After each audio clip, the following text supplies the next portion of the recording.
Good morning, all. Sangeeta, kindly mute. We'll start the class. It's managerial economics now. Am I audible? Yes, ma'am. Yes, ma'am. Yes, ma'am. Thank you. Thank you. Yeah, we'll start. Yesterday, we dealt with where were we? Yeah, we should start with supply, right? Done with.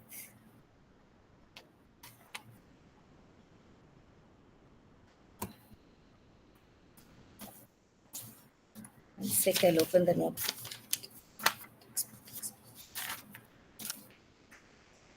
In price. Yes, after this, I should go to price here.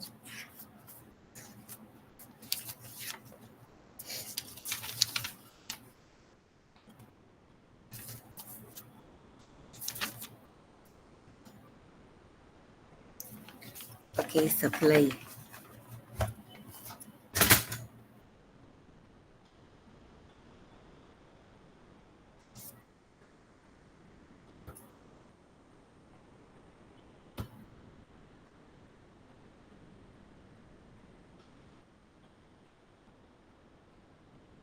Is the screen visible? Yes, ma'am. Yes, ma'am. Yes, ma'am. I have to clear it. Okay, so supply, right? Now we are going to start with supply. Again, I'm telling we have very less time. So any doubt, later you can just mail me if you have any doubt in future before your exams. Okay. Okay. So now we are going to speak about supply.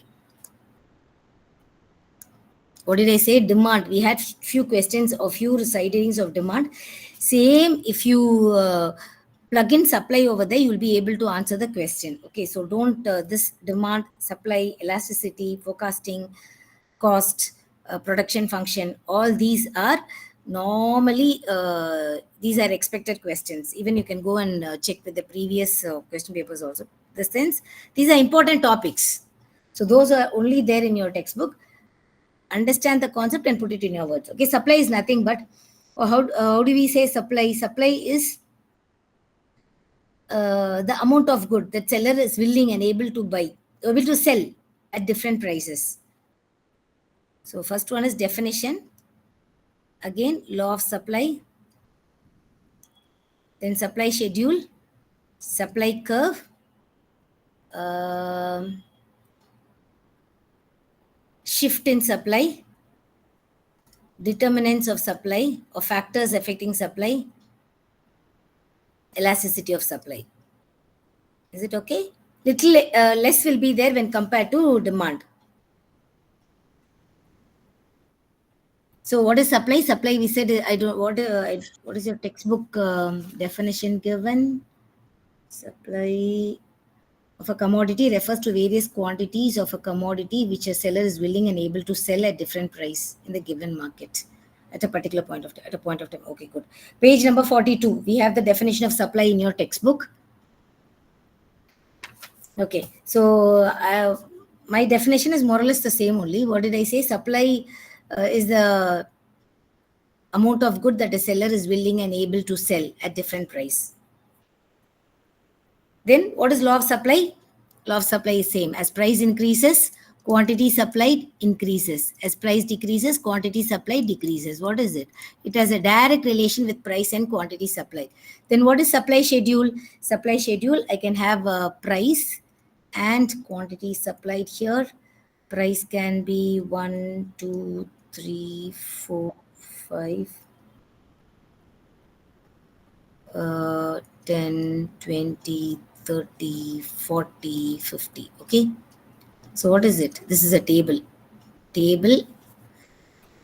Then draw a graph QS P and mark the axis 1, 2, 3, 4, 5, 10, 20, 30, 40, 50.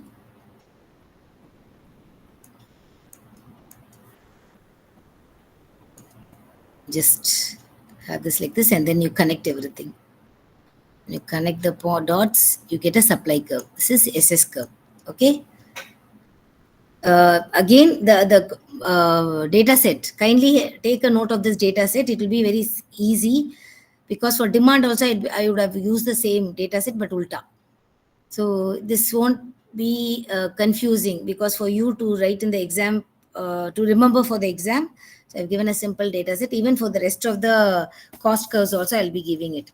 So what is it? Next one, what did we say? Supply curve is done. Supply schedule is done. Shift in supply. Shift in supply, same. What did we do? How demand was shifted. So how supply can shift. Here also we have increase or decrease in supply. I'm drawing it here. Increase or decrease in supply. Can you follow? US and P here. And this is a price, given price. Am I in the line? Yeah, ma'am. Hi. Yes, Okay, ma'am. okay. Okay, okay, okay. Just a minute. Thank you. Just a minute, ma'am. May I know what subject we are covering? Ma'am? Just now I joined. Managerial economics. Economics. Okay, thank you, ma'am. Thank you. Yes. So we are speaking about supply. We started with the topic called supply. So supply definition was done. Law of supply was done. Page number 41 in your textbook. Managerial economics. 42, right? No, but the lesson 3, supply analysis, was it starts from 41, but the definition what we are speaking is from 42, right? So then we are speaking about increase or decrease in supply. What happens? Change the color. So this is a price. This is the original supply curve. A little dark. This is the original supply curve, SS, and increase the size. And then, yeah, what happens if the supply shifts this side? What happens when supply shifts to, I'll mark this as S1.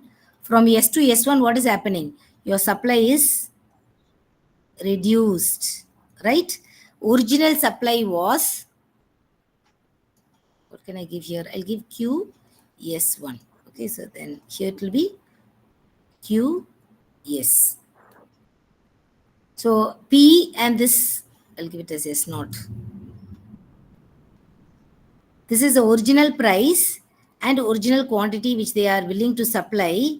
Shift in supply. If supply reduces, it is reducing. So for the same price, supply is reduced to so much. And when the supply is increased, increase in supply in the sense, if I give it as S2, the same price, you increase to QS2. Okay? This is shift in supply. I don't know if your textbook has it. I don't know. Anyway, you can write all these things. These are very easy for you to remember for exam viewpoint. Then what can be the reason for shift in supply? Okay, before that, since you followed demand, can someone give me the reason why there can be shift in demand? Someone said this in the Increase in income. Come again? Increase in income. Okay, good then. Change in price, ma'am. Yeah, for the related good, okay. Future expectation. Just 5 important key points you remember. Taste and preference. When people's taste and preference changes, definitely the demand for that particular commodity can shift. It can either increase or decrease. Demand. I'm speaking about demand. Just 5 points you can write. I think I would have said it. I think it must be in the PPT. I'll just check.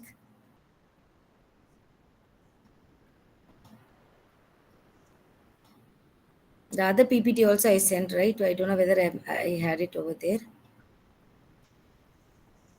The supply, factors affecting supply, shift in supply. Somewhere I had shift in demand. Demand shift is here. Okay. So yeah, income, number of consumers. When more consumers go for that particular commodity, there's a shift over there. Then price, as you said, income, as you said, future expectation. Now, what do you think can be the reason for shift in supply? Why supply increases or decreases according to this chart? This chart. So in case the price of resources, if it increases or decreases, based on it, your supply can shift. That can be one reason. Price of resources. Then, Madam, price of resources means that is factors of production. Yeah, factors of production or some input factors, or what do you call raw materials? Price Then of raw supply will materials. be reduced. Supply will be reduced. Yeah, that is what I'm telling. It can increase or decrease. Shift in supply. I gave it as a general statement called a shift in supply. I didn't say Right. increase or decrease. Shift in supply can be basically due to these 4 or 5 reasons. So first one we said as price of resources. And then you can have number of producers. When more number of people are producing, when more number of suppliers are there, obviously supply can increase or decrease, right? So number of suppliers, if more number of suppliers or less number of suppliers, there can be a shift. Then because of new technology, when technology is new, I can produce more at the given time, so that can increase or decrease. And government taxes and subsidies, that can also play a role. And then again over here also future expectation of that particular good has a future expectation. It can increase or decrease. Okay, so next, where are we? Shift in supply. Then factors affecting supply. What do you say? What can be the factors which affect supply or determinants of supply? Same. Cost of factors of production can be there. The technology can be there. External or internal factors. Again, over here, what did we say? Tax and subsidies. You need to understand something. There will be certain points which is repeatedly given in the text. Even for your exam, don't get confused. You can add those factors also. If you don't think that you'll forget the answers. Again, the key points. Remember the key points and you develop on it. And then price of related goods. So all these can be the factors which affect supply. And then elasticity of supply. What did we say as elasticity of demand? Elasticity of supply is also the same. The responsiveness.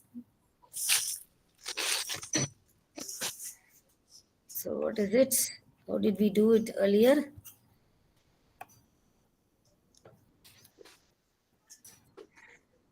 Elasticity of supply will be percentage change in quantity supplied by percentage change in price.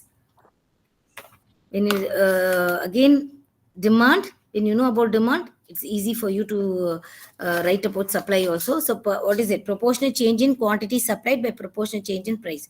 Same thing. It will be delta QS by Q divided by delta P by P. So when you cross multiply delta Q by delta P into, what do you have? P by Q, right? P by Q. So same thing. And what are the different kinds of supply, elasticity of supply? You have there, you would have drawn 5 graphs here. In the single graph itself, you can write it. You can draw this. Same, more or less the same. So price and quantity supplied is here. Please only mute.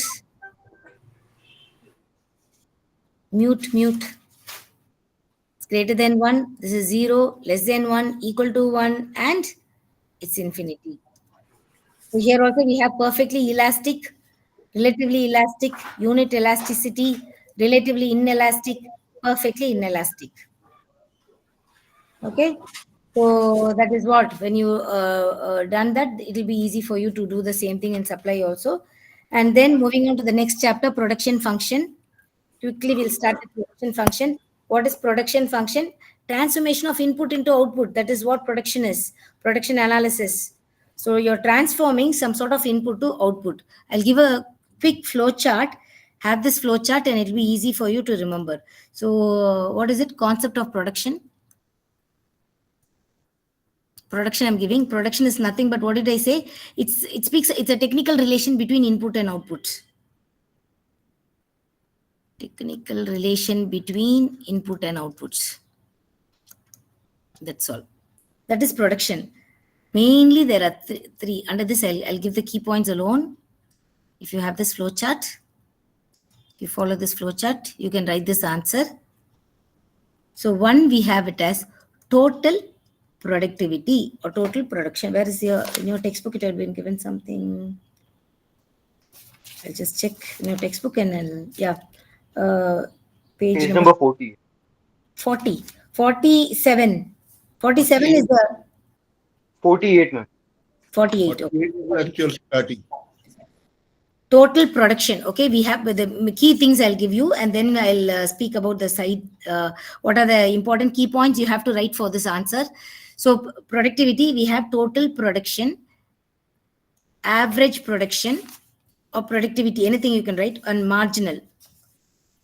First class itself, I said marginal is an important, average and marginal is an important keyword in economics. So remember, always this, you'll be continuing from here. It will be for cost, it will be for revenue, it will be for profit, everything.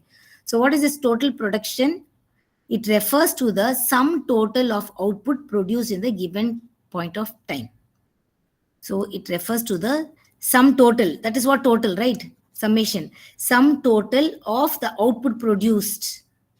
Sum total of output produced. That's all. Have it like this. Sum total of output produced.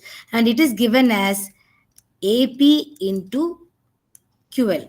Outputs. So then what is AP? It refers to the output produced per unit labor. So AP is output produced. That is TP. Okay. Output produced per unit labor. And MP will be, it is the change. That is what did we see about, I think you would have remembered about the utility curve when we spoke in the first class. So T U at n minus T U at n minus 1. Same way here for MP you have total productivity at the nth unit minus total productivity at n minus 1th unit. Just have this equation. I'll give a data set. When you work on the data set, you can easily write the answer.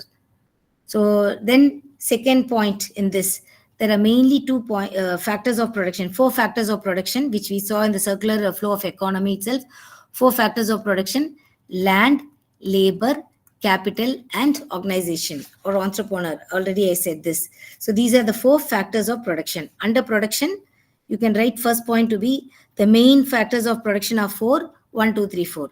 Then production analysis, the the key production analysis or the how the productivity can be measured is in terms like total productivity, average productivity, and marginal productivity. This is total productivity, average, and marginal productivity. This is done. And next we have time period. Mainly we have 2 time period. One is short run and another one is long run. Next side heading will be time. 4 factors. Before that, I said measurement of productivity. Before that, I gave you as definition of productivity. Definition of productivity is nothing but you can write it as transformation of input to output or a technical relation between input and output. Both you can give. Then time period. Time we have short run and long run. In economics or here, short run and long run. I cannot specifically say this is short run. 3 months is short run. 1 day is short run. It depends. I'll give you an example. Normally the example which I give is a lady who's selling buttermilk. Okay. So she's sitting there. Buttermilk will be there only for a cup of buttermilk is there in the pot. So suddenly 2 people are coming.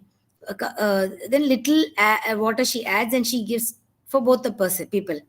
So that is short run. Immediately they came, she was not able to do anything. But the person who came, they said, tomorrow we have a meeting. So can you give us supply as 50 cups of buttermilk? So tomorrow is long run for her. So today she's having ample amount of time. So tomorrow is long run for that particular case.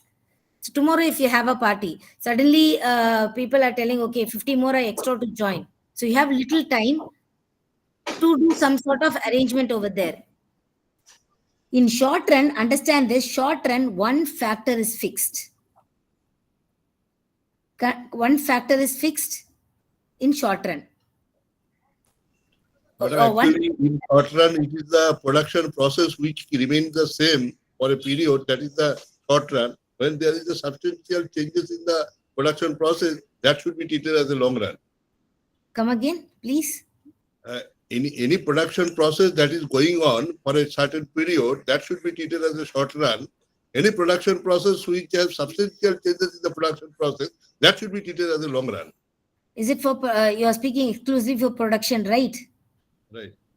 So here, when we speak about short run, even in the cost also, we'll be speaking about this. So Right. generally short run period and long run period. There is a these two terminologies, what they say is, in long run, all factors are variable. I'll give you another example. Assuming I have a plan. The plan is in the paper only. I didn't execute the plan. So I want to construct a building. The plan is in the paper. So I have to execute in the sense. Now I can make any change. Yes, I want another a small correction over there. That is long run for me. Short run, it's already, I've executed the plan. I've done some sort of construction here. Now I want a partition there. So one factor is fixed there. What one factor is fixed over here? The compound wall. I've already done the compound wall over there. The partition has been, something can be done, but one is fixed. Short run, always remember the key term or key word which you have to write is one factor is variable or one factor is fixed here. In long run, all factors are variable. It is just in the plan. It is yet to be executed. So this is regarding time. In case of production, we are speaking. And then we have something called as, these three are done. And then I'll give you a data set. Yeah, Cobb-Douglas production function. In production function, we have CES production function, Leontief production function, Cobb-Douglas production function. In your textbook, Cobb-Douglas production function is given. If in case you are asked as a short answer for production function, just give the definition for production function and Cobb-Douglas production function. I'll give you the, the points here, have the points. Cobb-Douglas production function is Q is equal to A K power alpha L power beta, where Q or Y is the total production.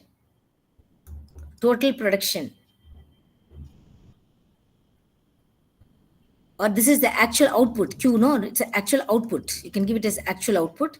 And this is A is total factor productivity. And alpha and beta are elasticities of capital and labor. K is capital, L is labor. Just these 5 points is enough. If they ask about production function, if they ask, I'm repeating, if it's Cobb-Douglas production function, write this equation, Q or Y. In certain textbooks, you can even see Y is equal to. So Q or Y is equal to A, K power alpha, L power beta. So Q is nothing but actual output. A is total factor productivity. K is capital. L is labor.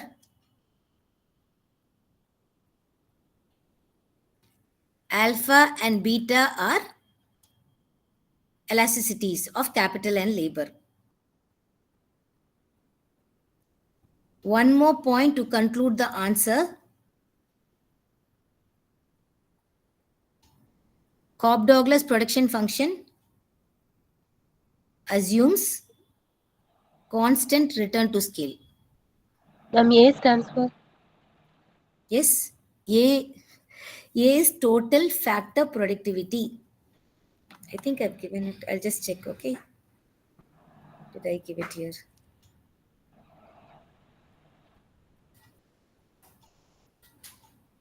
Yes. In the slide, I've given it. The slide which I shared you, I think it is there. But I don't know whether A, K, L are given. Only write K, A, K, L, and these things you can write. Please mute.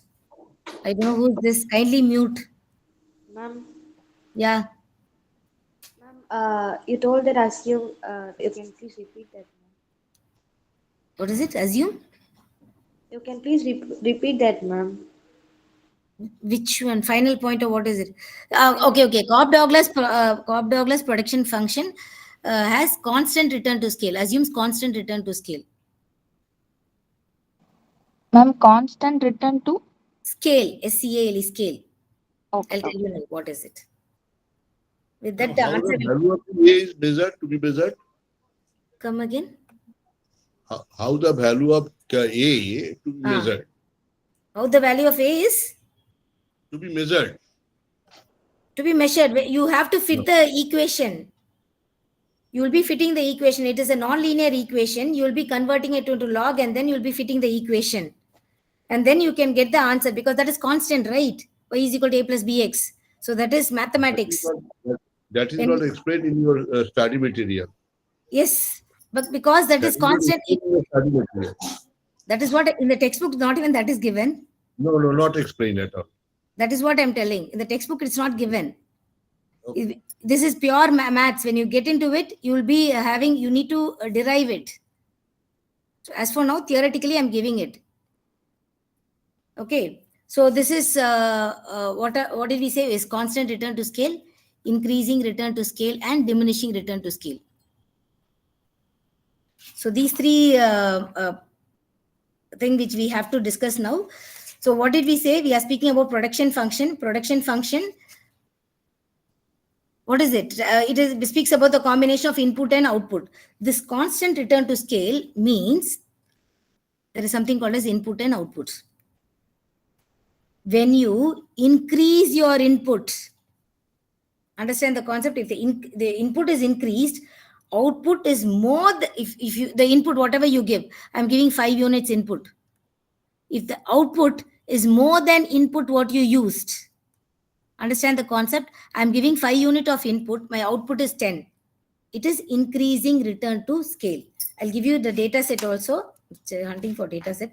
If I get it will be here only. I'll check the data set and I'll pass it to you.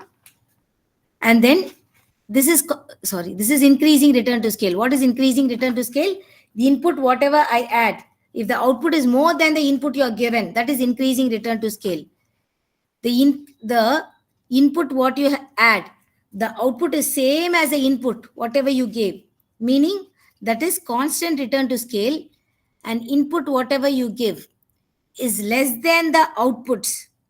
The output is less than what you gave as input, even if it is 2 unit. This is diminishing or decreasing return to scale. If I have a unit called 1, 2, 3, 4, 5, 15, 20, 22. What is this? It is increasing. As you increase the input, the output is also increasing. Clear? This is increasing return to scale. You increase the inputs, output is constant. This is constant return to scale. You increase the inputs, output is 10, 9, 8, 7, decreasing. It is diminishing return to scale. Clear? Yes. Is it confusing? This is very simple. After this only confusion will come. Is it okay? And yes, sir. In your Cobb-Douglas production function, you had A, L power, alpha, or K power, anything. As I said, no, in certain books it will be given a different notations. Notations are different, but the concept is the same. It can be given as over here, A will be there. Sometimes they'll be giving some other alphabet here. Each textbooks will be different, but the concept will be the same. So here, alpha plus beta, when it is equal to 1 means it's constant return to scale in Cobb-Douglas production function. Alpha plus beta greater than 1 means increasing return to scale. Alpha plus beta less than 1 means diminishing return to scale. This will be in the slide. So if something on Cobb-Douglas is asked, these 5 points is more than enough to give you marks, to get marks. Next, we have something called as, we are going to now speak about some resources. So production means we will be having some resources which is used, right? So resources we are going to speak about resources. We have some fixed resources, variable resources. The resources which is used, it does not change with the output. It does not vary with the output. Mean it's fixed resources. I'll give you a common example like for idli. Okay. So whatever you use, the electricity or the, what to say, not electricity, the stove and the patram which you use will be the same. So that is fixed. That is fixed resources. It does not change. Variable resources, it changes with the output produced because you need to use more dough. You need to use more energy. The output, which when the resources changes with the output, it is variable resources. The resource which is fixed resources. It does not change with the output. Then you have this data set with you because we'll be speaking about. I'm giving you the data set input in your textbook. Which page number? Page number, the production schedule is there, right? TP, AP, and MP. Page number 51. 51. Yes. That will be little more for you to remember from exam viewpoint. So I'll be giving a simple one I'll be giving. If you're interested, you can use this. 3, 4, 5, and 6. You have output here. Output means TP. Output here, that is 0, 5, 15, 20, 22, 22, and 18. Then you have MP. How MP is calculated? TP at n minus TP at n minus 1, right? The definition is, the equation is already given. Try to calculate this TP at n minus 1. Then you will be having AP. How AP is calculated? TP by Q. That is output. TP by Q. You fill MP, okay? Then it will be easy for you. AP I'm giving 5, 15. Let's see whether it's correct. 0 by 0, 0, 5 by, yeah, 1 is 5, 15 by 2, right? So this is not right. 15 by 2. 7 point something. Okay, so calculate this in this as given in page number 51 and have this table with you. Based on this table, you have to draw a graph. Graph is very important. As I said, you have to draw a graph. So graph somewhat roughly, I'm giving it over here for you. Your graph will be as given in page number 52. Yeah, I'm having my PPT, right? I'll show it in the PPT itself. Yeah, look at this graph. The graph over here. You need to have this graph with this 3 stages for this question. So graph over here, for the given data set, you draw a graph, you'll be having a graph like this. Definitely you'll be having a graph like this. There'll be 3 stages. One is increasing, one is constant, one is diminishing. Clear? You can see from here, increasing return to scale will be here, constant return to scale will be here, diminishing return to scale will be here. So that with respect to MP and AP, when you have this, with what happens in the first stage, TP will increase. First stage, very simple. Stage 1, TP increases from the graph. Once you draw the graph, it will be very easy for you to write the answer. I'm giving you the shortcut. TP increases. What happens here? AP will also increase. MP. What happens to MP? MP also increases. It reaches maximum here. Both increase. All 3 increases here. TP increases. AP increases. MP increases. That's all. That is first stage. Second stage, TP will increase only. TP is constant. It's increasing and it's constant. It reaches maximum. But what happens here? MP starts falling. What is MP? MP is nothing but when you add one unit of, by addition 1 unit of output, how much, 1 unit of input, how much output you're generating. That is MP. When you, by adding 1 extra unit of input, the additional output which you're going to generate, that is why that is what I said, TP at n minus TP at n minus 1, the final. So that is MP. So what happens here? By adding 1 extra unit of input, your output starts diminishing.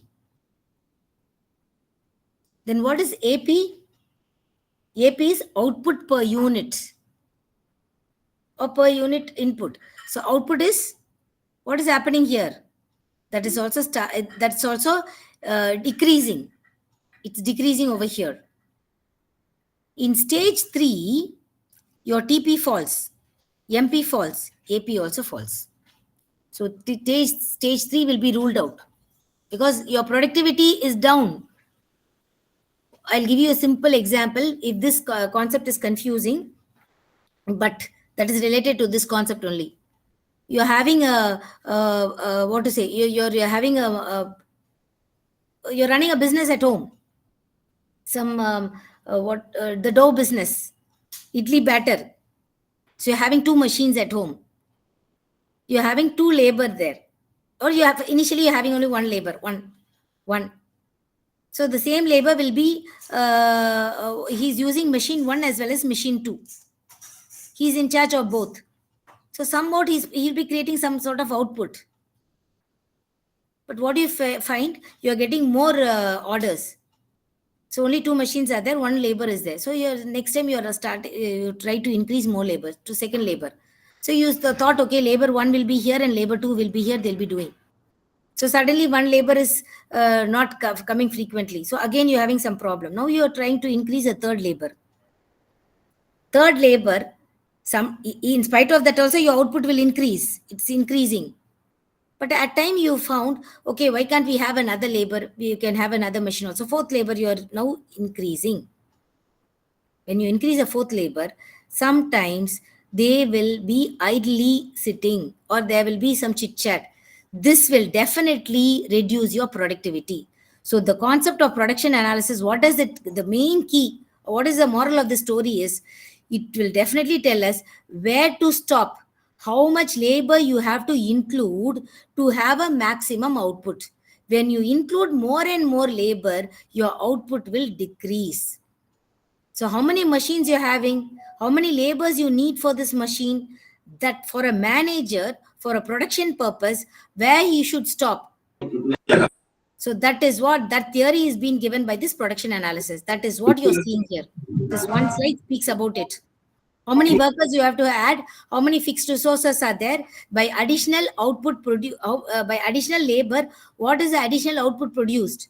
You keep on adding the labor, eventually your output will fall. Because they know that you're going, you're getting more profit, they will go on strike also. So where you have to stop, how many labors you have to include, where you can stop your output, thereby you can increase your productivity, thereby you can increase your output, sales, your profit. So that theory is given in this production analysis. Now, moving on to the next.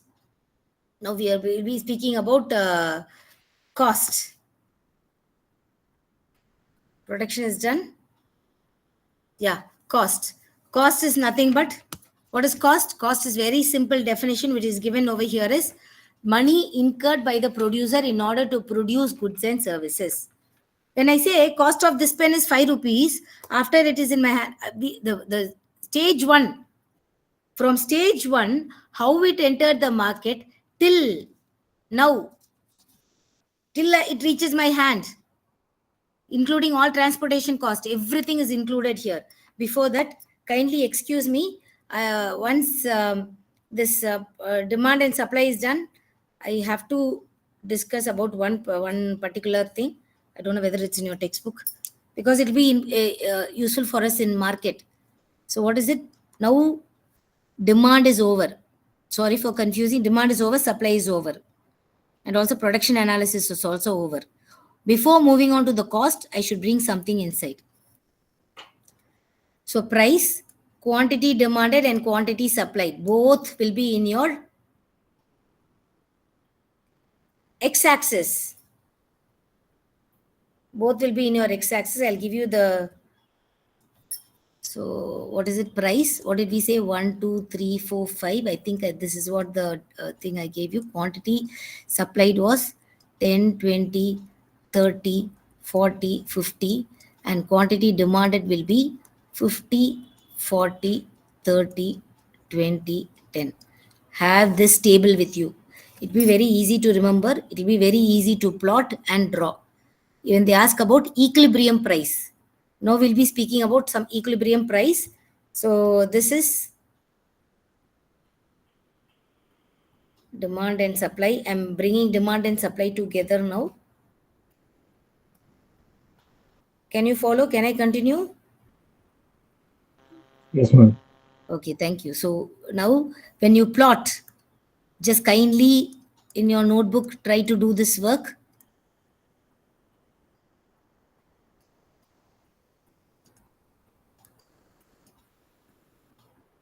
So obviously your one curve will be like this and another curve will go like this. 3 and 30, I want something like this. Wait, because I want exactly I want not equilibrium price. So I'm drawing this. Ma'am, Yeah, this is equilibrium price. exactly. Once you spoke about demand and supply, you're trying to fix both together. That's all. Okay. This is supply and this is demand, right? Demand and supply meeting together.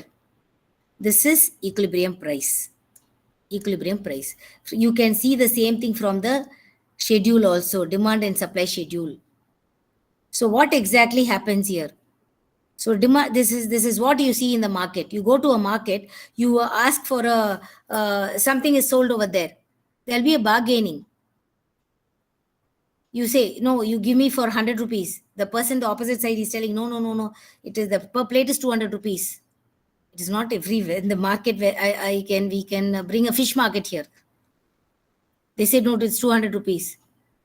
Again, he's telling, no, little higher. Okay, I said, okay, give me for 125. He's telling, no, 200 only. Or you give for 175. So we keep on bargaining. There is a point where the demander and the supplier, see, I should be happy to give the money, and the person opposite, the supplier, also should be happy to take the money and supply the product for that particular money, for that particular amount. So both of us are satisfied. What is this equilibrium price? Equilibrium price is nothing but a price where the demander nor the supplier have the tendency to move away from each other. Neither he nor me. We will not have the tendency to move away from each other. We will be fixed. Both of the demander and the supply, producer and the consumer, will be satisfied in this particular point. That point we call it as equilibrium point. Someone on the opposite side, kindly mute. So what is it? Equilibrium price is nothing but the price where the demander or the supplier, the producer and the consumer, it is called as a state of rest. Kindly mute. State of rest. Who's on the other side? Equilibrium price is nothing but state of rest. The demander or the supplier, they do not have the tendency to move away from each other. That we call as state of rest. That is called as equilibrium price. In this particular schedule, fixing this, plotting the schedule on the graph, you draw a graph. The particular point will be, the equilibrium price will be 3 and equilibrium quantity will be 30. Quantity demanded and quantity supplied will be 30. And what happens to the point above the equilibrium point? Above this, what happens here? That is very important. I'll give a different color. Yellow. Okay. What happens here? See, it is 4, okay? It's 4 I'm trying to draw. Just understand the concept. Just look into this. It's very simple. What is happening here? At point 4, this is your demand curve, right? Green, black is your demand curve. The demand will be 20. At point 4, demand will be 20. At point 4, supply will be 40. Right? That is what you're seeing here. At point 4, demand will be 20 and supply will be 40. What is the theory of the supply? You give the money, you get the amount. You get the product. Because I want profit.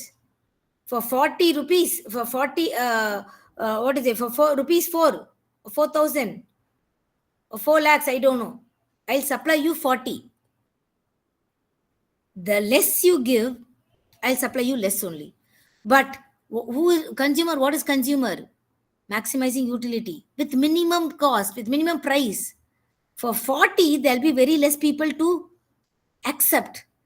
For 40, he's willing to give you so much he's willing to supply, but the demand is only so much. Clear? Very less people are demanding it because the price is more for them. There'll be people who are affordable to give the amount only will be giving and getting it.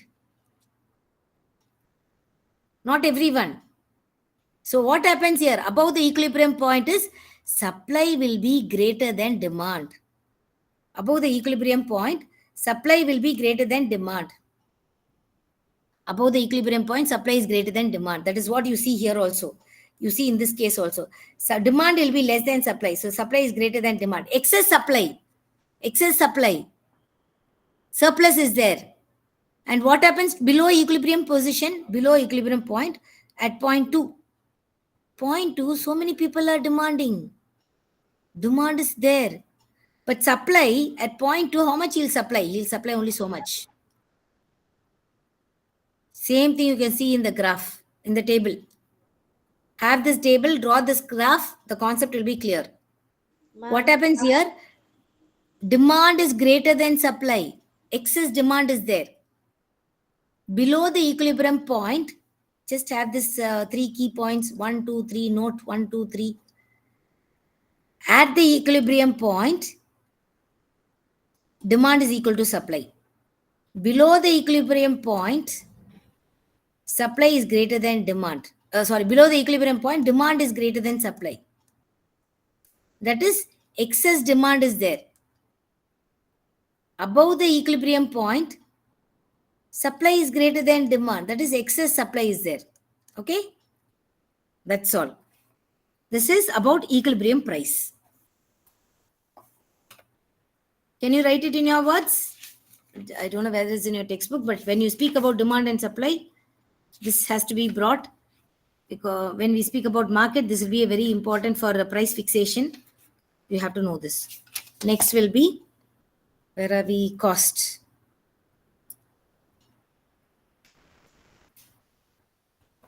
Okay, so done. Law of diminishing also, I would have given a simple definition here. As you add more and more labor, your your output will eventually default. So that is law of diminishing returns. And next comes cost analysis. Page lesson 5, page 59. What is this cost analysis? Cost is nothing but money incurred by the producer in order to produce goods and services. That is what I said. The pen which is there, which is in your hand, before reaching you, what happens to the pen? It from stage 1 till it reaches you, what all cost is there? The transportation cost, labor cost, raw material cost, everything is together only, we call it as cost. It's not simply money. Money of this pen or price of this pen, no. In economics, cost has a broader definition called as, it includes everything from day 1 till the final destination point. And have this table. Just one table will exactly explain the entire lesson. You needn't worry about it. Don't panic. Don't get confused. I'll give you the... Okay. What is cost function? So if something they ask about cost means, definition you have given. Cost function. Cost is a function of output. That's all. How did you write about production function?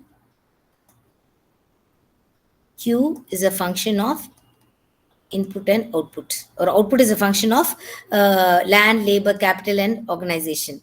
Output is a function of input. This you, because this is what regression is, so this you have to know. Even demand also, we said no, demand is a function of 1, 2, 3, 4, 5 factors. Supply is a function of, this is what you will be writing. This we call it as a cost function, demand function, supply function, production function. So this is cost function. Cost is a function of output. Then you have different types of cost. You might be getting a question, right? Write a note on types of cost.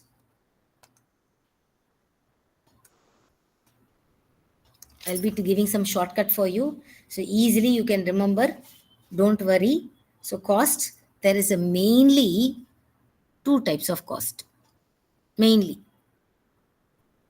I'll give you again a story. I want to open a tuition center. Assuming it is just for example I'm giving. I want to open a tuition center, or person A want to open a tuition center. So what will he do? He will have to find a place. And then you need a blackboard, you need fan, you need AC, you need a smart board, projector, etc., etc. Table, chair. He's spending something on that, right? Are you in the line? Excuse me, the other side, I'm not able to see you. Yes, ma'am. Okay, thank you. So what is it? He needs he need to spend something, some investment. Fan, projector, smart board, table, chair, AC. So that is fixed. Cost which is fixed cost. It does not vary with output. First month or first, when I do this, I don't get a rent. I don't get any income out of it. Yes or no? I'm constructing the place. I've called for I've advertised that I'm going to take a tuition. First, these things have been done. The room is ready. Till then, I didn't get any income. First month, first student, some student will be coming. Then I get an income. Right. So what is this? Again here, in your x-axis, you have output. Y-axis, you have cost.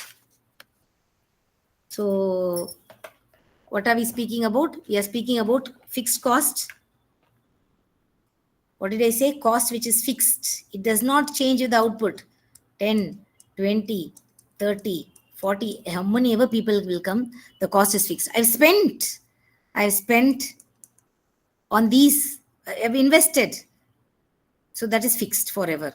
So fixed cost is always parallel to your x-axis. Then what is variable cost?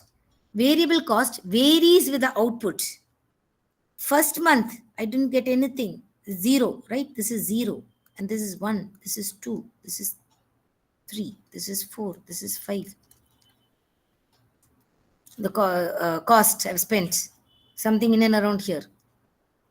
So what happens when output increases? Initially, I'm not getting much. Then I get little by little, I'm getting.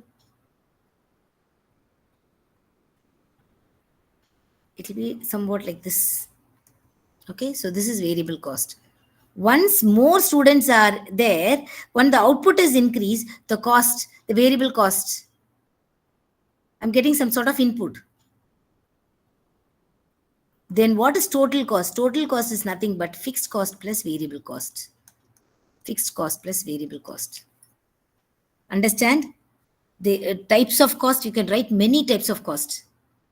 So these are very simple. I'll give you one example. When you calculate the table, you'll be getting fixed cost.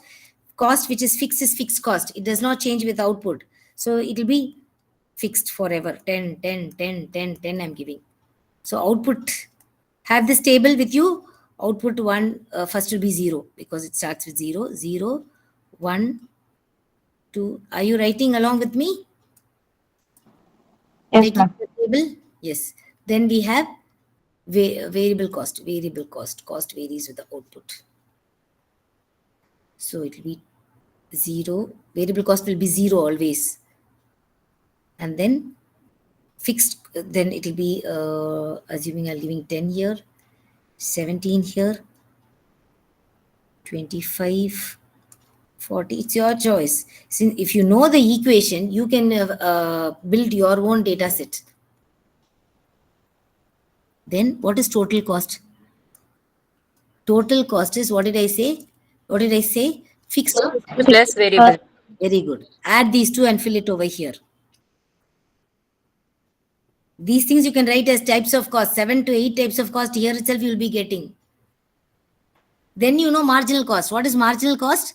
Total cost at n minus total cost at n minus 1. That also you can write. Right?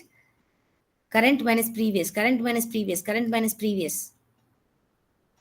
Then there is something called as average fixed cost. I'll give the formula. It is nothing but fixed cost by output. Average variable cost by output. Then average total cost by output. Or you can have average fixed cost plus average variable cost. Clear?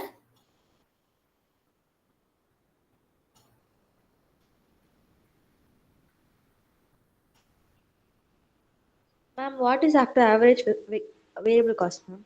Average total cost. Okay, ma'am. What is average total cost? It will be it has two formulas. It can be average fixed cost plus average variable cost or total cost by output.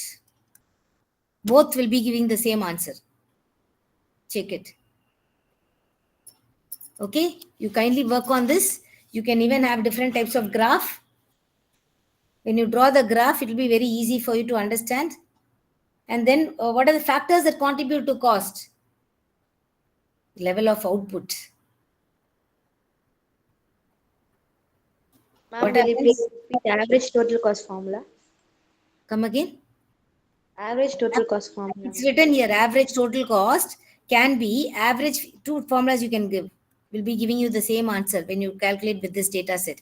Average fixed cost plus average variable cost will also give you average total cost, or this total cost is there, right?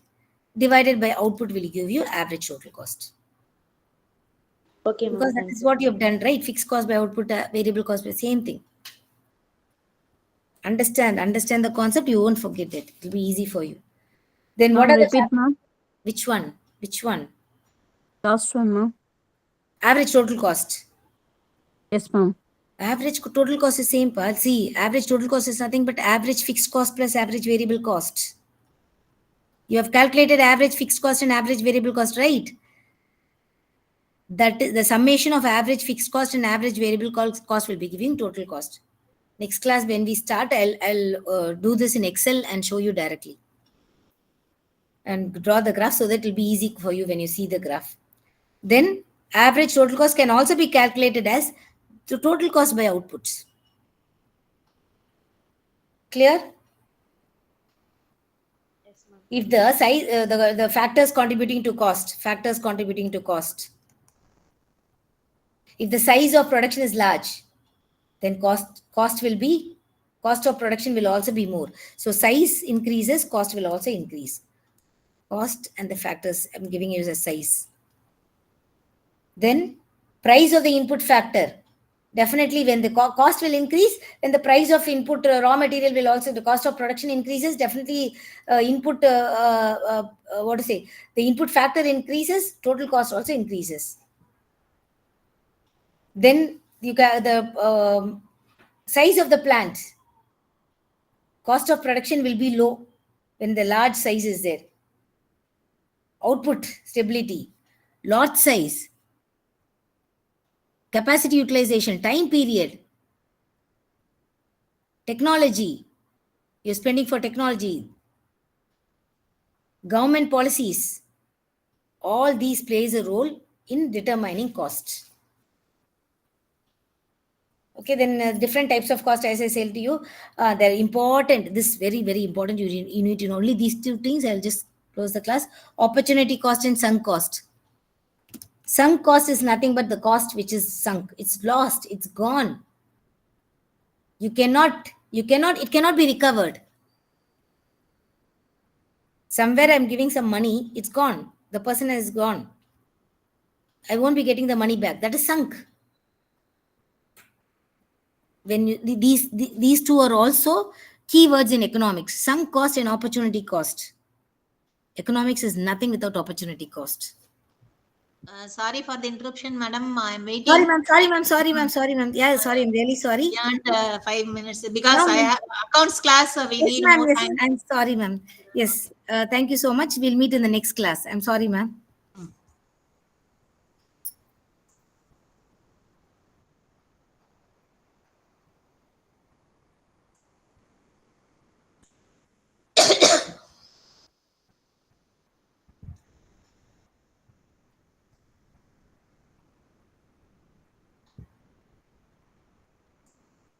Good morning, all of you. Good morning, ma'am. Good morning. Okay. Today, let us see marginal costing and CVP analysis. Okay. What is marginal cost? Marginal cost means what? Simply in economic terms, we used to say additional cost of producing additional number of units produced, isn't it? That means what?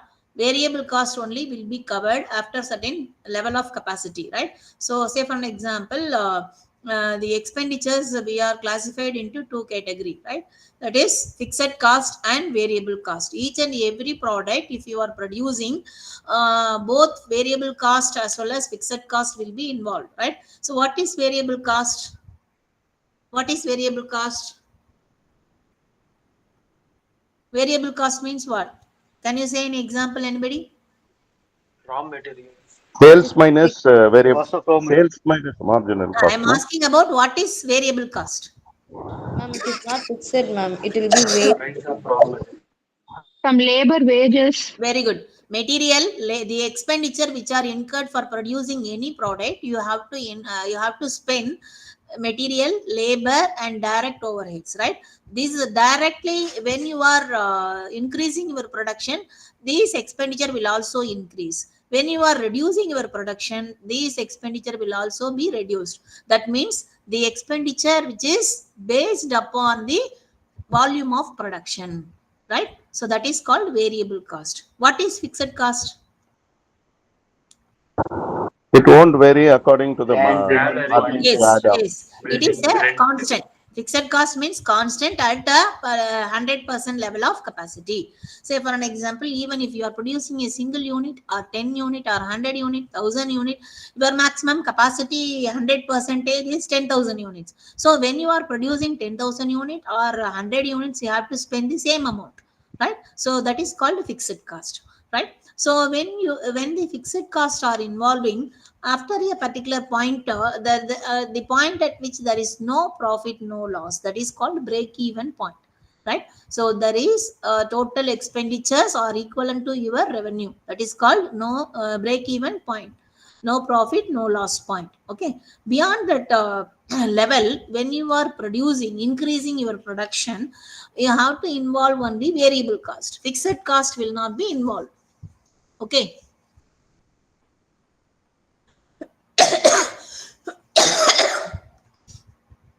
So what is marginal costing? Marginal costing, which means it is the ascertainment of marginal cost. Marginal cost means additional cost of producing additional product. Say for an example, 10 units you are producing, its cost per unit is 100 rupees, right? So 10 into 100, that is 1000 rupees for total expenditure you are incurring. Now you want to increase your production 10 units to 12 units. How much it should be? 1200, but instead total expenditure is you have spent only 1100 rupees. So 100 rupees is lesser. That is when you are, how much production increased? 2 unit. So 2 unit, what is the cost? 100 rupees. That is the marginal cost, right? So marginal cost means additional cost of producing additional number of units. That involves only variable cost. Okay. So marginal cost we used to calculate, that is variable cost, that is direct labor, direct material, direct expenditure, and other direct variable overheads. We usually calculate contribution.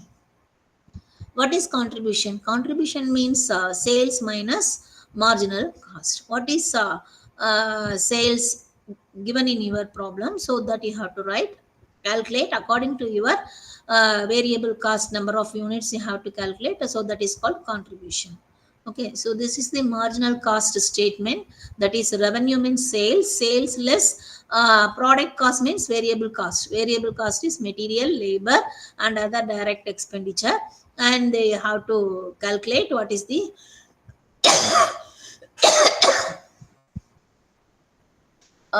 contribution. Revenue minus variable cost is contribution. Contribution minus fixed cost is profit or loss. Okay, then CVP analysis, right? That is cost, volume, profit analysis. 1 second.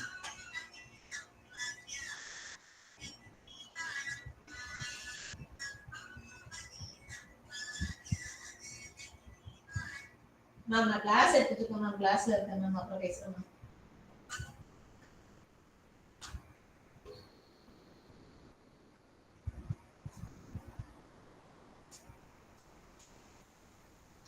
Right? So marginal costing equation is sales minus variable cost is equal to contribution. Contribution is equal to fixed cost plus profit. If it is a profit, you have to add. If it is loss, you have to deduct. Plus or minus profit or loss. So this marginal costing used as a technique which is taking for various decision making. So what are the decision making management will be taken? So that is changes in selling price, changes in sales volume, changes in variable cost, changes in fixed cost. So these are the impact of this marginal costing. And then you can take various decision whether to export order, accept the export order or not, whether to continue or shut down the production, or whether to merge product various plant A, plant B merging, is it maximizing your profit or not? Then if it is a key factor or limiting factor, if there is any deficiency in labor hour or material, so if you are producing more than one product, so which product if you are producing will give you maximize the profitability.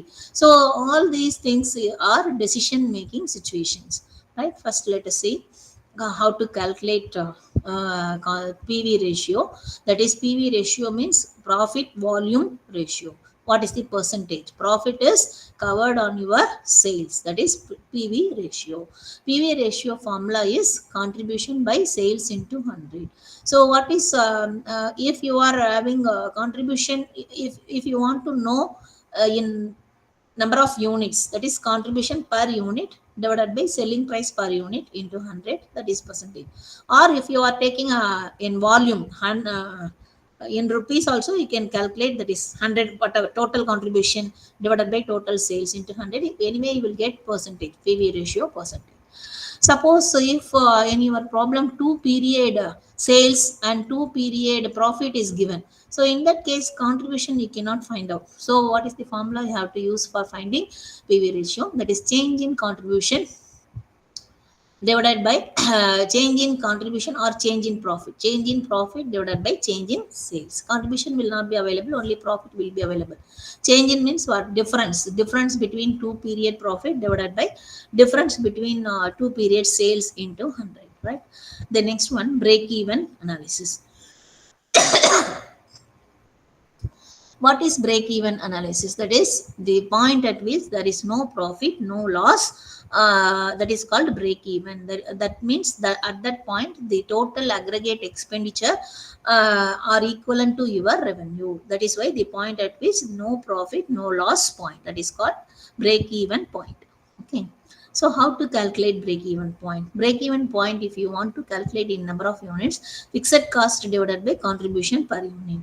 If you want to know in rupees volume, that is fixed cost divided by PV ratio, that formula also you can use it for calculating break even point, right? Let us do problems examination point of view. Definitely marginal cost will be given in part A, either part A or part B, or sometimes decision making problem may be given in part C also, right? So you should be, it is very easy chapter, easily you can understand, easily you can work out. It is a very simple thing, right? So see this problem. Pepsi company produces a single article, that is selling price per unit rupees 40, marginal cost per unit rupees 24, fixed cost per annum rupees 16,000. Calculate PV ratio, break even sales, sales to earn a profit of rupees 2,000, profit at sales of rupees 60,000, new break even sales if price is reduced by 10%. So keep on disturbing me.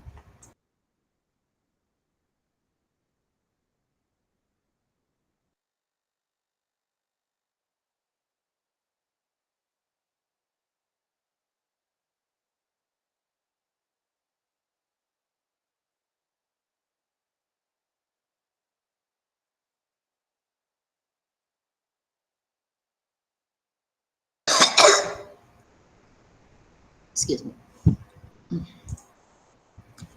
See here, selling price per unit is given 40 rupees, marginal cost per unit 24 rupees. That means variable cost. Variable cost is given 24 rupees, fixed cost per annum 16,000. Calculate PV ratio, break even sales, sales to earn a profit of rupees 2,000, profit out sales of rupees 60,000, new break even sales if price reduced by 10%. This is the question. First, we have to calculate PV ratio. What is the formula? Contribution by sales into 100. What is contribution? Sales is 40 minus variable cost is 24. That is contribution is 16 divided by 40 into 100. So that is PV ratio is 40%. Break even sales, that is sales, see here, break even sales, you use fixed cost divided by PV ratio formula. PV ratio we have calculated. So fixed cost is given 16,000 divided by PV ratio 40%. So 16,000 divided by 40%, that is called, if you want to say in rupees, that is 40,000 rupees. If you want to say in number of units, contribution per unit, if you divide by sales number of units, how many units you are using?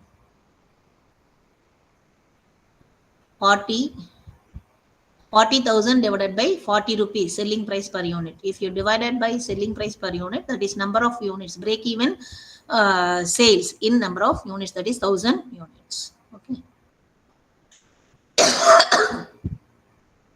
Then next, sales to earn a profit of rupees 2,000. That means if you want to earn a profit 2,000, what should be your sales? That means expected profit. So what is the formula? Fixed cost plus expected profit divided by PV ratio. Fixed cost is 16,000 plus expected profit is 2,000 divided by 40%. So your sales should be 45,000 rupees. If you want to say in number of units, that is 45,000 divided by 40 rupees. So 1,125 units. Okay. Then profit at sales of rupees 60,000. So profit at sales of rupees 60,000, that means what? If your profit is 60,000, how much should be your sales, right? So you take a contribution, that is profit means that is contribution, right? So contribution is 40%. For 40 percentage is 60,000. What is your profit? So for 60,000 into sales is 60,000. What is contribution? 40%. That is 24,000 is your contribution. 24,000 minus fixed costs, that is called profit. So 24,000 minus 16,000. So 8,000 is your profit. Now next question, what is given? See here. New break even sales if price is reduced, selling price is reduced by 10%. So what you have to do here, marginal cost, selling price, you have to first PV ratio you have to calculate. For new PV ratio, when selling price is reduced by how much? 10%. So 40 rupees into 10%, if you calculate, that is how much it is? 4 rupees. 40 into 10%, that is 4 rupees. So now the selling price is 36 rupees. So 36 rupees is your selling price. So what is PV ratio? Contribution divided by sales into 100. So what is your contribution? Variable cost is same. So variable cost no changes. So 24 rupees is your variable cost. So 36 minus 24. So contribution is 12 rupees. So 12 divided by 36, your break even sales is 33.33% or 1/3, right? So break even point contribution is equal to fixed cost. So that means sales into 100 by 300. So break even point, now we have to calculate a PV ratio is 33%. Fixed cost is 16,000 divided by new break even point 1/3 or 33.33%. So the sales, new sales will be, break even sales will be 48,000. Okay. The next question, PV ratio, calculate PV ratio, sales, margin of safety, right? So fixed cost is 40,000, profit is 20,000, break even point is 80,000. So here you have to calculate PV ratio. So here, if you want to calculate PV ratio, you need a contribution, right? Contribution by sales is required. Here contribution is not given in your problem. Sales also not given. So how to calculate? With the available information. What is our marginal costing equation? Sales minus variable cost is equal to fixed cost plus profit, right? So, or if you are taking this fixed cost plus profit, if you are adding this one, fixed cost plus profit, that is called contribution, right? So, contribution is if you are taking 40,000 plus 20,000, 60,000 is your contribution, right? So, now what is your fixed cost? Sorry,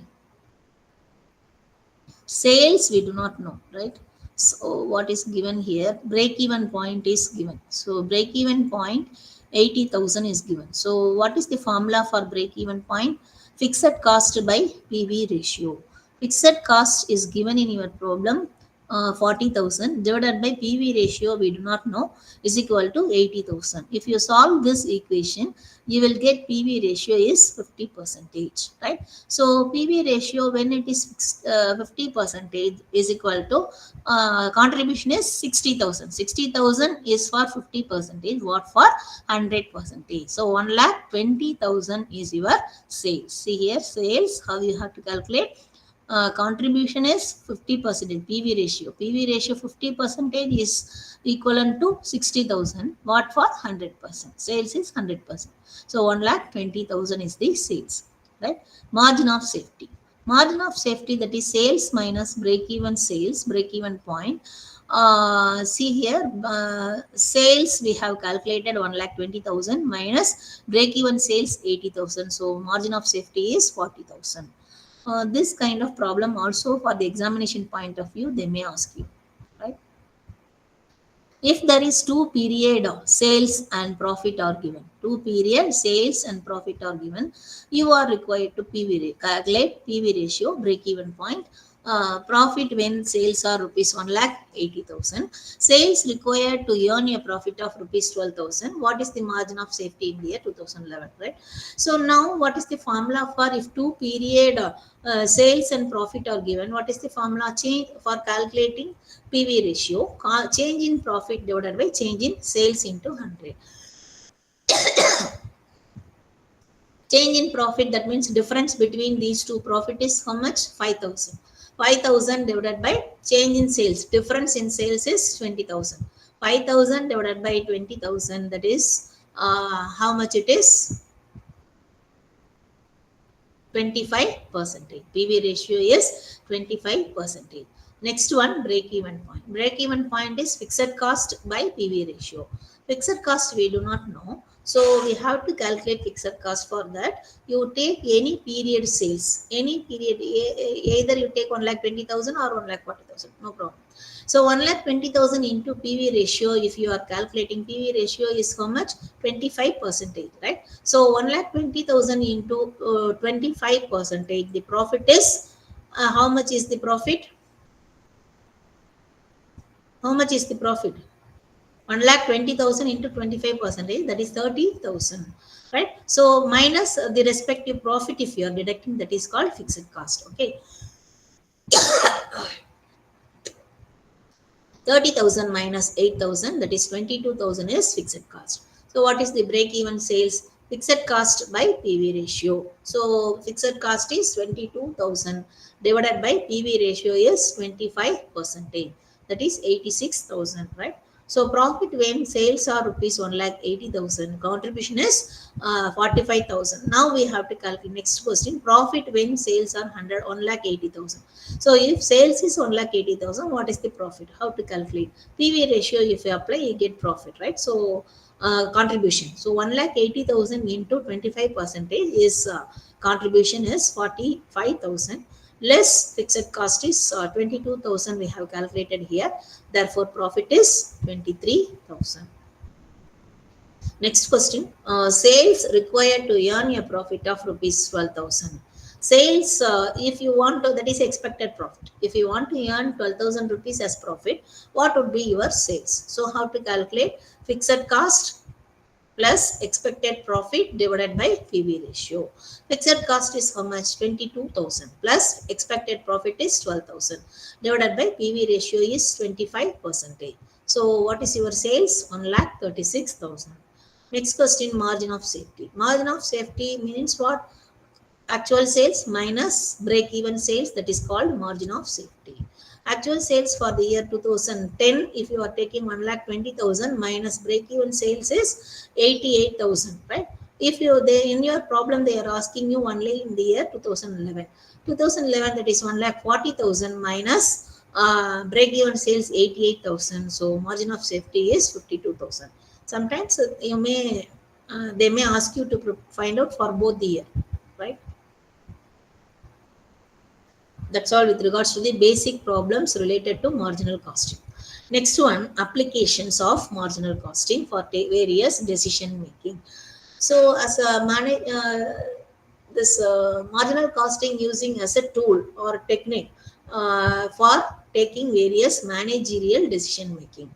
So what kind of managerial decision making? By using this marginal costing and CVP analysis, that is profit planning and pricing of the product, selection of the product mix, then problem of key factor or limiting factor, then make or buy decision, then accepting additional orders or exporting foreign market, and shut down or suspending the activities.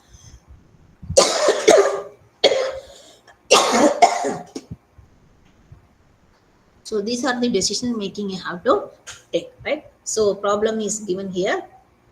Product A and product B, selling price 20 rupees, 30 rupees, variable expenditure 14 rupees, 18 rupees, contribution is given 6 rupees and 12 rupees. So here you have to calculate capacity of the machine 9 is 1000 hours. Total capacity of the machine hour is 1000 hours, right? So, and also in one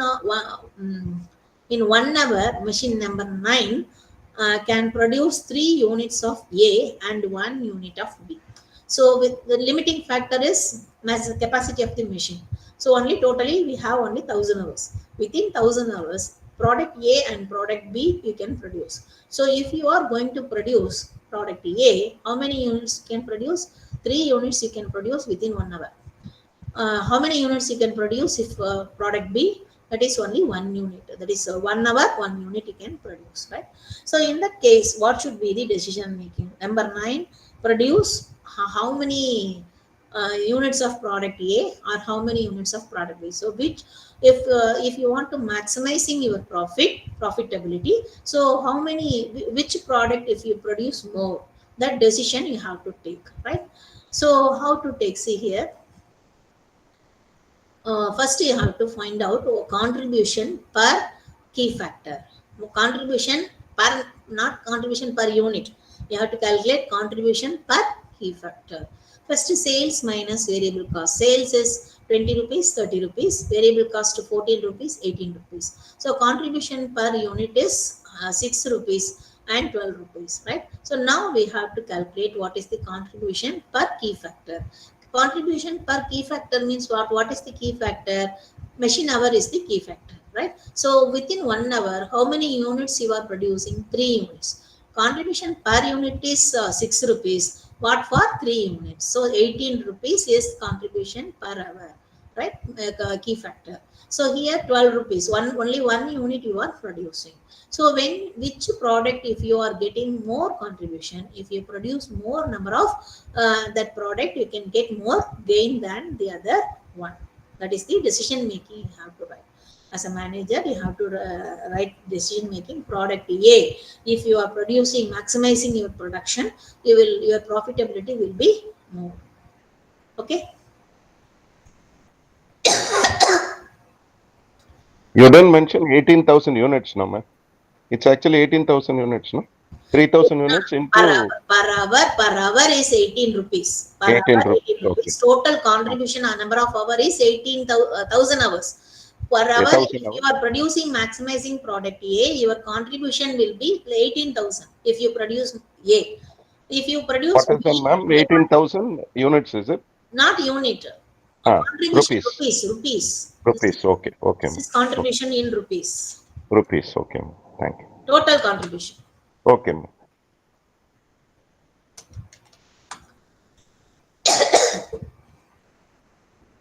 Right. Next one, you see here.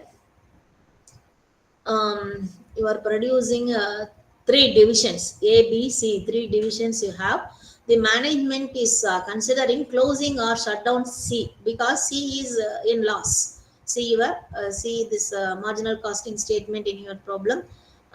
Total cost is 92,400. C plant giving you loss. So whether we have to continue for that division C or shutdown, that is the question, right? So now we have to prepare marginal cost statement for all 3 plants. Sales, marginal cost, here there is no key factor, right? So whether to continue or shutdown, you have to take decision making, right? Sales minus variable cost, that is contribution minus fixed cost, that is fixed cost is also given in your problem, 28,000, 14,000, 28,000, right? So profit, if you are calculating plant A 50,000 something, plant B 21,000 something, plant C it is minus value, loss, you are incurring loss, right? So what is your decision now? Whether to continue to produce plant C or not? Drop down C, ma'am. No. Drop down. See, We have to contribution. discontinue. Contribution is not in minus value. It is in plus value only. 19,400 contribution is in plus value, not in minus value. Okay. Right? But So that fixed means cost if you are increase, But it is the lowest of the 3, man. is what a decision you have to take. If there is a chance for producing more number of product in division C, that overcome the loss, isn't it? Because fixed cost you have to incur 28,000, that is the maximum. So instead of sales 84,000, if you are increasing your sales double, what will happen? Will you get profit or not? Say yes, sir. So if there is what is the no? If it is really required, they will get more orders in C product. Since they are not getting more orders for C product, they are getting only less production and less sales. that is not given in your mentioned in your We can assume like that, no, ma'am. your decision you have to write. Okay. If there is a possibility of increasing sales in division C, there is a possibility of earning profit, right? Yes, ma'am. If there is no chance of increasing sales, you can take decision making. They are incurring loss. Yes, shut down that division. Yes, ma'am. That's all you have to write. Okay. See the next one. Accepting export order. See here, units 4,200 units you are producing, and total capacity is 70% level of capacity. Wages is given, material, fixed cost, variable cost, total are given, right? So now Sri Lanka, they are offering you 800 units more. That means 70% level you are producing 4,200. What for 100% level of capacity? How many units you can produce? 5,000 units, isn't it? So 4,200 divided by 70 into 100% is 5,000 units you can maximum produce, right? So 4,200 already we are producing. So 800 units you can produce. There is a possibility of producing extra 800 units. Now that Sri Lanka market, here they are asked, that is, so your product can be sold in Sri Lanka rupees 10 rupees only, 10 rupees per unit, and then you have to incur 25 pice per freight charges, right? So whether to accept this export order or not, that you have to take decision making, right? If you are selling in your local market, selling price is 15 rupees, but in Sri Lankan market they are offering you only 10 rupees. So whether to accept this export order or not, so how to calculate? You prepare marginal costing statement for internal market is for 4200, and export order if 800 separately you calculate, 800 into 10 rupees, right? So 8000 rupees is the sales. The other variable cost are same, right? So here you calculate wages 12,600 per unit is you calculate.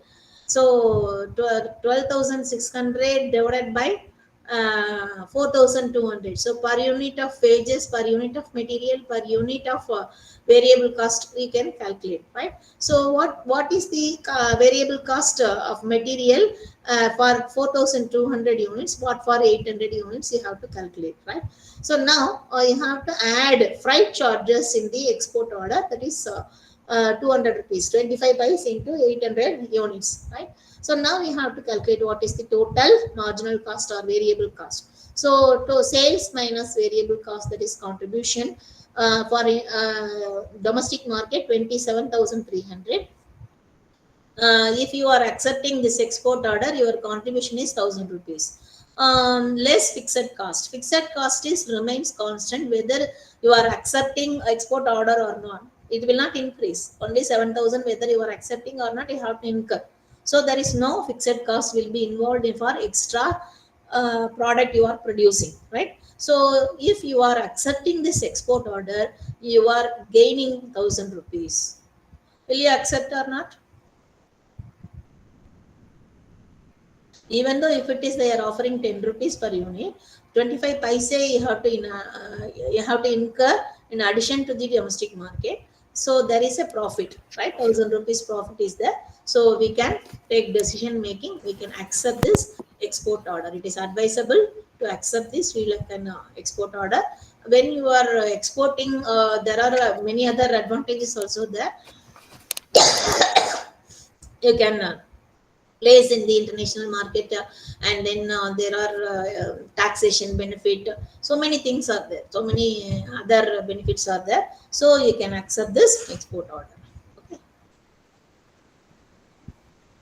The next one, the cost analysis of two products A and B, that is material per unit is given 2 rupees 50 paise per unit. For if you are producing product A, it is 25 rupees. That means what? How many units you are using for producing product A? 25 divided by 2 rupees 50 paise. That means how many units material you are using? 10 units. 10 is 10 units. Product B, 45 rupees divided by 2 rupees 50 paise. 22, I think. 22. 22.5. Right. So labor per hour it is given 1 hour, it is 12 rupees. Here 15 rupees. Variable cost is given selling price. On the basis of the above information, which product would you recommend to be manufactured if labor is key factor and if material is key factor?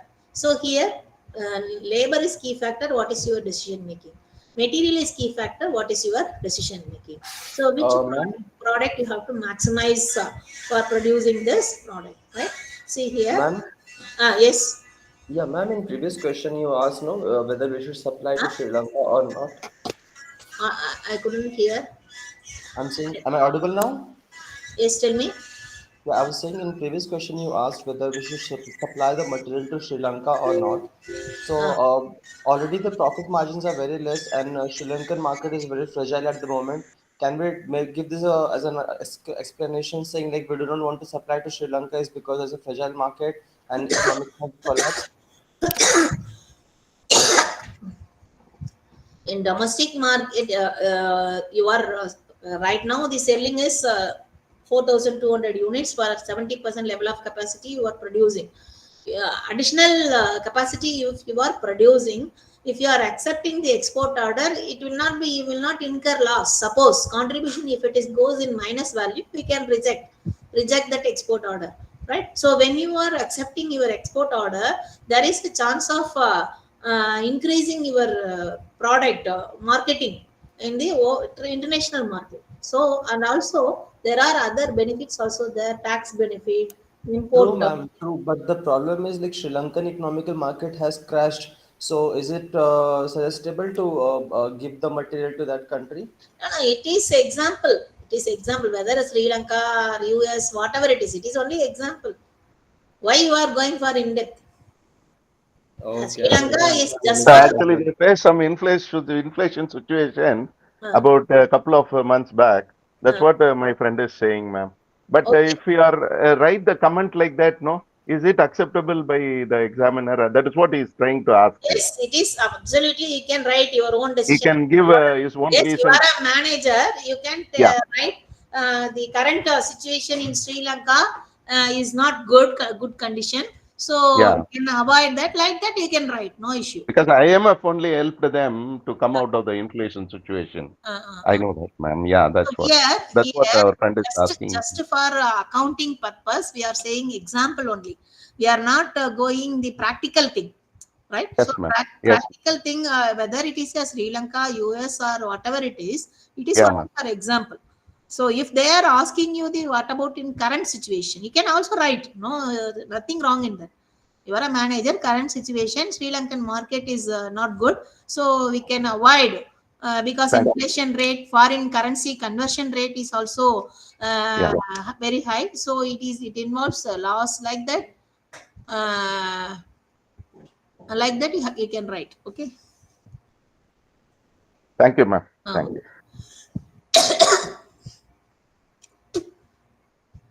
uh, see here, this problem is key factor, right? Okay. So contribution per key factor, you have to calculate material and labor, right? So selling price per unit for product A, product B, you have to calculate separately. So selling price is 70 rupees, material 25, then contribution per unit first you have to calculate. Contribution per unit is in product A is 31 rupees, product B is 15 rupees. Now contribution per key factor, you have to calculate what is the material, how many units you are involving in for producing product A. 25 divided by 2 rupees 50 paise, that means 10 units of raw material you are using. So what is the contribution per key factor? 31 divided by 10, 3 rupees 10 paise. In product B, that is 15 rupees is contribution per unit. Here divided by key factor is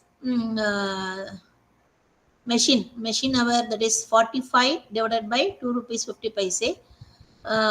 So how much it is? 22.50, ma'am. Divided by 2. 2. 45 divided. No, not 22.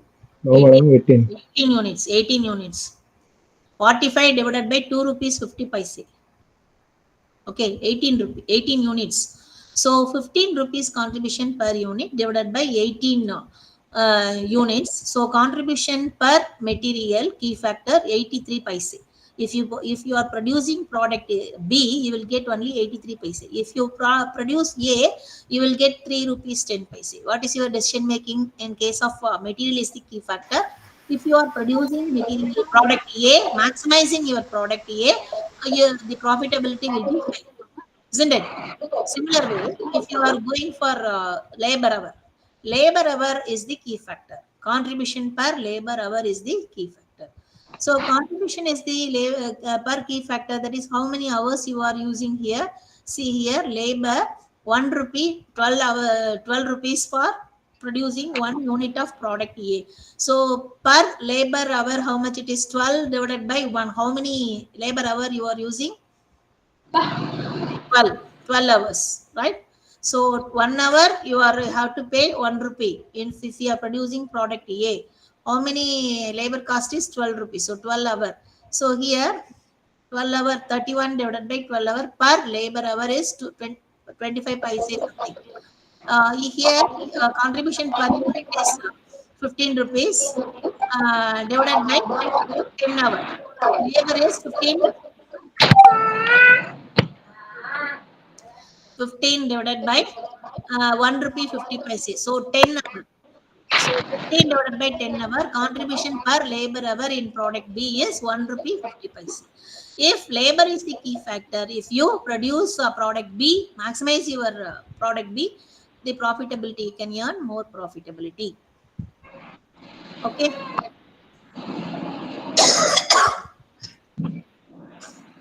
That's all with regards to your marginal costing technique.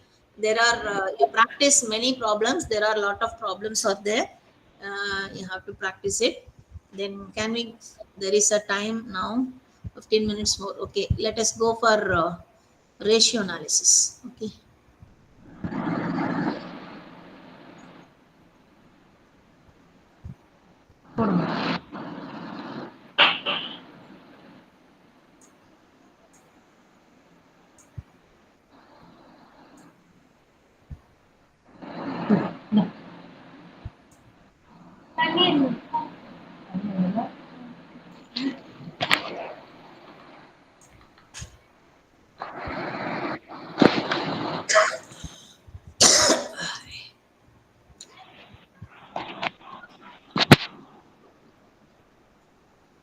Can you see this PPT?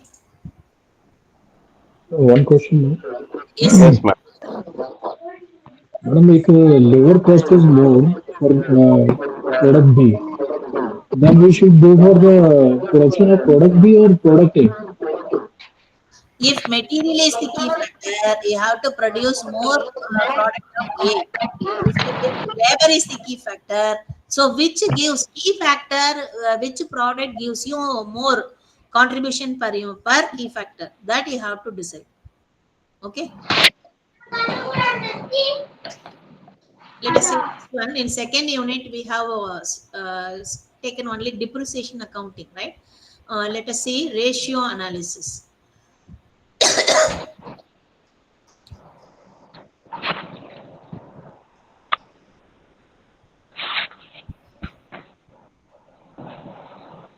Ratio analysis. What is ratio analysis? Why we are using in final accounting statements? Easy to represent and easy to keep in their memory, and even in the board of meeting, they can easily Yes. it up.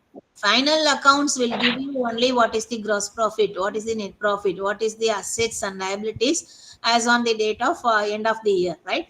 That only gives the statement. That's all.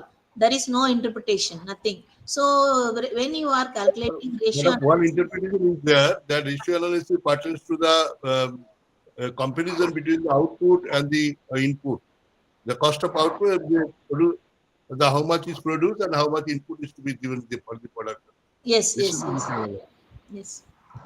This ratio analysis, you have to prepare final based upon only final accounts, trading account and profit and loss account and balance sheet. You have to find out what is the relationship between two numbers, arithmetical expression of relationship between two numbers. Say for an example, what is the current ratio, what is the liquid ratio, what is the debt equity proportions, like that. So it gives you a more meaningful as well as interpretations that gives you for managerial decision making, right? So as a manager, you have to take various internal decision making, and also at the time of not only for the manager, and also if you are a shareholder, if you want to invest your money into which company. So simply if you are over through your final statements, it will not give you the exact figure, because there are various it represents various non-cash and non-trading expenditures, fictitious assets. It will not reflect the exact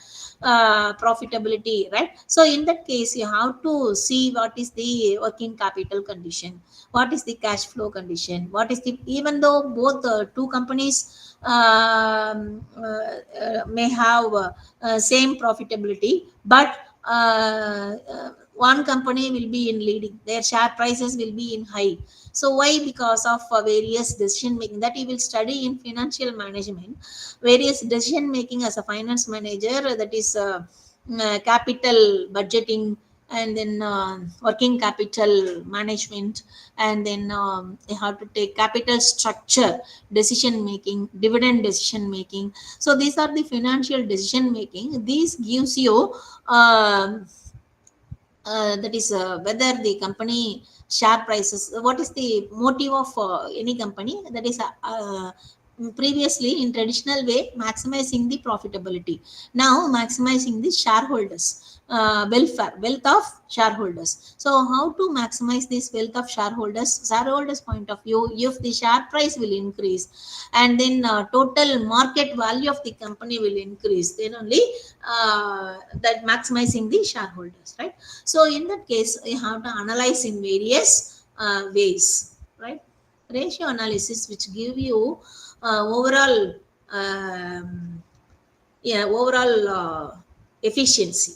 Say for an example, under we are dividing the ratios under various activities based on liquidity, based on leverage, based on activity, based on profitability, based on coverage ratios. So these are the ratios, formula, all these things I have given it here. Each and everything I cannot explain you. It will take more time. Ratio analysis and all regular classes we used to take 1 month. So 1 hour within this short period, it is not possible. You have to go through. I have given all the theory part as well as formulas part. Let us go to the problem straight away. See here.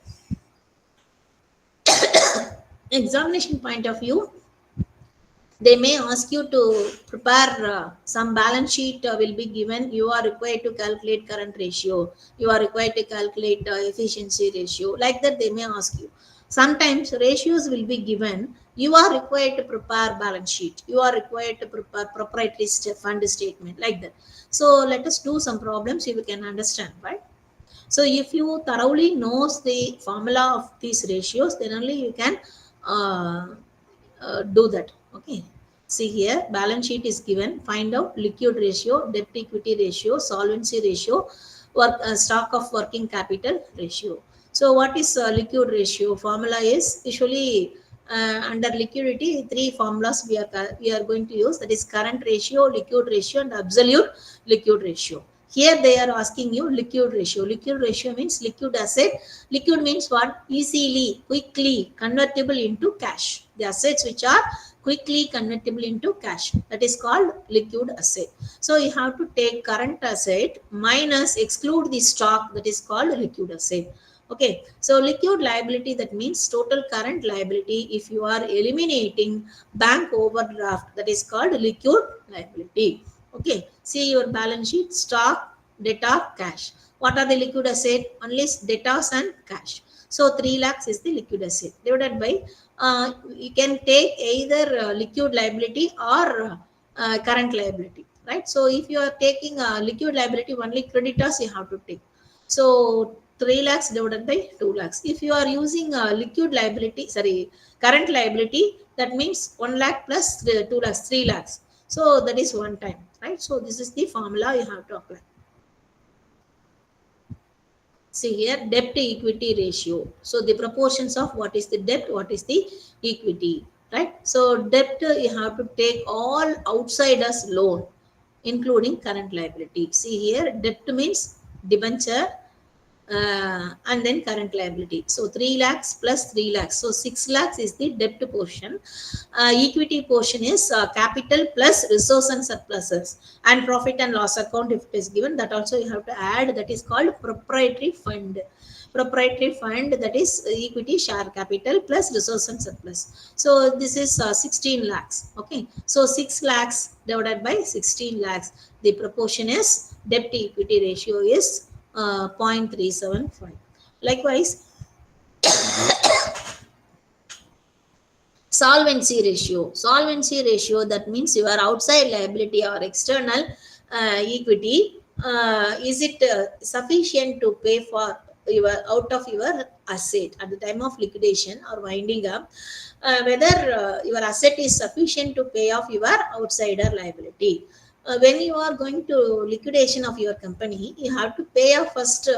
There is some preferences are there. First, you have to pay off your external liability, right? That is it sufficient or not? That you have to see. Otherwise, financial risk will be involved. So, outside liabilities, that is both current liability as well as a long-term liability, that is 6 lakhs. Total assets is see here, total assets 22 lakhs. So 6 lakhs divided by 22 lakhs into 100. So it is your outside external liabilities are covered in your asset is 27.27%. Right. The next one, stock of working capital ratio. Stock of working capital ratio, that is stock divided by working capital. Stock here you have to take average stock. So average stock means opening stock plus closing stock divided by 2. So in this problem, only closing stock is given, no problem. Suppose opening stock also, if it is given, you have to take average stock, right? So here only closing stock is given, you take it. And working capital. Working capital means what? Current asset minus current liability is the working capital. Ma'am, Yes, ma'am. in exam point of view, they are asking problems are any theory related, ma'am. Theory also they will ask, what are the limitations of your ratio analysis? What are the benefits of ratio analysis? Like that, theory question also they can ask you. Okay. We cannot say exactly which one they will give. Who is setting the question paper? 80% will be problem and 20% only theory. So you have to concentrate on both. Okay. Okay. Ma'am, will you share that this PPT for exam point of? This PPT already it is uploaded on our website.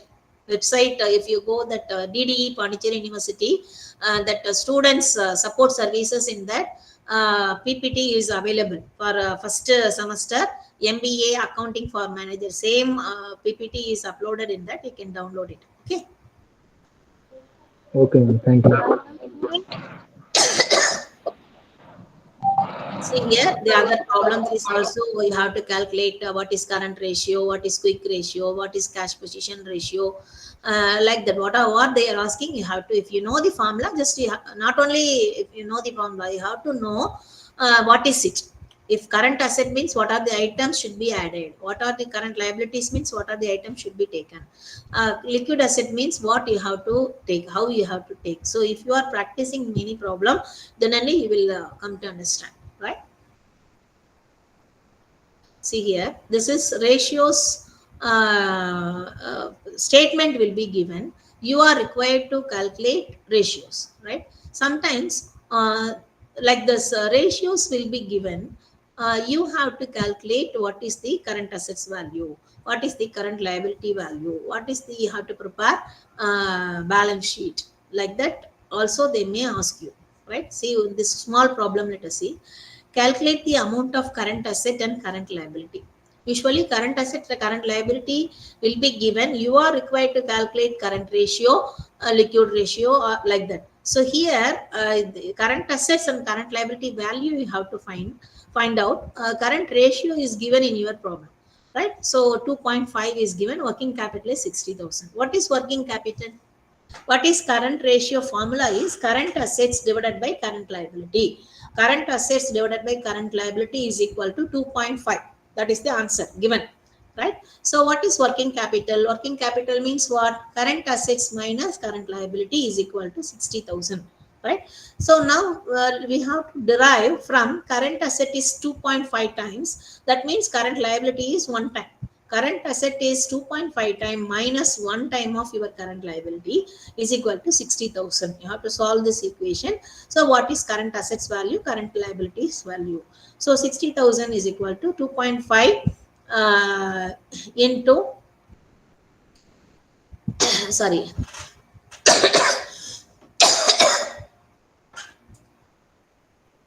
2.5 minus 1, that is 1.5. Okay. 2.5 not into x, 2.5x I have given minus 1x. So 60,000 is 1.5x is equal to 60,000.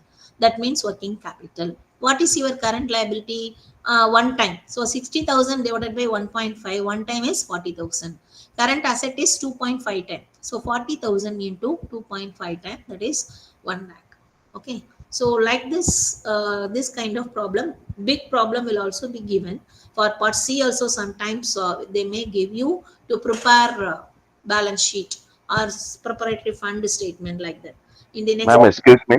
yes. Ma'am, which area particularly very important, ma'am? Like solvency, major classification, I believe, turnover ratio, profitability ratio, and then solvency ratio. Yes, So yes. which area is very important for the examination point of view, ma'am? Examination point of view, that Because you are taking only solvency ratios right now, I feel so.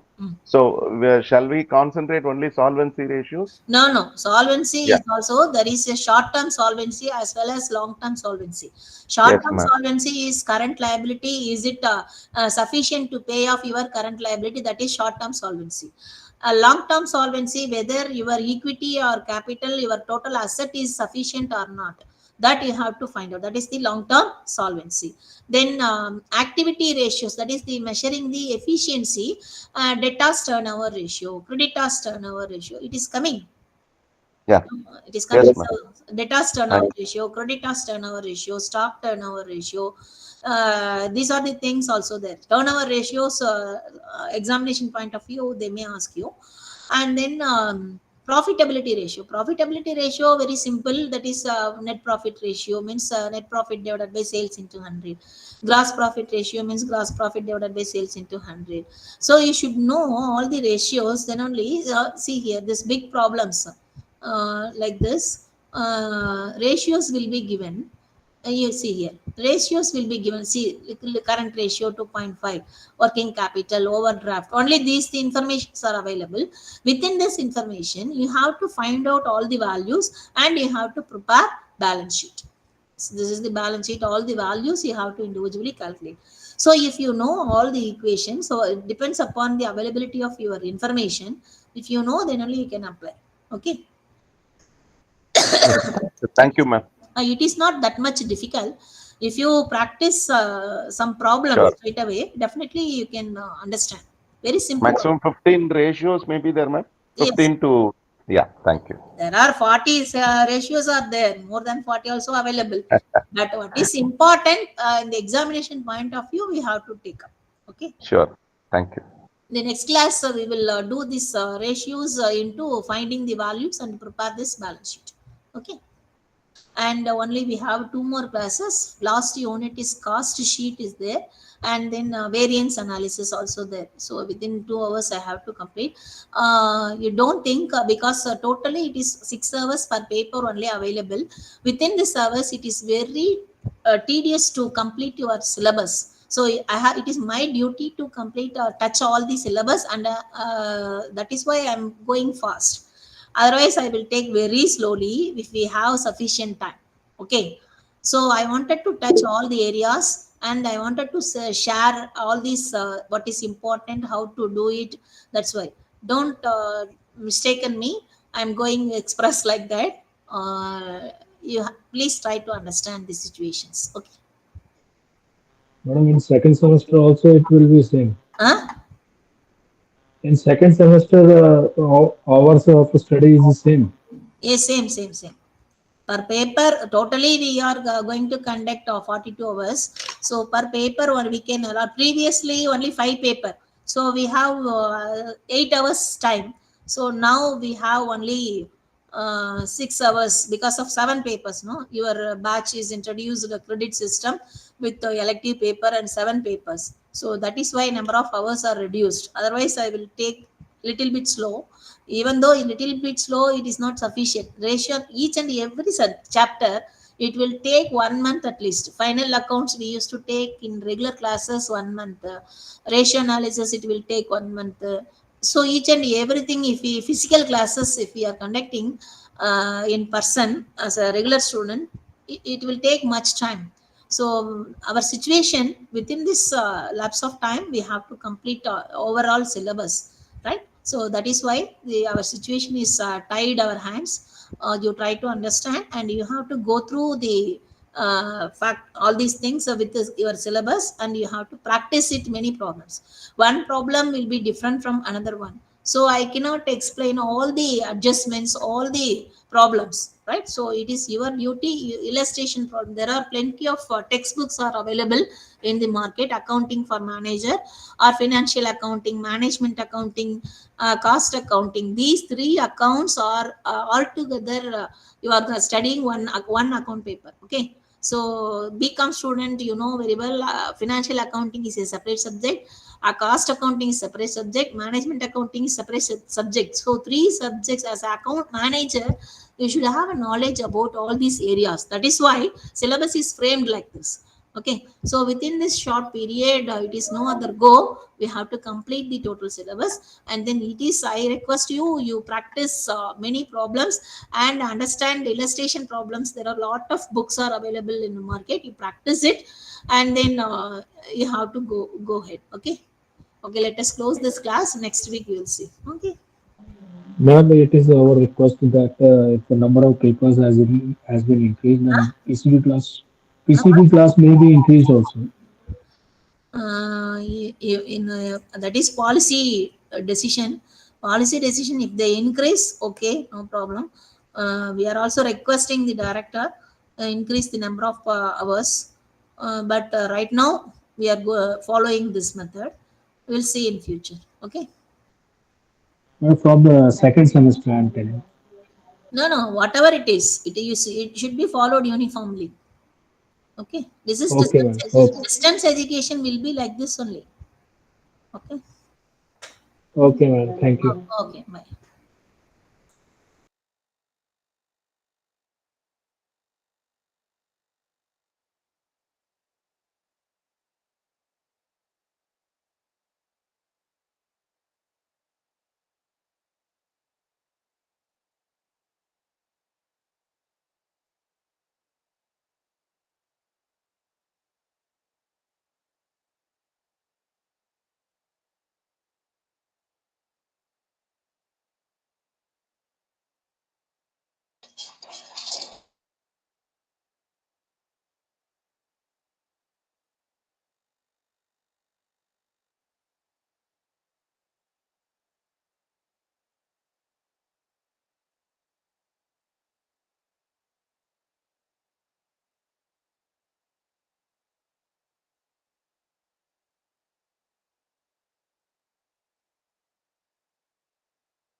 Hello, students. Hello. Good morning, sir. Good morning. Good Good morning morning. to you. Good morning, sir. Yeah, good morning to all of you. So once again, we are going to join this business law class. Okay. Good afternoon, sir. Good afternoon. We are going to discuss about business law, right? Are you able to see PPT now? Yes, Yes. Yes, sir. Yeah. Yesterday we were discussing about Negotiable Instrument Act. So till now we have completed this law contract. Completely we have discussed. Then Partnership Act, Sales of Goods Act, and Negotiable Instrument Act. Yesterday we have discussed. So how many types of negotiable instruments are there, students? Anyone? Three. What are those? Check, promissory Bill note, of exchange and promissory note. Bill of exchange, promissory note, and check. Check. So is there any difference between bill of exchange and promissory note? Yes. Yeah. What are the difference? Do you remember? In PPT already it is there. Do you remember yesterday what we have discussed? In promissory note, there will be two parties, isn't it? So who is promised to pay and the holder of the promissory note? There are two parties. But in case of bill of exchange, there will be three parties. Three parties, because third party, because you are giving the order, unconditional order. So third party has to be there. Similarly, In promissory note, it is unconditional promise. You are giving promise to the bearer of the instrument that I promise to pay. But in case of bill of exchange, it is an unconditional order. You are giving third person order to pay to the holder of the instrument. Is it clear? In case of promissory note, there is no prior acceptance is required, but in case of bill of exchange, prior acceptance is required. Similarly, liability of the maker of the drawer primary and absolute, because you are promising it is absolute and primary. But in case of bill of exchange, it is conditional. Whatever the condition is there, based on that he will do. So in case of promissory note, no notice of dishonor need to be given, but in case of bill of exchange, dishonor must be given. These are the few difference between promissory note and bill of exchange. I hope if question comes, what are the difference between promissory note and bill of exchange, you will be able to write. Similarly, there are the difference between check and bill of exchange. Check must be drawn only on a banker. You are giving check to the banker, any bank, like a State Bank of India, Indian Bank. So it must be drawn only on a banker. But in case of bill of exchange, can be drawn on any person. So you can give order to any person to whom you have made the tie-up. So you can give to any person. Not necessarily the banker should be there. It may be a company, it may be an individual, it may be anybody else. So in case of check, the amount is always payable on demand. On demand, you have to pay. But in case of amount, may be payable on demand or after specified time. So it can be after specified time also, it can be given in case of bill of exchange. But in case of check, it is not. It is always payable on demand. When you are submitting the check to the counter, they will be, or to the banker, they will be paying. Sir, I have a doubt, sir. Yes. Bill of exchange can be discounted only with the bank, no, sir? So in that case, they have to go to the bank, no? Bill of exchange. It cannot be discounted separately. It is not necessary that it has to be a banker. Okay. It can That's be a what's banker. my doubt. It can be a banker. It can be anybody else also. So We can discount with any individuals also? Yes, you can do. Okay, sir. But in case of check, it is only to the banker. You cannot give it check to the any individual. It means can present to the individual so that he will pay. He will not pay. It will only the banker. The check is not entitled to days of grace. Check is not entitled to grace period. The date is mentioned. Once the date is over, the check will, but you cannot present the check. It will be dishonored. But in case of bill of exchange, a user's time bill is entitled to 3 days of grace. Grace period is there for 3 days. Bill of exchange, after 3 days also you can present and can get the money. A check can be crossed, but crossing of bill of exchange is not possible. A check, it is a very usual procedure. You must have done it cross check. You are putting two parallel lines or and company or something like that. You are crossing the check. But in case of bill of exchange, this is not necessary, not required. It is not possible also. You cannot cross the bill of exchange. Notice of dishonor is necessary. In case of the banker is dishonoring the check, they will cite the reason and they will give the notice. But notice of dishonor is necessary to hold the parties liable thereon. Here you are giving you are making liable to the parties because you have given unconditional order to the individual to pay, but he is not paying, or there is no sufficient fund, or no, there is no such contract. In that case, for legal action, the notice can be given. But here, prior to that, dishonor notice of dishonor to be your check is dishonored due to so and so reason. But there, for taking legal action, it can be done. So, in case of check, not to be noted or protest in case of dishonor. But in case of bill of exchange, noted or protested to establish dishonor. So it is again the terms and conditions based on that. Here you can again the dishonor of the check. You can go to the bank and you can say that what is the problem, what is the issue, and if there is no issue, then bank has to accept. But in case of bill of exchange, noted or protested to establish dishonor, you can why it is dishonor. Although almost same both the cases, but it can, in this case you can go to the bank. In that case, legal action for taking legal action, you can declare the dishonor of the instrument. So these are the few difference between negotiable instrument, check and bill of exchange. The last 2 points are not clear. Which one? Notice of dishonor is necessary, and notice of dishonor is necessary to hold the parties liable thereon. Here, not to be protested in case of dishonor. You cannot. It is not to be protested because there is a shortage of fund or something due to have, or sign is mismatching. In that case, there is no protest. You have to correct that one. Then only it can be given. But in this case, as there is a legal, you are going for the legal. Notice to dishonor necessary to hold the parties liable thereon. You are making the party liable for that protested to establish dishonor.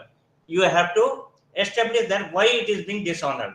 But in this case, you can correct it. You can, if sign is mismatching, you can sign it properly and keep it. If there is no fund, then you have to put the fund in the bank. Then only bank can adhere. But in this case, you have, it is being, there is no prior notice to be given. You are directly making liable to the parties. Either party can be liable. So in that case, you have to protest, and the individual have to say that this is the reason why it is not being payment is not being done. It is to be dishonor. Then legal action will take. But in this case, there is no, in first step itself, there is no legal case. It has to be intimate to the individual. Due to this reason only, it has been dishonored. But in this case, directly you are taking liable. You are making liable to the third parties and taking legal action, so that you can argue and protest to establish the dishonor of the instrument. Is it clear? Sir, I have one more doubt, sir. Yeah. Suppose a buyer and seller is there. A buyer is not having money to pay the seller after receiving the material. So in that case, he accepts some bill. Like he is going to take credit from the bank only. So he goes to the bank and take discount. I mean, he is giving permission to the seller to go to his bank and discount the bill. No, so that is how that story goes, no, sir. Because he is seeking the help of a bank or the seller's bank. No, when he accepts the bill, that person, that seller will go to the bank and discount the bill and get money. No, so who will pay the money for the bills, sir? You are mixing two cases here. Goods and Sales Act is different, while exchanging of money, that is different. The bill of exchange is separate part. So it is only the payment of the instrument, holder of the instrument. Holder of the instrument. Yeah. If the the bill of exchange is, third party is the banker. Okay. Okay. Yeah. In case of check, the party is the banker also here, but he can give notice of the dishonor. This is the due to this reason only it has been. So he will give 45 days credit, isn't it, sir? Yeah. To settle the payment. So on the date of due date, the buyer has to go to the bank and settle the payment, like that, yes, no? Yes. Okay, sir. Yeah. Thank you. Okay. So these are the few difference between, if a short question comes, you will be able to identify the what is the bill of exchange and what is the promissory note and what is a check. There are many other things are there in your study material, but due to a shortage of time, I cannot discuss each and everything. You kindly go through the study material. If anything is there, my contact number will be there. At any time, you can, any working days, you can contact me or discuss me. We can discuss. Okay. Or time, if time is left over, we will leftover things we will discuss further. So now we'll be switching to the company law, okay, which is a very big one, big chapter. So, and very necessary for your day-to-day life also. It is for the individual knowledge also. It is necessary, not only for the academic purpose. And usually it is day-to-day life. It is also very necessary. So, shall we switch about to company law?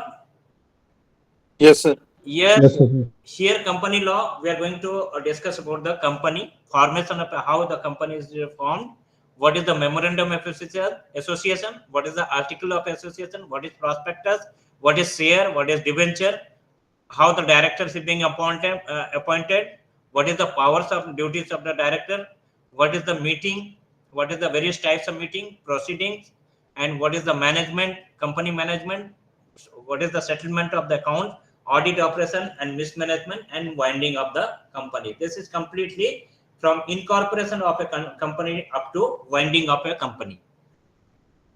So let us see the Companies Act 2013. Company Act now recently it is amended in 2013. Okay. So what is company law? The laws governing companies in India have been compiled and contained in the Companies Act 2013. Whatever it is given in the Companies Act 2000, under this company will be regulated. The new act consists of 470 sections. This is just introduction so that you should be able to know. The new act consists of 470 sections spread over 29 chapters and 7 schedules. In the Company Law 2013, it consists of 470 sections and 29 chapters and 7 schedules. 188 section of the preceding legislation, Companies Act 1956, have been scrapped in the new act. Old act, so 188 section was scrapped out in the new act 2013 act. So the new company law adopts forward-looking approach, and this law is forward-looking approach so that you can progress and easily it can be done, and which empowers central government to frame rules and for governing companies. So power is with central government who can form to regulate the companies. This is a landmark legislation that introduces high standard of corporate governance and makes spending on CSR mandatory. What is corporate governance? Anyone? You must have studied in business environment. Anyone? What is corporate governance?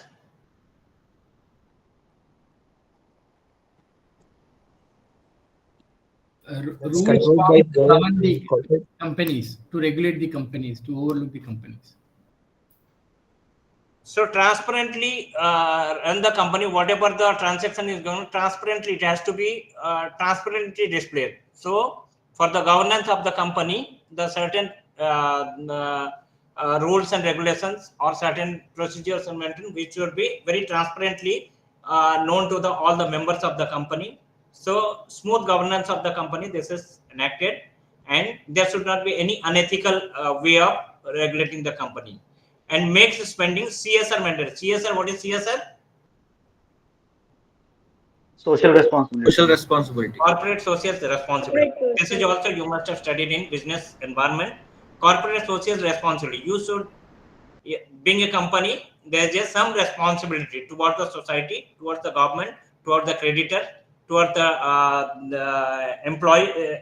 employees, towards the shareholder. You have certain responsibility, which is called as CSR, which is made mandatory in this the Company Act 2013. It has been made mandatory. Some of the percent you have to spend in corporate social responsibility. So these were the background of the Company Law 2013. What is the concept and origin? The term company is derived from the Latin words cum meaning with or together, and pens meaning bread, to earn bread or to do something. So from that it has come. Originally it is referred to a group of persons who would take their meals together. Normally from there only concept has come, when people are sitting together and having a meal together, sitting together and having meal. From that only the concept has taken place. In company law, there is no definition is given for the what is company, but some definition given by the some of the prominent jurists and all. They have given some definition. We'll see.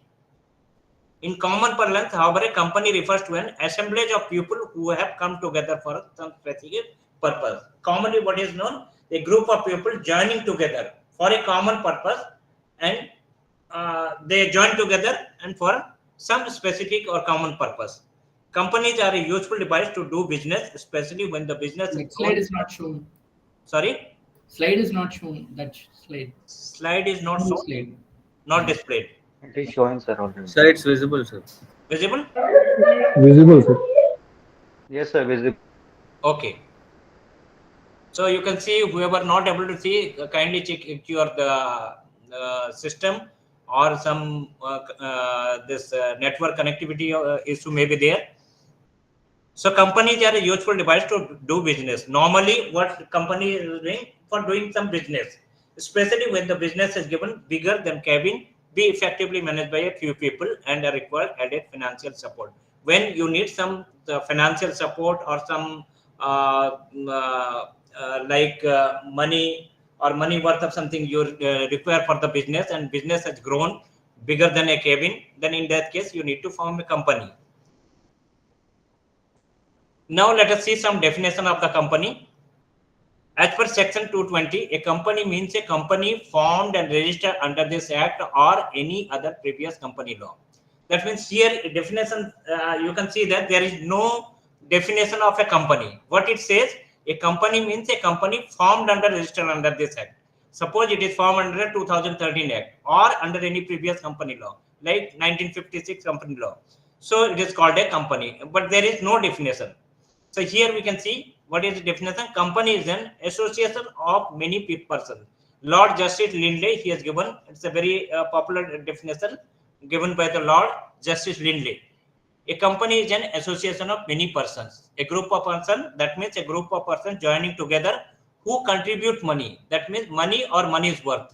So the group of people, they are joining and they are sharing some money or money's worth or some capital to a common stock. Altogether, it makes a common stock on employed in some trade or business. This stock, this money is employed in some trade or common business, and who share the profit and loss arising therefrom. So these members of the company, what they are doing, they are sharing the loss and profit. The common stock so contributed is denoted by money and is the capital of the company. What is the common stock? That is the capital of the company. The person who contribute to its whom it pertains are the members of the company. Those people who are contributing for common stock, they are the members called as the members of the company. The proportion of capital to which each member is entitled, its share.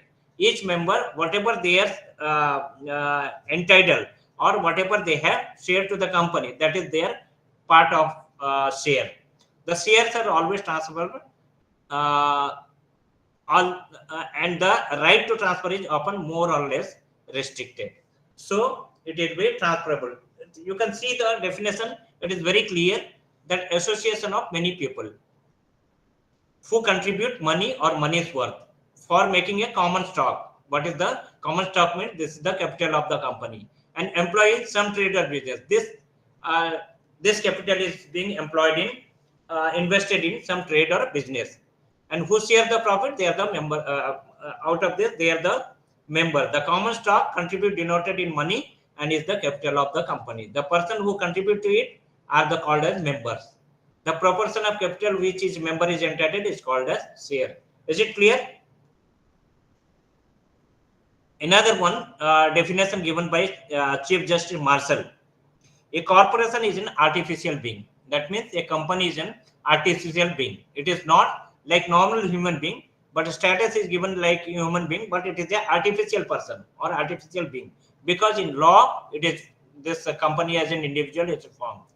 It is invisible, intangible, and existing only contemplation of the law. It is invisible. You cannot see the individual, the company. It is intangible. You cannot touch, feel, and see. And existing only in the contemplative law. In the eye of law, it is the person is artificial person is existing. That company is like a normal human being, but it is a artificial person. You can sue the company can sue to you also if you are doing anything wrong. Being a mere creation of law, it possesses only the properties. Company possesses only the properties or capital which the charter of its creation confers upon it. Charter is the charter of the like memorandum of association contains all the details, terms and conditions of the company. It either expressed as incidental or its very existence. So what is being mentioned in the charter, so with that it will be regulated. So you can now it is very clear that what is a company. It's a association of person. There is a common stock. There are the members. They are sharing profit and loss. And company is an artificial person. It is invisible. It is intangible. It is in the eye of law. Because once the seal is made, then that is the authority of the company. Now let us see what are the various characteristics of company. Company is a incorporated association. It is incorporated association means this association is incorporated with the law like governed by the Companies Act 2013. It is an incorporated association. Company is an artificial person because company, like a human being, you cannot see them, you cannot it is an intangible, you can touch, you cannot see, so it is an artificial person. In the eye of the law, it is created. Once it is registered under the Companies Act, it is called as company. It is an artificial person. Sometimes question comes, company is an artificial person, explain it. So you should be able to define that what is a artificial person, because it is not a human being, it is a created by the law. It is like a human being. If somebody does wrong to the company, company can sue. Like individual can sue to the individual who is doing wrong to you, similar way company also can do that. If company is doing anything wrong, you can sue to the company also, like a human being. But it is in the eye of law, it is an invisible, it is an intangible person, it is an artificial person. So company has a separate legal entity. Another characteristic is company has separate legal entity. It has company is different and the members of the members are different. You cannot say the property of the company is the property of the members. It is not like that. Property of the company is different, individual is different. Company has separate legal entity. It has like an individual, it is a legal person, so it has legal entity by the name of a company, so and so company limited. Limited liability. Next is limited liability. So in the memorandum of association, while incorporating company, that will be mentioned that limited by guarantee or limited by share, whatever it is mentioned, by that only it will be governed. Limited liability. Company has limited liability. If it is limited share, so whatever share he is supposed to pay, the individual has to pay the complete share. Limited by guarantee, whatever the guarantee is made in the memorandum of association, that much amount the individual has to pay. So company has limited liability. Company has separate property. Here it is company is as a legal entity because company has its own name. So here another characteristic you can say, company is a separate property. Property of the company is different, property of the individual is different. You cannot say the member says this is our property, because it is the property in the name of company. There are many shareholders, many creditors, all those they are the part of the company. So property of the company is different. There is a very famous case, Solomon versus Solomon case also. So if you have time, you can Google it. You can see the detail of Solomon case also. Next is transferability of share. Transferability in the public company, transferability of share is possible. It can be transferred, but in the private company, it is restricted. Perpetual existence. Next characteristic is perpetual existence. Company has its own existence. The members of the company come and go, members can die, but company will remain there until it is company is completely liquidated. Till then, company will exist. The members can go and come. Directors may change, but company will remain same.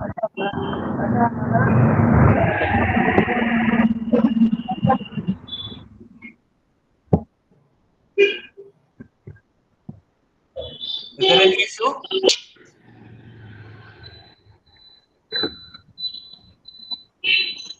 Dr. Satyanarayan, you want to ask anything?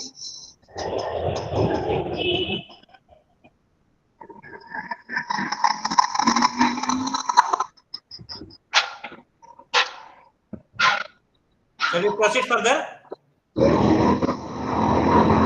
Hello? Yes, sir. Yeah, there is something, some disturbance in Mr. Satyanarayan. Yeah, sir. Sorry, sir. No problem. Not Sorry, sir. Sorry. I was on the move. I'm accepting. So, shall we proceed further? Yeah, sir. Please, sir. Please, Yes, kindly sir. proceed. I'm listening to you, sir. Yeah. Meticulously. kindly go ahead. existence. So members of the company come and go, but company will remain. So next is common seal. This is a very important question, and most times it is examination point of view. It is repeated question. What do you understand by company? What are the characteristics of a company? So next is common seal. Company has its own seal, its own name.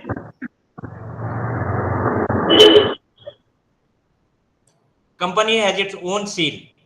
So once a seal is there, then it will be the authenticated document with the authorized signatory will be there. Signature will be there. So it will be a proper document. So common seal has to be there. In the name of the company, there is a common seal. So that is the name of the company. Next characteristic, capacity to sue. Company has the power, as we say that company is an artificial person. It can sue to the individual who is doing wrong thing, and any members or any person who is affecting by the company or anything wrong done by the company can sue the company also. So capacity to sue, like normal human being, the company has power to sue the individual, because company is an artificial person. So of its own, it cannot do with the signatory or with the name of the company. It has the power to sue the individual. These are the few characteristics of a company. If a question comes, define company, and what are the different characteristics of a company, you will be able to write it. Sir, what did you mean by common seal? Like company has its own name. It is a separate entity. Company is a separate, like members of the company, they have their own, they are the member of the company. Similarly, the common seal, one seal will be there. In all the documents of the company, that seal has to be there. The so and so company limited.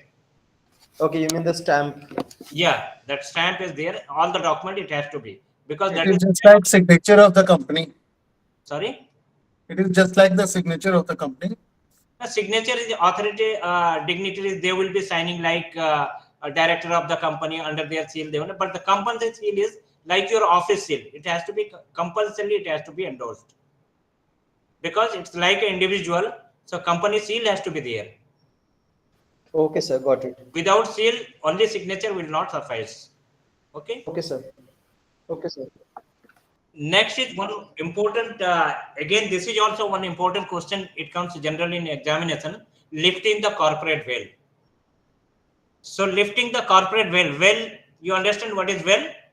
Like curtain or something which is hidden, the veil is put or curtain is inside, what is happening, nobody knows. So lifting of the corporate veil, sometimes it is necessary to lift the veil to see what exactly happening inside the company, because outsider, they do not know, the shareholder, they do not know what exactly going inside the company. If there is a fraudulent activity is going, that also not to be known. If there is a complaint to the to the company board, then there will be the provision of lifting the corporate veil. In case of a dishonest and fraudulent activities, it is going on inside the company, the law lifts the corporate veil and identifies the person who are behind the scene and are responsible for the perpetration or fraud. Because company, as it is an artificial person, he cannot do the illegal things. Only the members of the company or somebody who are involved in the company, they can do the fraud. So in that case, the law permits to lift the corporate veil to see what exactly it is happening inside the company. The concept of lifting the corporate veil is a changing concept, because to avoid or to protect the members of the company from the fraudulent activities of the whatever company is being done. So to check those things, lifting the corporate veil provision is there. The veil of corporate personally, even though not lifted sometimes, is becoming more and more transparent in modern jurisprudence.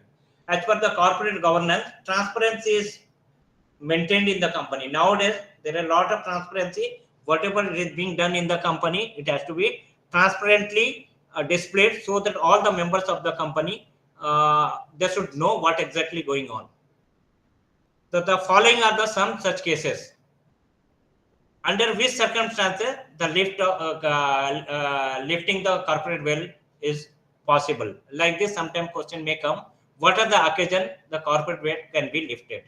So the following are the some cases. For the protection of revenue. Suppose you are evading the tax and you are not showing the proper revenue, how much earning, what is the members of the company or the shareholders, they do not know what is the revenue, you are hiding. So protection of revenue also, it is sometimes corporate wealth can be lifted. Where the company is acting as an agent of the shareholders. Sometimes company acting as the agent of the shareholders. This is again very popular case, Solomon versus Solomon case. If you can see, in that case, Solomon is acting, company is acting as the agent of the shareholder. Because in that case, Solomon and his 6 sons, all and wife, all are the members of the company. They are holding majority of share. When company was liquidated, they share the money among themselves, and hardly some capital was left over for the other shareholders. In that case, it has been ordered to lift the corporate wealth and found that the Solomon is the company is acting as the agent of the shareholders. So in this case also, it is possible to lift the corporate wealth. Where a company has been found by certain person to avoid their own valid contractual obligation. In some of the company, it is happening that to avoid their own valid contractual obligation, they are hiding that one and they are doing something wrong to the company. So in that case, corporate wealth can be lifted. Where a company has been found for some fraudulent purpose. Some company they have made for the fraudulent purpose. In that case, it has, if it has come to the light that company is doing fraudulent purpose, then in that case again the law will see that there is a provision. It can be the members can be, the company can be checked out what is happening inside the company. Where a company formed is against public interest or public policy. If company is doing something against the public interest or public policy, so for example, releasing pollution to the society or doing something wrong to the society, in that case also it is possible whether they have taken all the necessary permission or what exactly going inside the company. So it can be checked out. Where the holding company hold 100% share in a subsidiary company and the latter credited only purpose of the holding company. So subsidiary company, a holding company. A company can be the main company and it can create a subsidiary company. But that company is created only to evade the tax. So everything is controlled by the main company.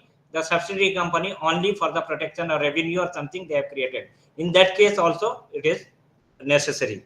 Where the members of the members falls below statutory minimum. So there are some provisions like a private company, minimum members are 2 and maximum number 200. So in that case, suppose out of 2, one has left the company, then in case of only one remains there, that in that case company can be liquidated, or it has to be seen that what exactly happening inside the company. And similarly, public company also minimum 7 members. Below that, if they are going down, then it can be the corporate wealth can be lifted and shipped and can seen. Where prospector includes a fraudulent misrepresentation. For example, prospector who can issue the prospectus? The public company can issue prospectus for inviting shares from the public. In that case, they will release the prospectus so that public who are interested to share their money to the company, they can know that what is the exactly aim and objective of the company, what is the function of the company, what they are going to do. For example, you are making a company and you have not taken the pollution clearance. Industry you are opening and you have not taken pollution clearance. But in prospectus you are mentioning that pollution clearance is already taken from the government. Whereas you have only applied, you have not got it. But in prospectus, fraudulently you are saying that the permission has been granted. So in that case also, it will be corporate wealth can be lifted. For an investigation of ownership of a company, there is sometimes there will be conflict who are the owner of the company. In that case also it is possible. So what is a corporate wealth, why it is necessary, and what are the occasion the corporate wealth can be lifted. Any doubt or anything to be clarified? Clear, sir. Yeah, sometimes you may get question in this one also. Next, we'll see the classification of the company. What are the different classification of the company? Shall we proceed? Yes, sir. Yes, sir.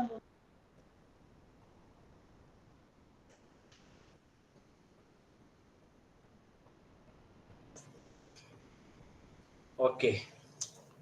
Yes, sir. Please proceed. Yeah, based on the incorporation. There are few companies like charter companies, statutory companies, registered companies, licensed companies, foreign companies. These are the various types of companies. Charter company like with a royal charter or something like that. If charter is made and company is incorporated, that can be called as charter company. Statutory company like statutory provision, LIC of Life Insurance Corporation of India, similar kind of companies called statutory companies. Registered companies, the companies are registered under the Company Act 2013 or any previous act like 1956 or something like that. If it is registered, that is called as registered company. Licensed company, any company who has taken license for some public interest or something for the benefits of the public. In that case, it is called that licensed company. Foreign companies, the company which are existing in the Foreign Company Act, and like many MNCs, they are called as foreign companies. Similarly, on the basis of liabilities, company with limited liability. As I told you, that company can be limited by liability, limited by guarantee. If liability means whatever the individual members of the company are liable to pay, that will be mentioned in the memorandum of association. There are two fundamental documents of the company. One is called as artificial of memorandum of association. Another is article of association. So there are two fundamental documents which contains the article of association contains the internal rules and regulations of the company, and whereas memorandum of association, everything like external and all the details of the company raised. There are some clauses are there. We'll discuss memorandum of association in detail. So there are limited by limited liability, limited by guarantee. Guarantee in the sense whatever they have guarantee they have given that this much share I have to share I have to pay. So until unless he paid that much amount, he has to be liable for that. Unlimited company, there is no limit like mentioned like guarantee or liability. So they will be responsible for the loss and share of the company, and they will be liable to the company in case liable to the members of the company in case of liquidation. Similarly, on the basis of number, private company, public company, sorry.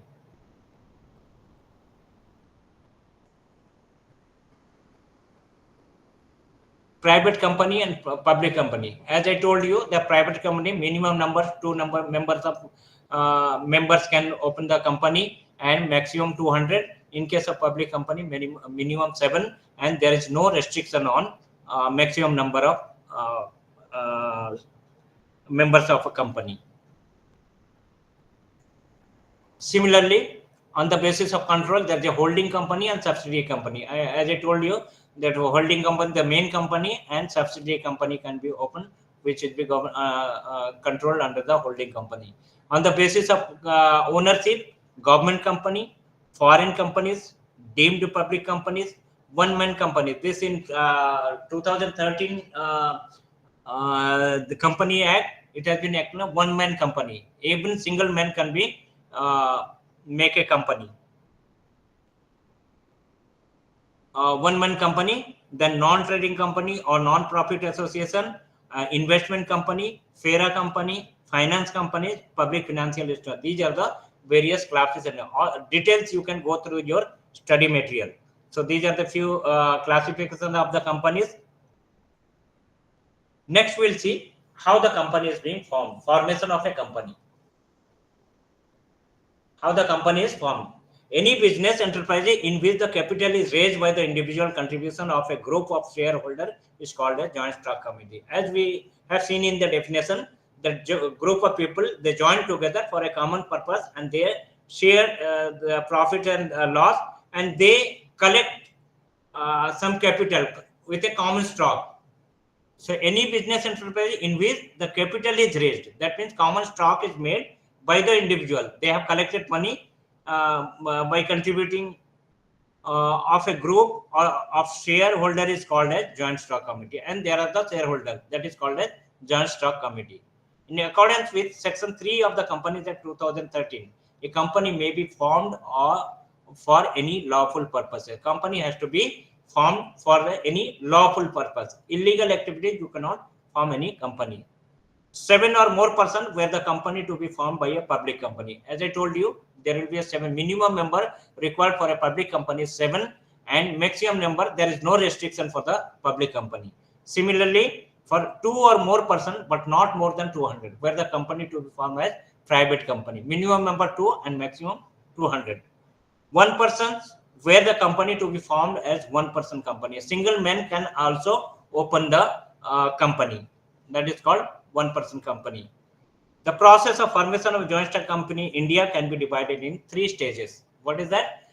First of all, we have to promote the company, promotion of a company. Next is incorporation of a company. Then is commencement of business. We'll see in detail. What is promotion? Promotion refers to the entire backing process by which a common company brought into light. There will be some promoters of the company. Those people are the main person behind forming a committee. It begins with the conceptualization of the company. They will conceptualize that what is the objective of the company, how to form, who will be the members. All this the promoters will define. The person who conceived the idea to form a company and initiate the process of formation of a company is called promoters. Those persons who conceived the idea, so they are called as promoters of the company. Next is the promoters enter into the preliminary contract with vendors and make arrangement of the preparation, advertisement, and the circulation of the prospectus and arrangement of the necessary capital.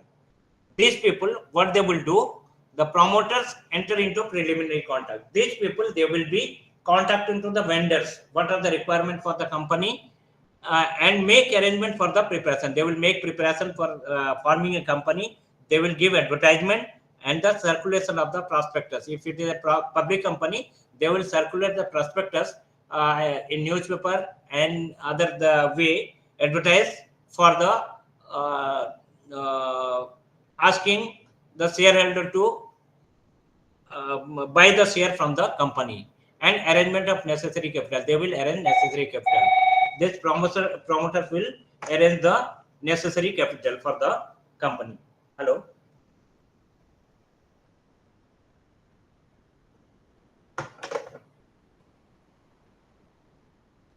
Just a second, please.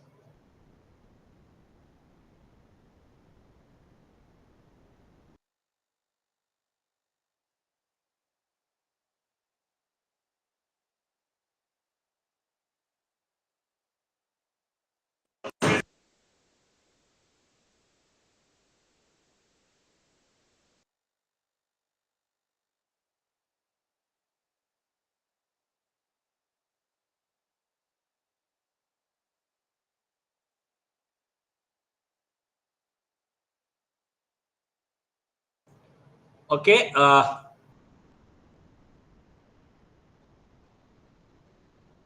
Yeah. The person who conceived the idea, is it clear? Hello.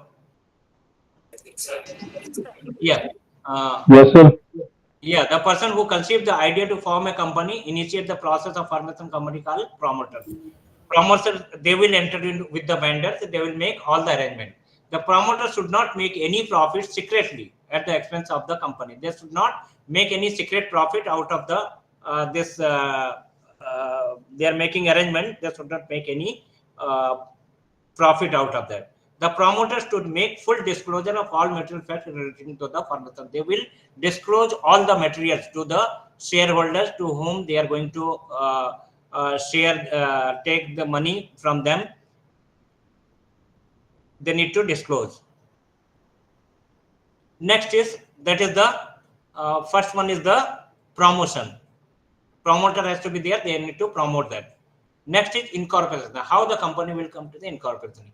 Incorporation of registration is the foremost obligation to be fulfilled to form any type of company under the Company Act. First of all, we need to register the company under the Company Act. No company can come into existence without being formally registered under the Act. Without registering, they cannot be called as company.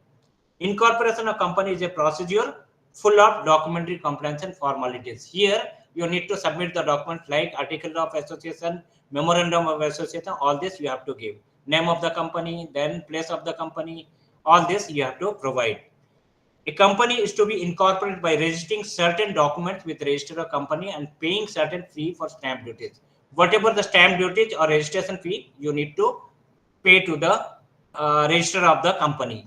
Unless until and these formalities are duly complied with, the company does not have legal recognition existence of its own. Company cannot exist without this registration. So registration is the, for incorporating a company, register is the mandatory procedure. Then third component is commencement of business. When the company will commence business. A company not having the share capital can commence its business immediately after obtaining the certificate of incorporation. Those company like private company, they cannot ask share from the public. In that case, they can get the certificate of incorporation after registration. They can get immediately get the certificate of incorporation. Once they get the certificate of incorporation, they can start their business. Private company. A company limited by the share capital can commence its operation or existing borrowing power unless it has complied with capital subscription requirement. But a public company who is asking share from the public, whatever the amount they have capital they have mentioned in the memorandum of association, until unless they procure that much amount, they cannot start the company or business. If any default is made in complying with the requirement of this section, the company shall be liable to a penalty which may extend up to 5,000 rupee, and every officer who is default shall be punishable with fine which may extend to 1,000 rupee for every day during which the default company. In case of any default, what are the penalties? If there is any short question, what is the penalty for the default made in the while registering the company? So these are the penalty provision. So it may extend up to the 5,000 rupee, and every officer who is in default shall be punishable with fine which may be extended to 1,000 rupee for every day during which the default continue. Till you are continuing the default, till then every day it will be 1,000 rupee. So these are the three fundamental procedure we have studied. What is promotion? What is incorporation? When you can commence the business? Is it clear? Yes, sir. Next, the fundamental document for incorporation of company, like memorandum of association and article of association. What is memorandum of association? The memorandum of association of a company, it is a charter which contains the fundamental condition upon which then the company can be incorporated. This is what we can call as constitution. Like we are governed by our country is governed by the Constitution of India. Similarly, the memorandum of association is the constitution for the company. So that is a fundamental document, very fundamental document by which the company will be governed. It is the fundamental condition upon which alone the company can be incorporated. With this fundamental document, company can be incorporated. What is that? It is a document of great importance in relation to the proposed company. This is the primary document of the company and sometimes called the charter or constitution of the company. All the rules and external rules and regulation, everything, how to be company will be managed, everything it will be mentioned in the memorandum of association. Anything is done beyond the power, that will be ultra virus. We'll discuss what is ultra virus. Sometimes question comes, what do you understand by ultra virus? We'll discuss later. Anything is done beyond the power, that will be ultra virus, beyond power of the company and so wide. So if you have mentioned certain things, for example, there are some cases I don't want to discuss right now because it will take time. in British period, British cases are there where the company was to construct the road. Their fundamental objective of the company, they have mentioned in the memorandum of association that the company objective of the company to take the contract for the constructing the road, whereas roads and bridges, whereas the company has taken the contract for the electrification also. In that case, when the court case has gone to the court, the court declared that it is a ultra virus, because your document says that when registering the company, you said that road construction of the road and bridge is the objective of the company, whereas nowhere it is mentioned that electrification will be included in this one. So if there anybody making a contract for the electrification with that company, it is very null and void.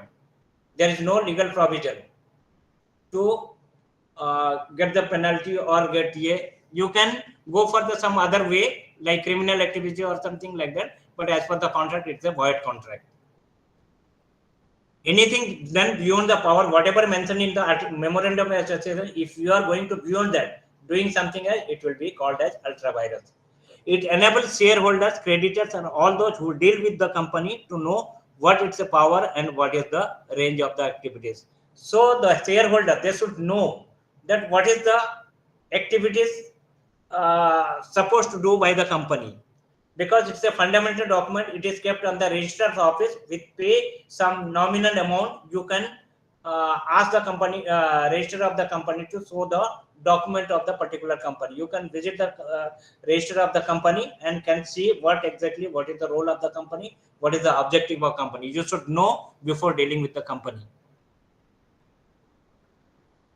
What are the form and contents in the, this is also one of the question, it comes in the examination.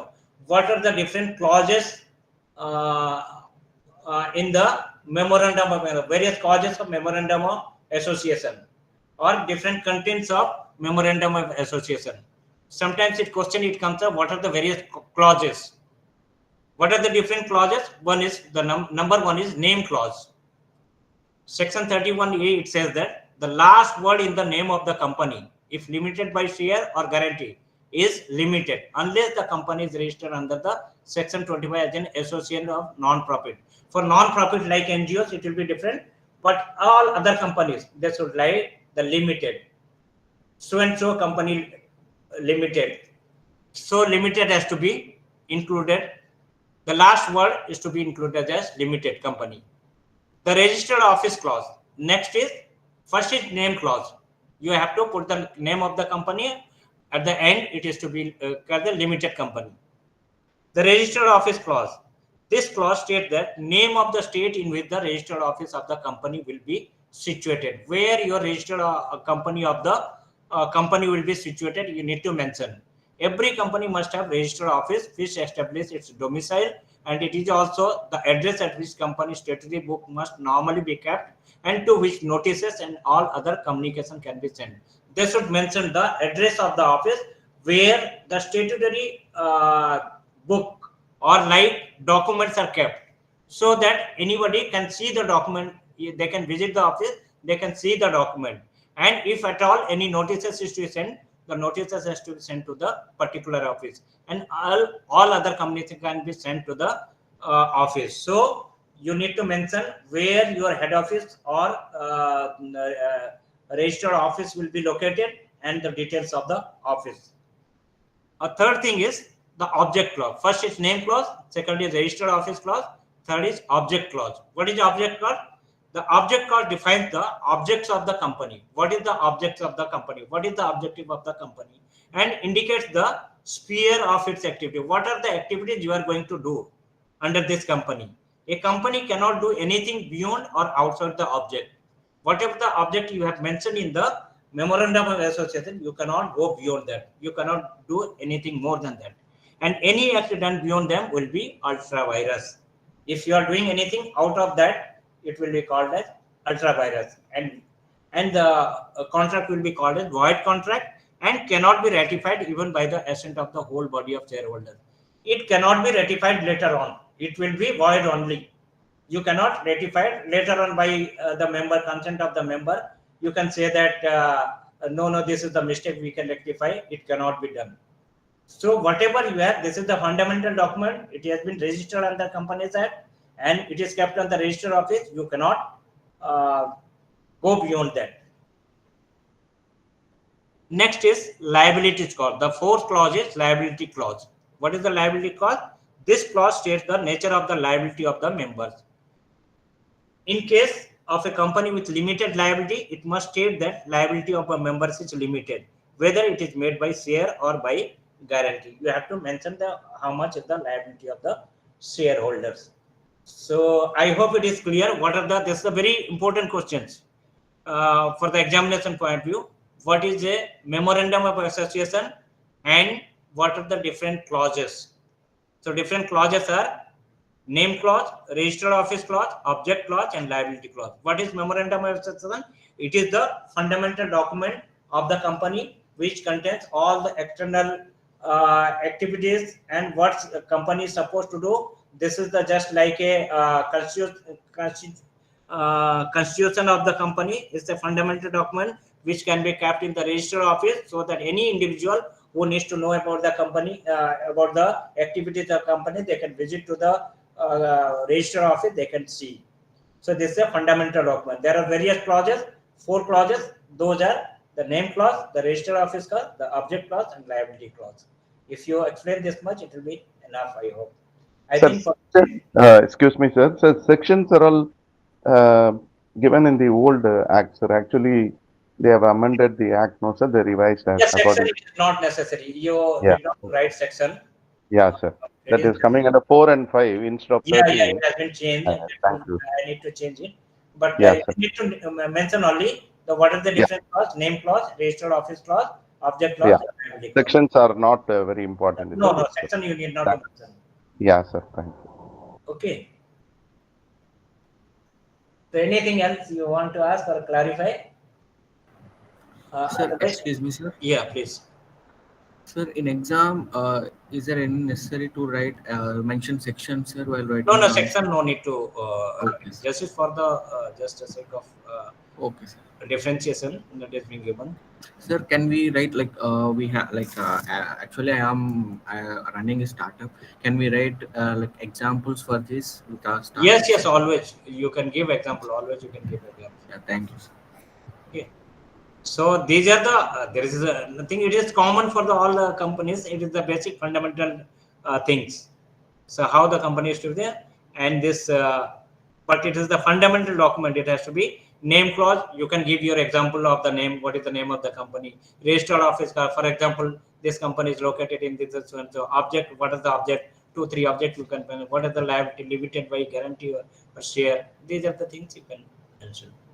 So in next class, we'll be discussing about doctrine of ultravirus, because question comes, what is the doctrine of ultravirus? We'll discuss next class. Then we'll be discussing article of association. In that also there is a doctrine, 2 doctrine, like a doctrine of indoor management. Another is doctrine of, there are one more doctrine is there in article of association. So this will be discussing in next class. Then we'll be discussing distinction between private and public, then share capital, share and share capital. Then we'll discuss debenture, then meeting. It's a big section. So next class we'll be discussing all about that duties of director, liabilities of director, winding of a company, then company meeting. We'll we'll discuss in next class. Okay. Any doubt or any clarification? Okay, sir. Yes, tell me.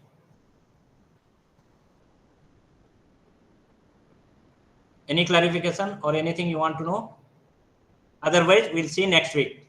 Okay. So just one question, one last question. Yes, tell me.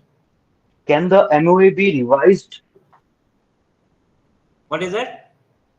Can the MOA be revised further on in case the company wants to extend its operation or incorporate more business? So can it revise its MOA? Yeah, memorandum of association, it can be amended. Again, there is the provision. You have to again registered office. You have to request for the change of memorandum, And article of association also you can change that for again provision is there for that. You can amend it, but the object which you have mentioned in memorandum of association, you cannot go beyond that. You later on, like I told you, later on you can say that we'll amend the memorandum of association. It will be, we can take the contract. No, by that time, if you have taken any contract out of objects of the objects which is mentioned in memorandum of association, it will be void. Only thing, if you are taking contract after amending that memorandum of association, changing the clauses and not clauses, the memorandum of association, if you are re-registering and amending it, after that you can take the contract. Before that, if you are taking contract, that will be a void, and it will be that no claim can be done, or there is no legal way. You can rather in other criminal case or something like that, it can be proceed. So it will be ultra virus. It will be called as ultra virus until unless you amend it. After amendment, you can take the contract. Okay. For example, road construction, road and bridge, you can change the amend the memorandum that our object is to construct the road along with the road and bridge. We will take the contract of the electrification. In that case, if you have registered again after registration, changing the amending the MOU, MOA, then you can take the contract. Before that, if you are taking, it is null and void. Is it clear? Sir, Yes, one sir. more thing. Thank you. You are telling no, sir. Doctrine of ultra wires, doctrine of constructive notice, doctrine of indoor management. Yeah, All doctrine of these are all management and constructive notice is article of association. association. That's what, sir. You mean to say some of the Yes, constructive. points to be discussed? That is doctrine of constructive notice. Yeah, even prospectus has to be discussed, no, sir. After that. Yes, yeah. After that, Yeah. prospectus and share Sure, sir. debentures. Sure. Thank you. Okay. Yeah. Right. Thank you very much. See you next class. Okay. Thank you, sir. Thank you. Thank you, sir. Thank you, sir. Thank you, sir. Thank you, sir. Thank you, sir. Thank you. Thank you all.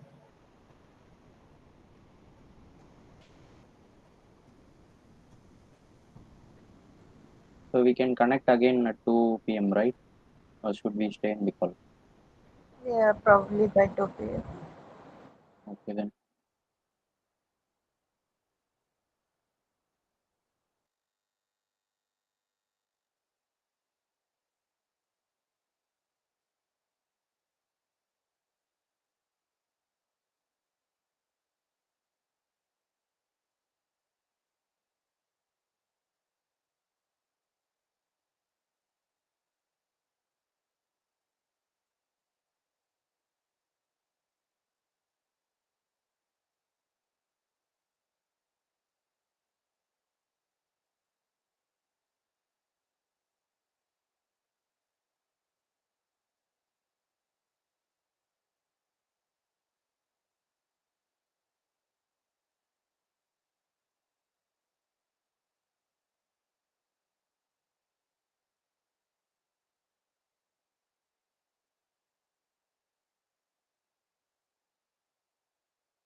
Can anyone tell class is going?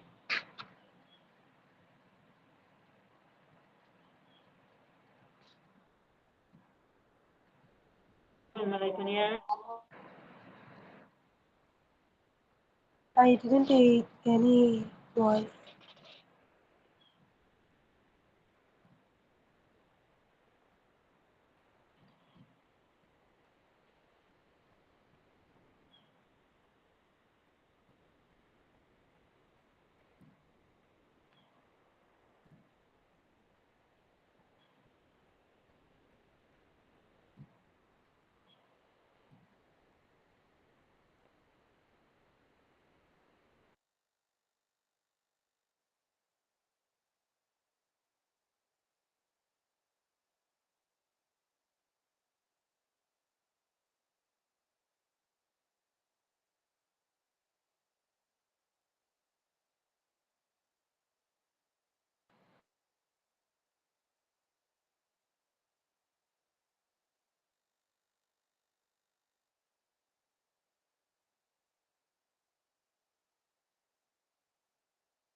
Guys, please tell me class is going or not.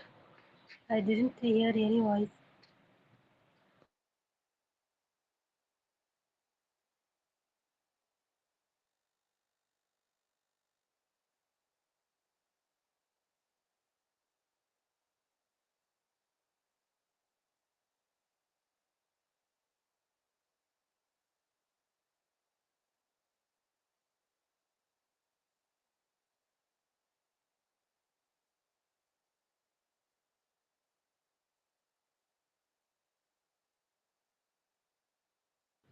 Hello.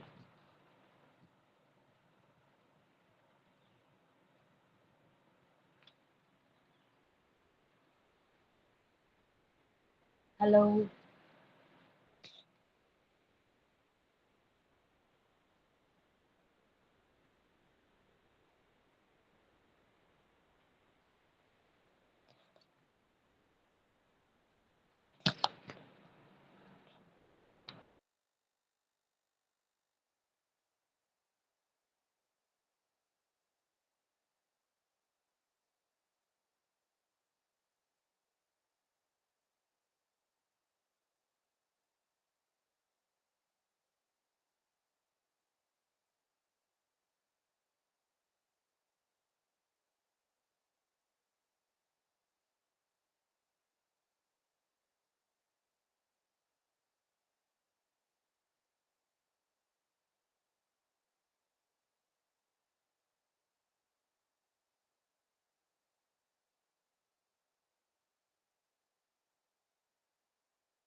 Good afternoon, ma'am.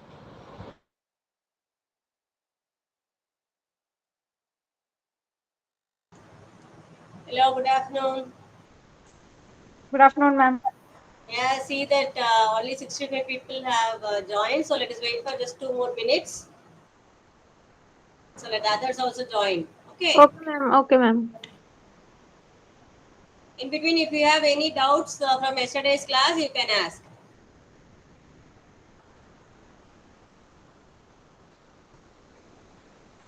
Good afternoon. Good afternoon to all of you.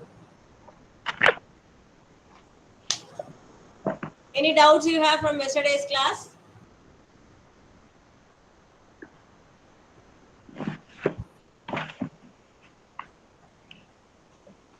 No?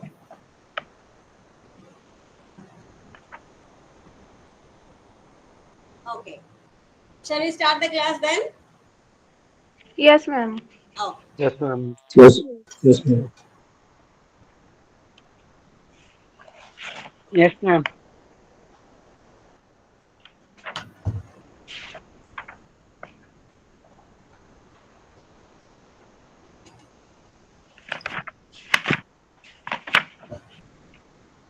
Okay. So, yesterday, were you able to follow the class and you were able to understand the concepts? Because we are a little bit fast, I know, because we are running out of time and within the given time, I'm trying to finish the concepts which is possible. So I would like that whenever you have some doubts or clarifications, you ask me then and there. Because the purpose is not that I finish all the syllabus. The purpose is whether you are able to understand the concepts, right? Yes, ma'am. Okay. So this is what the next concept we will be seeing in the continuation of values, attitudes, and beliefs. So how this works? What happens when there is a conflict between your belief and your behavior? That is what is called as cognitive dissonance. That means you know both the things are right or both the things are wrong or the combination, but either this or that you have to make a decision, right? So why this happens? Because as I told you, these are separate components: values, your attitude as a result of what you believe in, and the action, how you act to the other person. But sometimes what happens if the coordination among these three components are missing, right? See, for example, your behavior is triggered by one of your traits, anger, emotion, right? And your value says that you should respect your mother or father, your parents, right? But the attitude, now because of your traits, your anger or emotion is triggered by that, and you are showing a angry attitude towards your parents, which your cognition is saying that as per your values, what you are doing is wrong, right? You know that, but you are dominated by other emotions that you want to show your resistance or anger, so your attitude is not aligning with your values. You are acting not as per your belief. So what happens? Both this is happening in your mind. Are you able to follow me? You want to be both, but you have to display only one. So you are selecting one dominance. What happens? This results in a change of this belief, attitude, or behavior. This is a dissonance. What happens? There is a conflict between yourself inside. It is not that anything is fake or lie. You are all the side, it is you, but you have lot of dimensions. Which dimension is dominating at that point of moment is how you display yourself, like the words or actions or the look or attitude, whatever you say. So what happens? But you will be regretting that later because you didn't believe that. There is another one part which said that you are wrong yourself. It's not other person saying you are wrong. You yourself know that you are wrong, but you acted otherwise, right? But remember, in this case, If you have acted in this side also, you will be regretting. If you are being submissive where you want to be resistance, then also you will regret that I should have rebelled at that point. Why I have not done? So this dissonance is very common, right? You will be moving apart from what you are, and you will be doing many things. See, it is a part of what do you say, growing. You know, that is how we grow. So this is a very common phenomena which will result in a permanent damage or permanent growth in any one person's belief and the behavior, right? So this is one concept you should understand, so that you will be able to understand when the other person is going through that also. First, you try to relate to you when you are going through this thing, because this will be a very good what do you say, lesson for you to understand yourself, why you are not you in some places. It is not that you are not you. You are you in all the places, but you have many dimensions, many phases, which sometimes the innermost which you have suppressed may come high, which is a news to you, which is a surprise to you, right? You may not believe yourself that why I have done that. It is also you, okay? Right. So we go to the next topic. So this is where we finish off the personality, right? All the components of personality so far we have finished. Any doubts in this self, ego, personality? Because this is the base of the subject, you know. So if you have any doubts, you can clear now. Apart from that, we can move to the next topic called external. Externally, how the behavior is modified. What we have seen so far is internal psychology of a person. So that's all. Any doubts in that before we move on to the organizational side?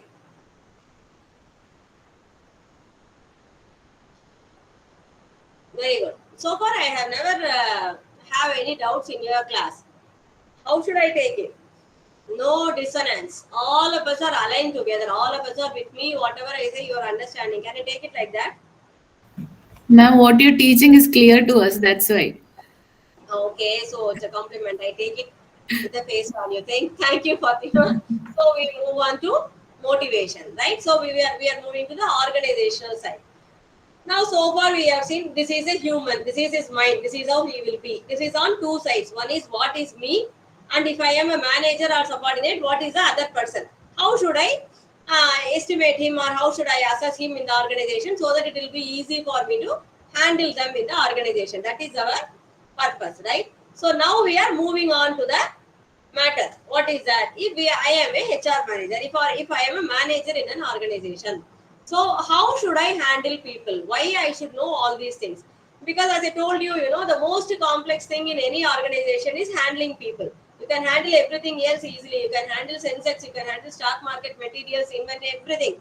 The only thing unpredictable and only thing which will be creating a lot of chaos in the organization is people, right? Because we are not the same every day. We are unpredictable. That is why now we are going to see that how people react in the organization, why they react, so that it is better for us to understand them, to how to mold them, or how to, what do we say exactly, you know, conditional behavior. So how to get the behavior the organization wants, right? So you try to see this in two places. You as an employee, it will be very funny that how the organization works to make us get trapped into the whatever they want, and make us believe that it is for the goodness of us.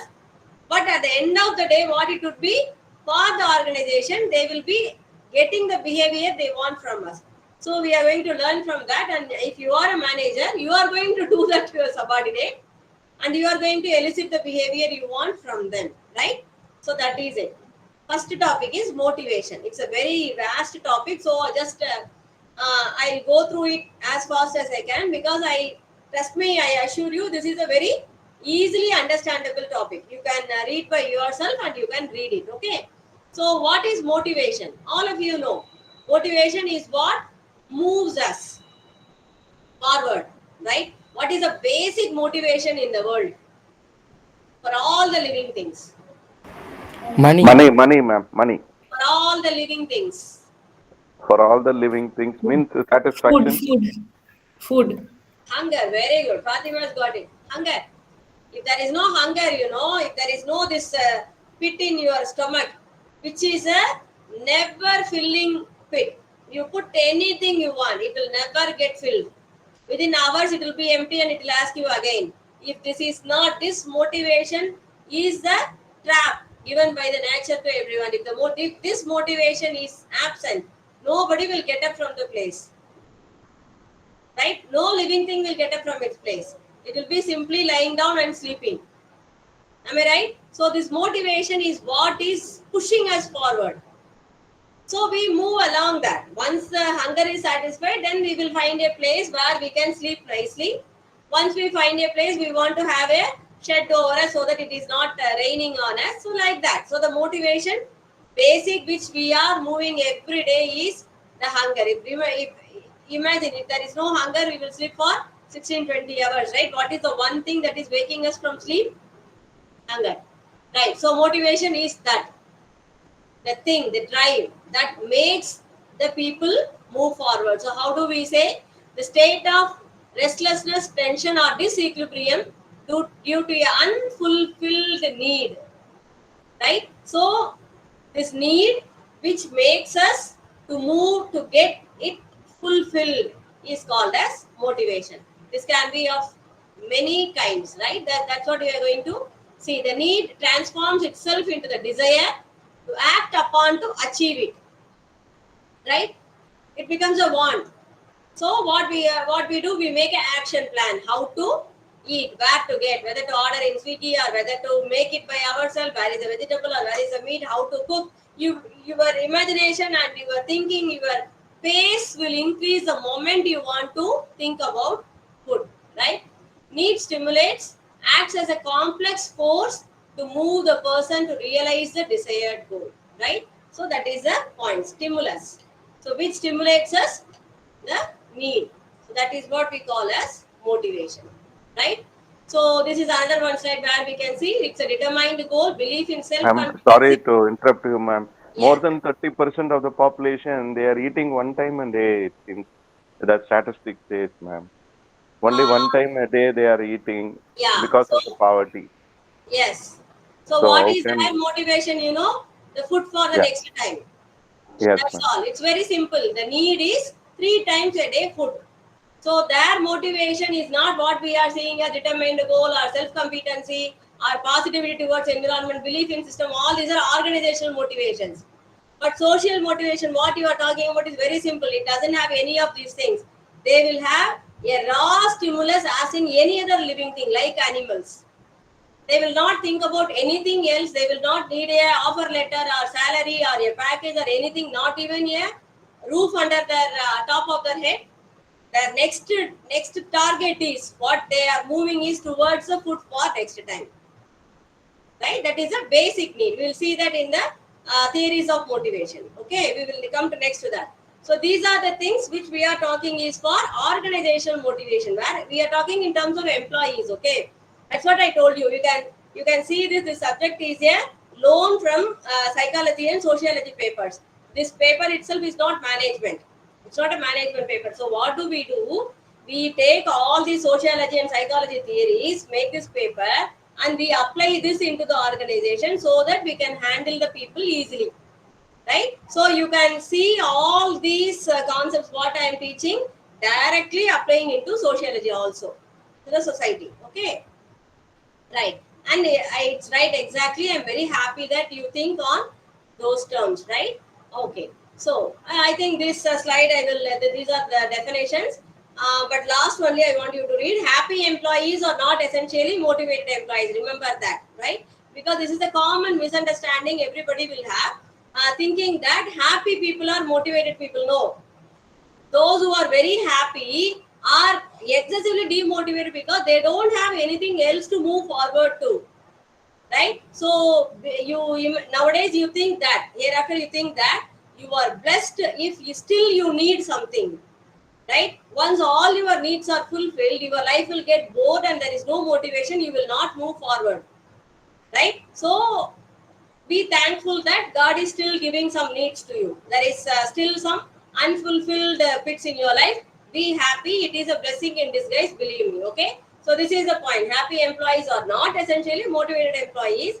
So because if they are happy already, they may not be moving towards the promotion. They'll not be working properly. Okay, right. This is important. Yes, Nurul. Ma'am, I can't understand the last point, ma'am. You don't understand the last point. Yes, ma'am. Yeah. See, happy. When you will be happy, Nurul?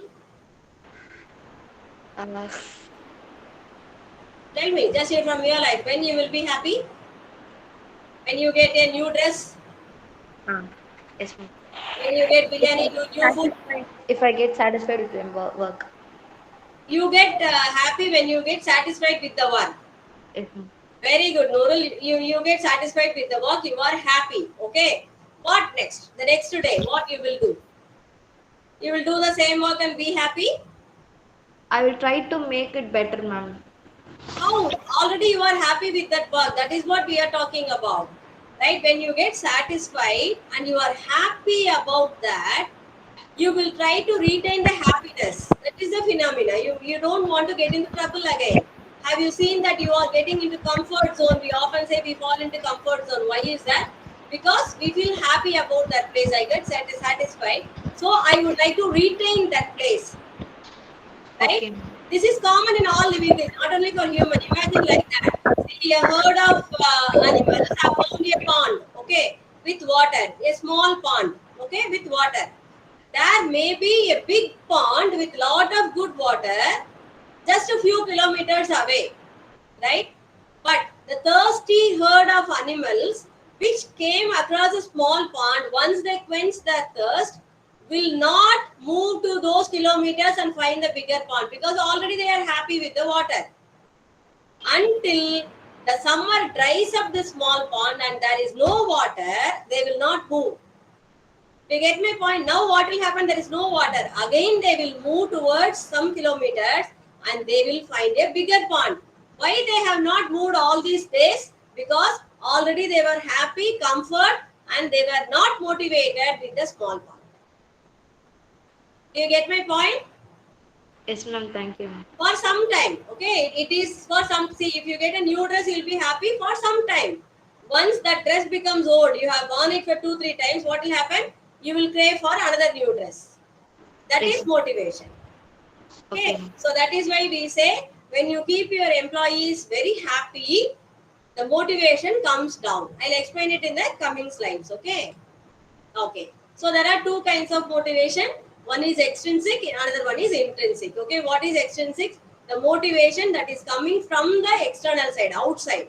It may be from your peers, it may be from your spouse, parents, friends, or it may be from anything else around you. A award, reward, a news, like this. Okay. Extrinsic. From teachers. What is that? Yet intrinsic. Also from our teachers. Yeah, Teachers. it comes, yeah, teachers, right? So intrinsic is opposite. What comes from within? As Nurul said, I am happy with my work. I don't want anybody to come and say, see what a work you have done. No, if I look at my job, I'm very happy. Right? Today morning I made some sambar. When I see that, I feel very happy. Oh, I have done a good job. The motivation comes from within. So what it gives me? Okay, this pleasure I get of cooking a good food, I will have this the next time also. So I should use these things in the next time so that I will make this better. So my motivation, intrinsic motivation, comes from within, right? But it is not that always from all the work you will get both, or you will get either, or you may not get both. And it is not mostly regarding the personality. It is about the extroversion, introversion also. What you are, you decide what kind of motivation you are getting, right? Because you can see that many people who are getting intrinsic motivation will not get that kind of pleasure and satisfaction when they get extrinsic.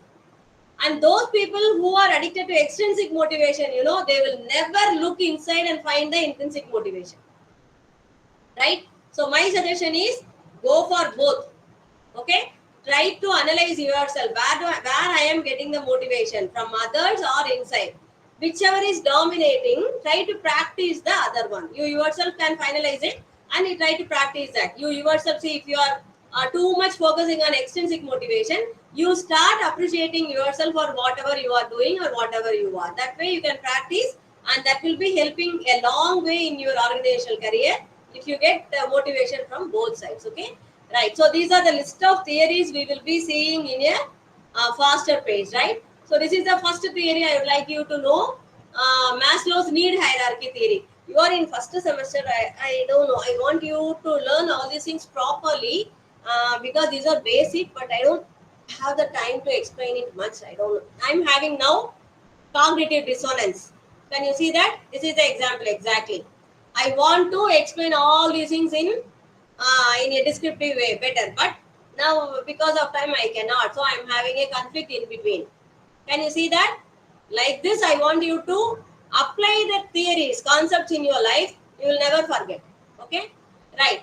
So leave it as I come to Maslow's side. See, this is contributed by Abraham Maslow. So we call it as Maslow's theory of motivation. This is the basic father of all the motivation theories. You can say if you understand this, all the other theories are like breezy. Okay? Right. The first thing is physiological need. Okay, actually I drew this picture. I'm very happy, motivated. See, I'm satisfied that I made this picture myself. I didn't copy this from the Google, right? Okay, so what is a physiological need? Basic needs. You know what is a basic unit? As I told you, we need good food and a place to sleep, right? Because after food automatically you will be feeling sleepy, so I need this. If I don't get these two, I cannot imagine about anything, right? See, I get an offer letter in hand, okay, or I may have a proposal, love letter, right? But I am 3 days hungry. What happiness I will get from that, you think? No, I'll give you an example. A poet once told this, not me, a poet told, a big, what is Arab poet actually. You know what he said once? When I see the moon, a full moon, I see my lover's face. Okay, it is beautiful. The same moon, when I am hungry for 3 days, looks like a chapati, roti. Right? That explains exactly this. So it is on what you need now. So that is a basic need. Unless this need is fulfilled, nobody can go further. Right? The next one is okay. I get a food 3 times and I have a house.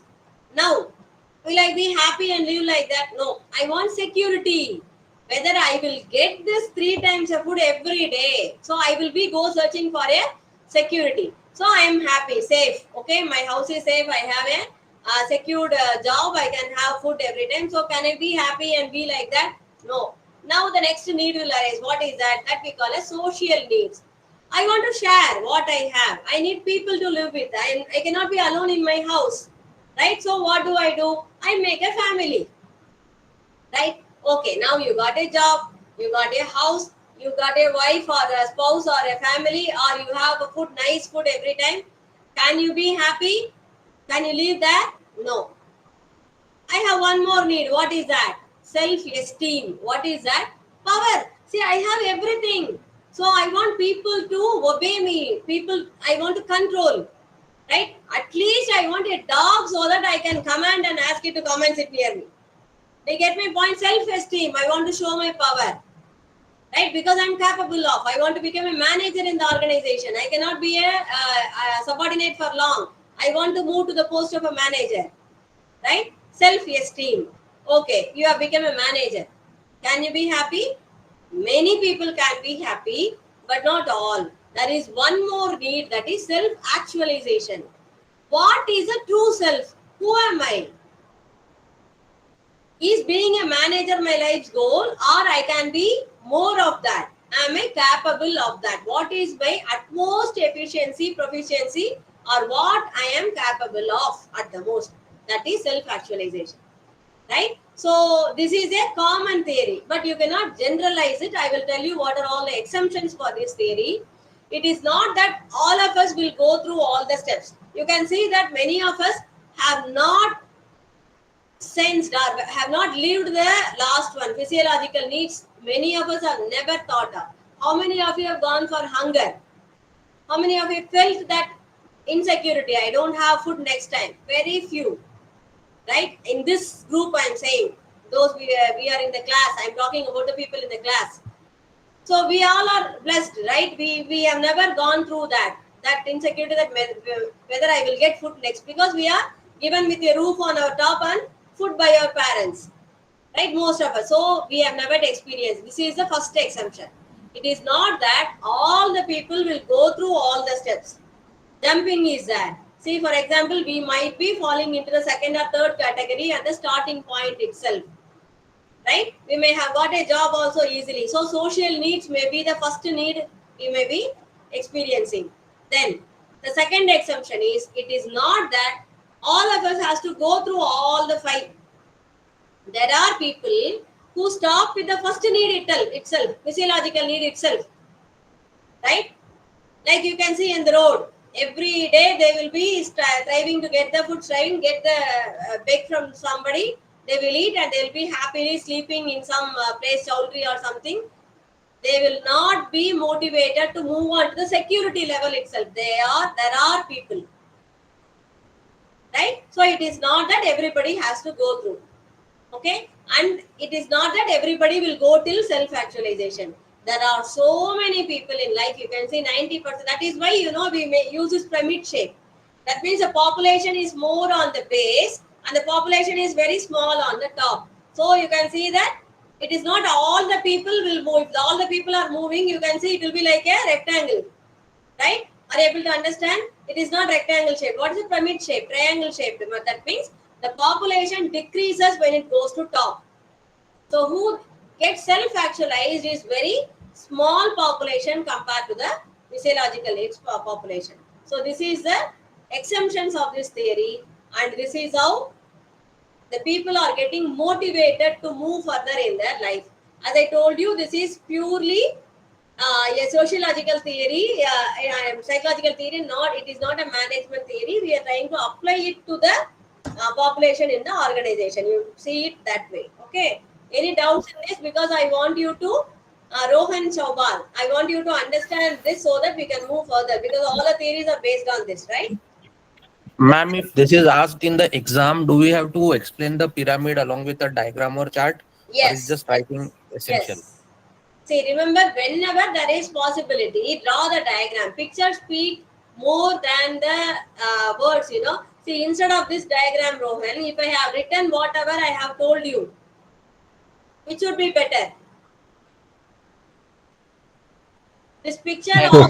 Yes? Yeah, the diagram itself.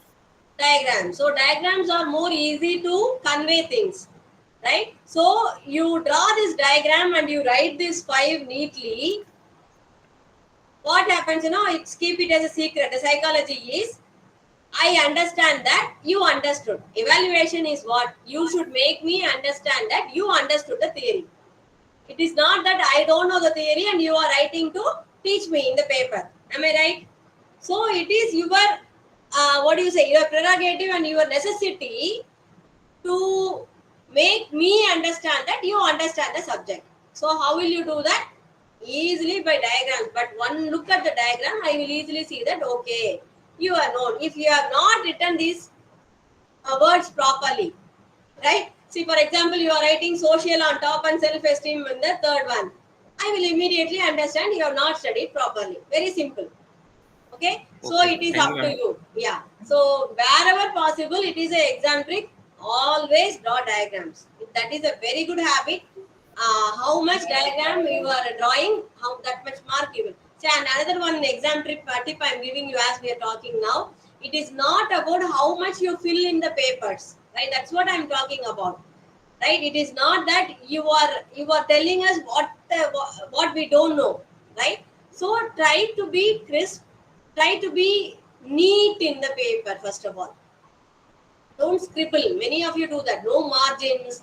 So that shows that your sincerity. You are not sincere to the exam. Okay. So show your sincerity in the examination. Show the respect you are having for the exam, for the MBA. That psychologically will affect the evaluator. Right. You are now all managers. You are studying MBA. So apply the theories what you are studying into all the life. Right. Writing exams also. Neat presentation. Imagine like if you are a manager and you are asking for a report from your subordinate.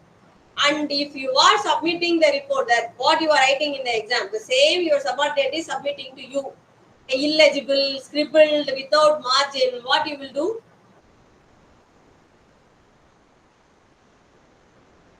What you will do? It will not be appearing very appealing. I'll skip through it. Very good. It's not professional, right? Remember that. It is not that how many papers you write. It is about how you write in that paper. Remember that. Have margins, underline, make the titles bold, right? Like that. Use some presentation techniques to impress the evaluator. Do that. Okay. Right. The next one is That's ERG. when Yes. quantity is not measured. Quality is measured. Exactly. Because we are not giving additional papers. You know, there will be only one booklet. You will be provided with a booklet for everyone. It is the same booklet with some 30 pages will be there. It is a calculated booklet for the question paper. You will not get additional papers. Remember, there is no additional paper system here. You will be given with one booklet only. So you have to write in that itself. So imagine it's not about how many sheets you are writing. It is about what you are writing in that sheet.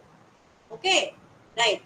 So like you yourself decide. Okay, as we are talking about exam, let me finish as your exams are nearing. So there are 3 parts in the question paper: part A, part B, part C. Okay, part A will be small answers, part B will be big answers, and part C is only one case study, mandatory. Okay, mandatory. Don't ever skip the case study. Remember, I'm saying it again. Don't ever skip the case study. Write something in the case study, even if you are not able to understand the case. If you are not able to write the answer, still attend and do something. Why I am telling you? Because see, we have the authoritative grace marks. For example, you have to take 38 marks out of 75. You might have got around 35 in A part and B part. Only you need 3 marks to get to pass mark. In that case, if you have written a case study, I have the right to give you 3 marks for the case study and make you pass. If you are not attending the case study, you are losing that option. I have seen many times and I feel very bad about that there is no case study, I cannot make them pass. So don't ever skip the case study. Write something. Thank you. Thank you for your tips, ma'am. Thank you. Yes. Kind of. Yes, and another one thing, don't ever start a question at the end of the paper. Many people do that. Don't ever do that. See, you have enough number of papers. Always start answer on top. Okay, many people only 2 lines will be remaining in at the end. They will start your answer there. Right? Don't do that. Always start answer on top. For example, A part only half page, it is more than enough. Write 2 answers in one. If you are not able to write 1 answer in 1 paper. This is one. And another one thing, very common thing, I don't know how MBA students are writing like that. See, we have the sub numbers, right? You will be having the subheadings. You will be numbering the subheadings. Many of you are writing the subheading numbers apart from the margin. Margin side, you have to write only question numbers. Do you get my point? The answers should not come beside the margin. If you are writing numbers for subheading, kindly write inside the paper. Don't come apart from the margin. And also the question number should be properly marked and question number should be on the margin. It should not be inside the paper. Provided you draw a margin first. Okay. So, okay, these are the basic points I wanted to convey because every time we see that these kind of things happens, right? Okay. So we come to ERG theory. Satyanarayanan, yes? If possible, I wanted to tell you how to write a case study also. In the last class, whatever time is provided with, you remind me, I will tell you how to write a case study, okay? One of you remind me. Okay, Satyanarayana doesn't have any questions, so we move to the ERG theory. This is about existence, ratedness and growth. You imagine like this, Maslow's theory compressed into 3. Existence is first 2, right? Physiological and security, both into existence. What you need for existence. Relatedness is the social needs. Okay, growth is self-esteem and self-actualization. That's all. It is compressed.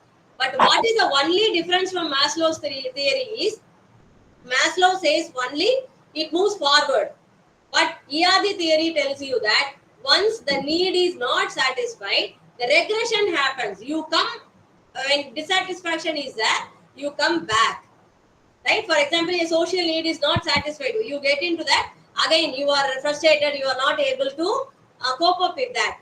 The need may arise when you fail in that. That is what the only change in this theory. Otherwise, it is exactly like a Maslow's theory, right? Okay. And this is McClellan theory. McClellan theory also says about only 3 factors. It is about the needs for achievement, affiliation, and power. You can say achievement is esteem and actualization. Affiliation is social. And need for power is like esteem and security. So this is also again the same factors. But what is the difference here apart from Maslow and ERG is here there is no step by step. There is no elevation like the other two. Maslow and ERG says about elevation. Here McClellan says that there is no elevation at all. These 3 all are interrelated in an organization. But this is more for organization. So he says that in an organization, employees have all the 3 cravings: need for power, achievement, and affiliation. It is interrelated. Once you may get achievement first, then you may get power, then you get affiliation, or it may go vice versa. The order is different, that's all. This is about 2-factor theory. It is given by Herzberg. So we call it Herzberg hygiene theory or 2-factor theory. So many names are there for this. So what is it? He says that there is only 2 kind of things. One is positive job satisfaction and job dissatisfaction. Okay. One who gets the motivation gets satisfaction. One who gets demotivation gets a dissatisfaction. And vice versa. One who gets dissatisfaction gets a demotivation. One who gets a satisfaction gets a motivation. Right? He says that this is about the factors that influence the motivation. You can see that. What are the factors that influences the motivation? Achievement, recognition, responsibility, promotional opportunities, personal growth, and job interest. This will go exactly dive down. If the quality of supervision is poor, rate of pay is poor, job security is not present, company policies are very rigid, relationship with others, boss and peers are not good, and fringe benefits, vacation, and are all absent. You get my point? So this is about not only the factors that is coming from within, about the organization also. What the organization is giving to you, that is also a factor of your job dissatisfaction or satisfaction. That is a 2-factor theory of Herzberg. And this is a scientific theory. It has a formula to find out the motivation also. This is called Room's theory, right? What Room is saying is the expectancy, instrumentality, and balance are the 3 factors that act as a stimulus for motivation. And how this is acting is expectancy is the increased performance belief, what I want to, right? How much I want to produce. Instrumentality is a performance that the valued outcome will be recognized. If you see, I want some reward, I want some promotion. If I am running towards it, right, that my expectancy is a promotion. So here promotion is the instrumentality. You have to give them something so that they will run forward. And balance is what is the value the individual is placing upon the instrumentality, right? Why the balance is very important in Room's theory is you cannot generalize the instrumentality.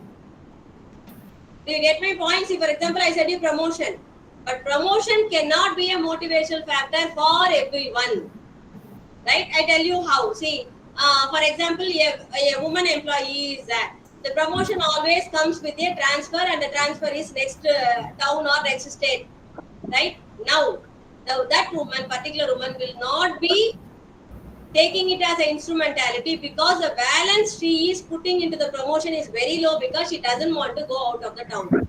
Are you able to understand my point? So, it is individual based. The instrumentality is individual based. You cannot make that, okay, I'm giving incentive for everyone, right? So everyone has to jump and work. No, that will not happen in an organization. Every individual is different. So that is why Room's theory is a wonderful theory. If you are able to exactly give the numbers for this and calculate, every person will be like a puppet in your hand. Easily you can handle them, right? But you have to understand the expectancy, instrumentality, and balance of each individual. Usually, in bigger organizations, how this happens is for the lower level, where there is a population is high, a lot of laborers or workers are there, the instrumentality will be common. When it comes to middle level and higher level managers, it is individual based. They will calculate for everyone, and the HR team will be working for calculating this motivation level using Room's theory for each and every person, right? Okay. This is another one theory, very important theory. This is actually based on economical theory, Adams equity theory we call. A very interesting theory. It is just you see the picture, you will understand. We often talk about equality in the organizations and we talk about motivation in the same way, right? Motivation, that instrument, what we are talking about, is common for everyone, but that is equality, but that is not equity. You see that? The next picture, that is equity. Do you understand? You are giving the same height of stool to everyone, but what you are forgetting is the people are not of same height. The third person is very short. If you give the same stool, it is not going to work for the third person. Maybe you can claim that we are very just, the organization is very just and we are giving equality. No, equity is important. That is what Adams is saying, right? The exact theory is that whatever input I have, I will be expecting the output also, right? Say for example, I am also working for 8 hours. My peer is also working for 8 hours. Maybe I am working hard, okay, but when the incentive comes, maybe the output is quality orientated for my peer and he is getting more incentive than me. Now I am weighing the output only. Why I also put a lot of input? Why I am not getting that much incentive? It is not my fault that my language or my handwriting is not good. Maybe my reporting is not good. My work is. Do you understand that? In that case, what is equity? You know, the management should be able to weigh the input what I have put and what I am lacking. They may give me training so that in my next report I can improve my English or my language so that I also will get the same incentive. That is equity. Do you get my point? Instead, if I am not getting equally with the other person, my level of motivation will be reversed. Instead of getting motivation, the instrumentality, what you are thinking incentive, is acting reverse for me because I see my peer is getting more incentive. Do you get my point? Incentive is a motivation, but it acts as a demotivation factor in this case. Do you understand? Okay. That is the Yes, ma'am. equity theory. Right? Okay, so this is also very important theory. You give some time to that, read all these theories properly from your study material, understand that, apply that in your real life. Trust me, this will get you far, far better position in your organization if you're able to understand these things, right? Okay, so with that, we finished motivation successfully. Any doubts you can shoot now so that we are going to the stress management. I have 20 minutes, so comfortably we can finish off. Okay, it's not a doubt, ma'am, but Yes. our reason India's politics should consider the Adams theory at a good way. Yes, it is applied. It is applied in many parts. You can see, you know, like that is why you can see we have this reservations policy because we consider the past also. Like that, there are so many places you can see ration system where if you have more salary, you will not get the card itself. The color itself is changed, right? See, if it is equality, ration system should be for everyone. But what do? We do equity. If you can buy the rice, you don't need the ration rice. Do you understand? So it is applied. It is applied in many places up to a limit. You know the how it works. But it is a very good observing. Who said that? Benna. Because your name comes as I care. That is why. That's my another Gmail, ma'am. Sorry. Okay, very good. Right. But the name itself is very impressive. I care. Very good. Right? Thank you, Okay. ma'am. Right. So this is that. Anything else? Shall we go to the stress management? Yes, ma'am. Go. Very good. Okay, I take it as a yes and we move on to stress management. Okay. So this is another one common thing. I need not say much about stress, because I saw a relative kid of mine who is studying in elementary school, LKG or UKG maybe. Easily, very fluently saying out this word. I am very stressed. I got shocked. What a 3-4 years old can be stressed out going to school or writing the homework or because of the parental attitude? I don't know, right? So that has become such a common word. Everyone use it, whether understanding the meaning or not, we don't know, right? But again, like attitude, Stress is also a misunderstood word.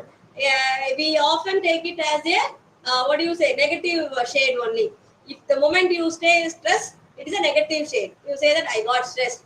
No, it is a neutral word. Stress can be good, stress can be bad. Stress is only a stage of anxiety. That's all. Stress is pressure. What is the literal meaning of stress? Stressing, pressure, right? Pressure is good. Have you seen the Olympic race, running race? They have a angled position for the people to stand before they shoot, they start. Have you seen? They'll be pushing their leg onto that. It is an angular stand in the race course itself. They'll be pushing their leg on the stand. And the moment the shooting happens, what will happen? They will be like an arrow from the bow. Where do they get that motion? From the pressure of that angular shoot. Are you able to see my point? I forgot to put the picture here. I should have put that. Maybe I have it in next one. No. Have you, all of you have seen that? Olympic races, running races and all? Yeah. Yeah, otherwise Yes, you can ma'am. see just yourself, how are we moving? Simply, if you press one leg on the ground, on that pressure, on that weight, you are moving the other foot, right? If you are not stressing one foot, you cannot move other foot, you cannot move forward. That is simple. So stress is the basic necessity of you to move forward. It is not negative, right? Stress is a neutral thing everyone has to face. Okay, pressure. So what is this? We are worried about the workplace stress, not about LKG student stress. Okay, workplace has a lot of problems, so it is very normal for you to have stress. Okay, only when you are not able to cope up with that, handle that, it becomes a distress. That is just if you want, you will read that. It is only definitions of that. You read the third one, that is, stress is a fact of nature in which forces from the inside or outside world affect the individual, either one's emotional or physical well-being or both. Right? This is when it is affecting the behavior. Right? If you are able to handle it in the before step, stress is very common. So there are three kind of stress. The first one is eustress. Second one is new stress. Third one is distress. Right? Eustress is a good stress. Euphoria. We call it as euphoria. That is why eustress. What is that? I tell you. See, you got the star of the employee 1 month. Okay? And they have got a big cake. They asked you to cut. Your manager is pricing you. They are very happy that you are the star of the month, and I expect that next month also you be the employee of the month. You feel very happy, but not only happy, you will be a little bit stressed out. Why? You have to keep up this. Do you get my point? So, a stress can be in a good side also. So, that is what? With the happiness, if it comes, we call it as a eustress. What is a new stress? You are not employee of the month, but you are not a bad employee also. You are not very happy. You are not ecstatic also. You are not bad. You are in a new stress. Okay, I am in the middle. I can follow this up. When it becomes distress, when it becomes negative, when you get a memo stating that you are not up to the mark, you are expected to do much more, you get stress. Distress. Right? So the meaning what we often use is this distress. Okay? So what are all the stress kinds that can happen in your workplace? Anticipatory stress. That's why I gave the picture, you can see. Deadline is like a bug. It will be always chasing you. That finish. Right? So that is the anticipatory stress. Time stress, that you are not able to cope up with the given time. Situational stress. Unnecessarily you got caught between two people fighting, or the situation is bad, the manager has got promoted, is going away, somebody else is coming. That somebody else is not in good terms with you. Situational. And encounter stress. Encounter stress is whenever you are forced to see a person in a canteen. See, for example, you have a bad tiff with your peer or a manager who is in the next department. You go to canteen. Whenever you are going to canteen, you will be having this encounter stress. Maybe I will see that person. right? So these are all the common workplace stress that can happen to anyone, right? Somebody has raised their hand. Who is that? Okay. Emotional symptoms of stress. See, these are some emotional symptoms I have given. Usually what I do is I will not open this slide and I'll ask the students to say, give out the emotional symptoms of stress. They will say few. You can say n number of symptoms. There is no exhaustive list of how you will get the emotional system. Every individual can get a new way of system. A stress symptom. Okay, that is the right thing actually. You can see that.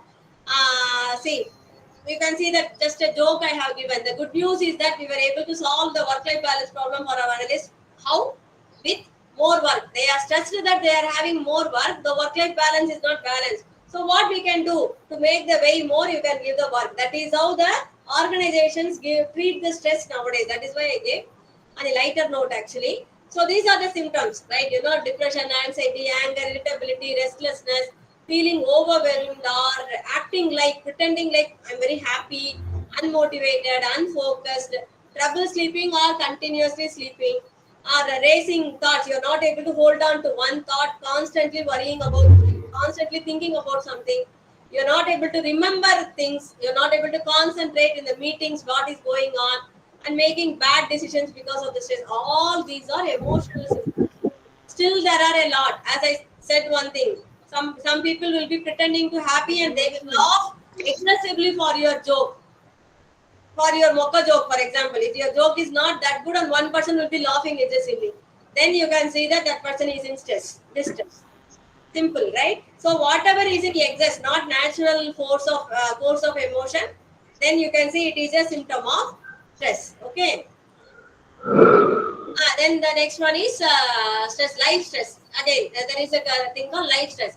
This is because of the inner side of yourself, right? Because you are imagining things. It is not true. You are thinking that people are judging me like this, right? People are thinking that I don't know. I have given the role stress. Next one, life is like that. Life stress is what you think of yourself, that we have seen in the self also. Often we think that maybe I'm not dressed properly. Women get easily stressed out because of that. You know, that is why there is a rule in organizations that when you have women in the organization, there should be big mirrors. Do you know about this rule? It is mandatory that if there is women employees in the organization, in the restroom, there should be big mirrors. Why? You know, it is a survey, it is a psychological fact that women get confidence and uses only if they see them often in the mirror that they are looking good. Right? So, very easily they can get stressed if there is no mirror. If there is no mirror and you just look at the woman and just smile, you don't have to do anything to break her, right? And she will immediately ask, what happened? Why are you smiling at me? Is there anything in my face? You said, no, nothing very much. Like that, offhandedly. Finish, right? Ma'am, even the males are also tend to look Yeah, at that the is a good mirror frequently, observation. ma'am. Yeah, that too. The recent generation, of course, you are very much right. I have seen this with my Ma'am. students.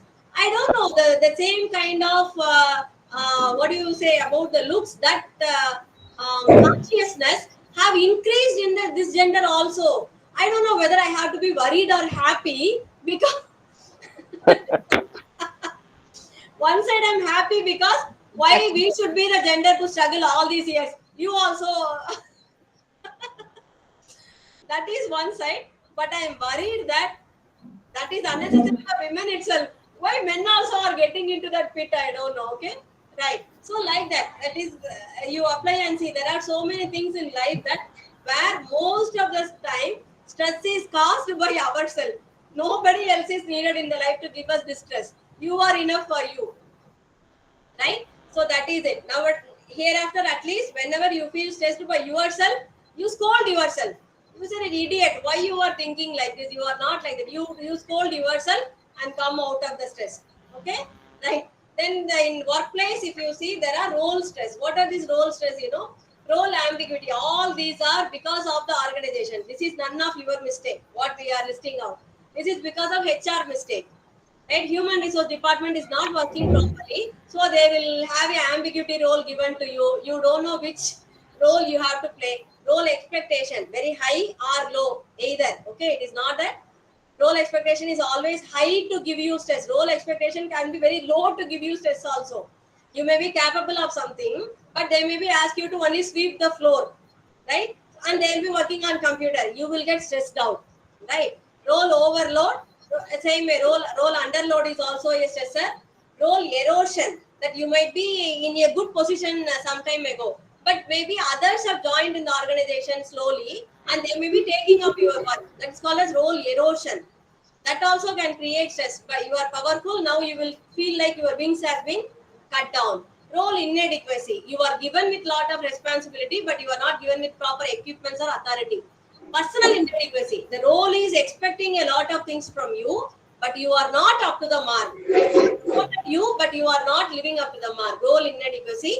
And role isolation, when you are separately left out, like a project has been posted in Antarctica and you are left out in Antarctica, like example, like that. In a workplace also, many of you might have felt that isolation is possible even when people are around, right? So these are all called as role stress that happens in the workplace, right? Okay, then how the stress is affecting the performance? Yes, stress will affect the performance, but not in the bad way as always you are thinking. Increases the performance, right? See, if you are, that's why we can see when the stress is very low, that is called as boredom. If you are not feeling any stress, it is boredom and depression. You are not motivated to do anything. That is not good. Okay. So slowly when the stress increases, or anxiety also, same things. Stress or anxiety when it increases, you are tend to perform good. Okay. So at one point you reach the optimal performance. That is your tolerant level of stress. And this is not common for everyone. Everyone has a individual level of tolerance of stress. So every employee will be performing very good when you give a target and ask them to do, provided all that we have seen in the previous slide, roles. If the role is clearly demarked and cut down, tailor made, this can be continued forever. Optimal performance can be kept on. But unfortunately, our Indian HR departments, particularly foreign are far better. European countries are top notch in this case. They will have clear roles, but India is very poor in that. So what happens? At one point of time, you reach the optimal performance, but your stress is going on increasing. So what happens? Your performance will come down. Right? So at one point, this is what we call as meltdown. I think we have to mute Janitha Kumar. Janitha Kumar, can you mute your mic?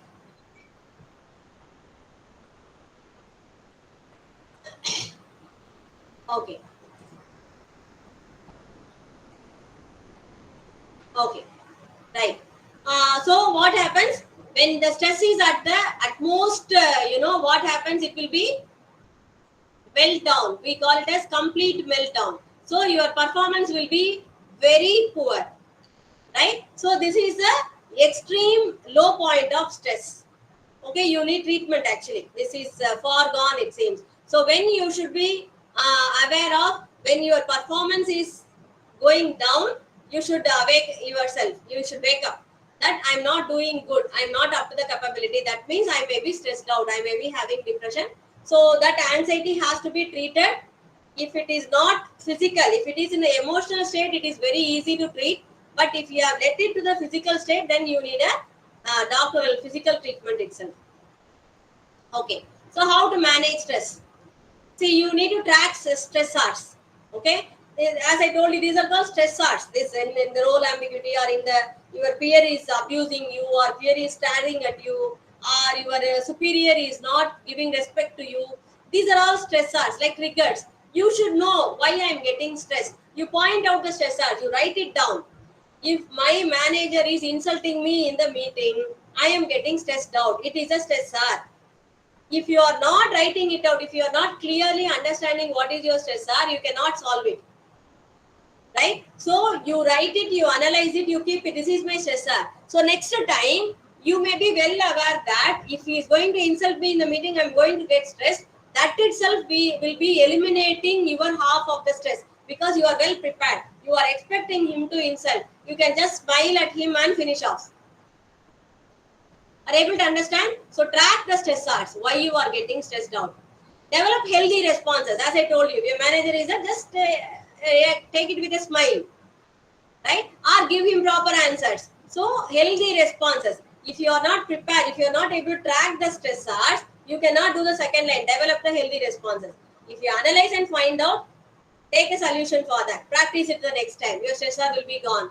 Establishing boundaries. If you find other person is interfering into your boundary and giving you stress, establish clear boundaries. Say for example, I have seen that in many cases sarcasm is a stressor.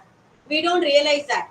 You know, I have seen the literal meaning of sarcasm is ripping out the skin. Actually, so every time you are making a comment on other person, that means you are ripping out the skin of that person. Sarcastic. So this sarcasm creates depression and stress in many people because they are not able to voice out and say that I am not comfortable with it. So if you find out that it is a stressor, establish a boundary.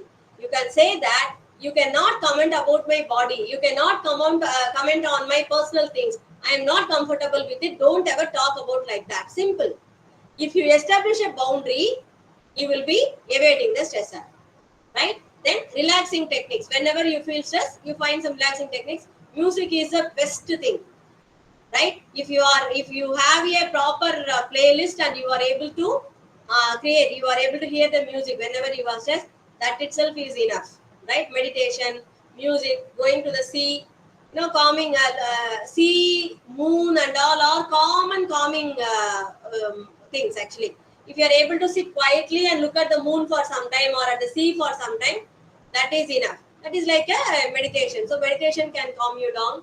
And communicating with the superiors. As I told you, if it is out of your control, you are not able to handle, say it to your superior. This is what I am getting stressed out about in the workplace. So do something about it. It becomes a responsibility of the superior, not you, when you are getting stressed. Then get some support if you get physically. See, as I told you, I think I'll take 2 more minutes to explain about this and we will finish off. This organizational support and all, we will see in the next week. I think the next class will be started. So just I'll say 2-3 things and I'll finish off the stress. See, the stress starts mentally actually. It doesn't affect physically immediately. Okay, it starts as anxiety, goes as headache, then becomes depression, then becomes hypertension. Hypertension is the first bridging point between your mental stress and your physical stress. Right? So when you get hypertension, that you are hyperventilating or your breathing is becoming haphazard and you are getting palpitation, your pressure is high, you should be understanding that your stress level is crossing from your mental side to your body. Be careful, right? Then you should immediately address to it. If still you are not addressing it, the stress hormones, it's like adrenaline, because you need that when you are encountering a situation. That is your bodily effect. It gives you a lot of energy at your burst, so that because we say that flight or fight response. When a dog is barking at you, you need immediate energy to run away from that place or to fight with the dog. Right? So it is a natural phenomenon. Everybody, the adrenaline immediately boosts, give you the energy. In many of these situations, in workplace situations, we are not running. We are not using that physical energy. Do you get my point? It comes in your body. We are not getting away from the meeting and running, so that excess energy is staying back in your body. These hormones settle in many places. Whichever organ is weak in your body, these hormones go and settle there. When continuously the stress hormones are unutilized and settling at one point, that organ becomes weak. So that is where you get headache and slowly blood pressure and heart complaints and all these things comes. So be careful about this. Handle stress carefully and as like a pro, right? Because now you are all professionals, you are managers. So act like a pro. You understand stress and handle that. Make a warfare with it, right? So with that, we will see the remaining third. I think we have third, 4 and 5 units. I don't know how to complete. Let us see. As far as I can justify, I will do. If you have any doubts, you can ask me for 1 minute now. Any doubts? Thank you for patient listening. No, ma'am. All good. Thank you, ma'am. Thank Okay. you. Okay. Thank you very much. Thank you. Thank you, ma'am. Thank you. Thank you, ma'am. Satyanarayana has raised a hand. Yeah, no, not that man. I'm just Oh, okay, showing okay, my. okay. Yeah, Okay, yeah. sir. Right. Thank Thank you, you. ma'am. Thank you. Attendance. Okay, okay, okay. Thank Yeah, you. that's Okay, we'll meet next week, right? Thank you, all of you. Thank you, Okay, ma'am. welcome, ma'am. Ma'am, hello. Thank you. Yes. Benna here.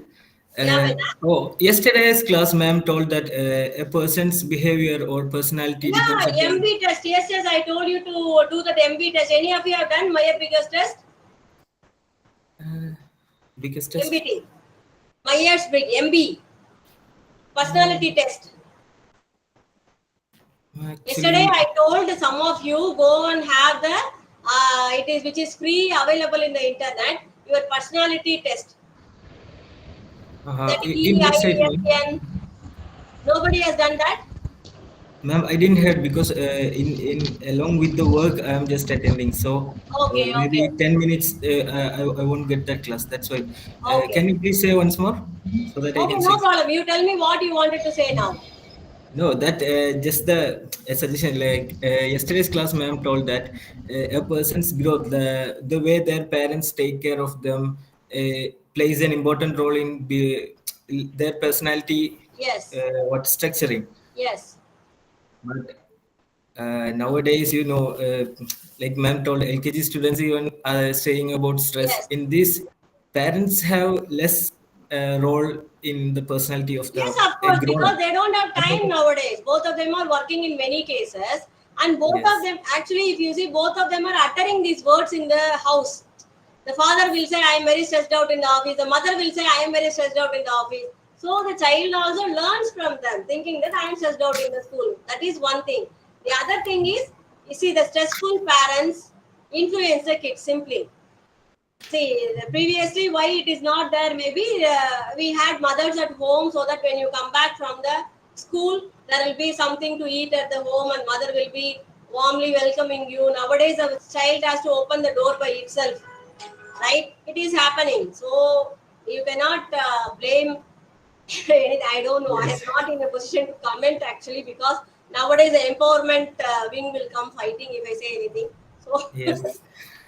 Yes, that's it. Because in But the it is business, true I that the think. younger generation is getting stressed so easily. That is true. You are finding out a valid point. Good.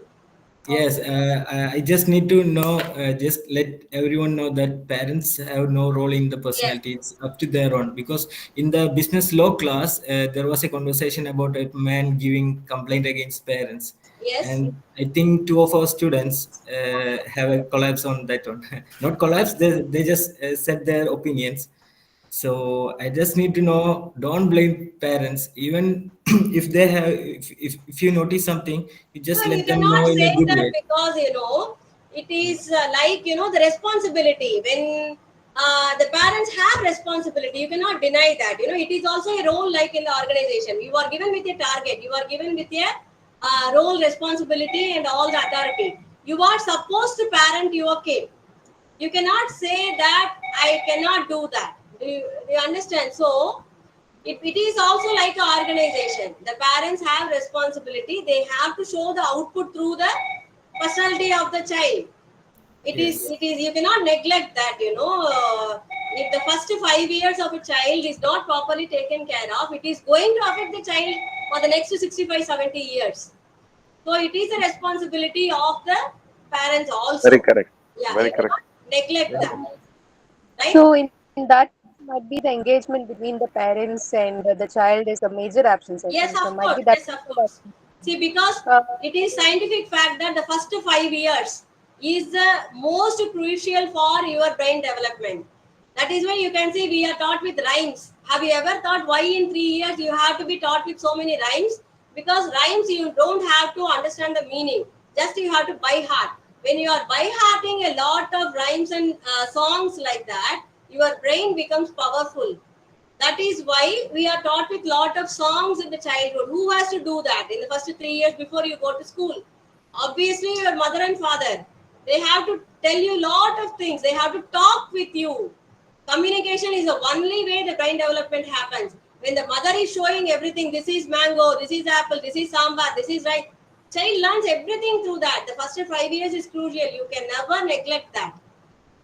Yes, And you and cannot also evade from the In responsibilities. Tamil, a proverb, ma'am, Yes. one proverb is there, no, ma'am. In Tamil, we call it as a Aindil Valayadadu, Yes, Aimbadil yes, exactly. Valayadadu. Because first 5 years is important. When you are ready to have a baby, like that, when I is saying, you cannot say that. You know, it is your commitment.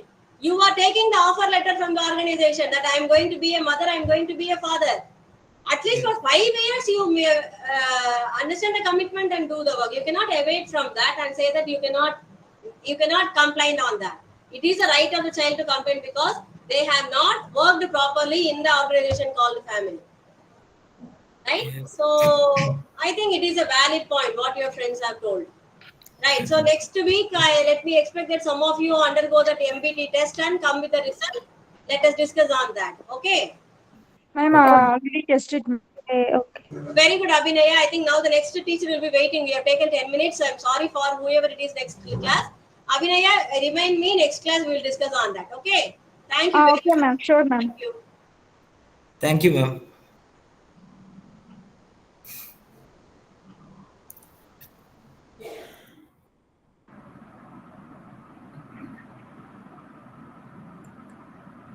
Good afternoon. Good afternoon, sir. Good afternoon, Good sir. afternoon, sir. Good afternoon, Good sir. afternoon, sir. Good afternoon. Good afternoon. I hope that all of you have Good afternoon, relieved sir. from stress now.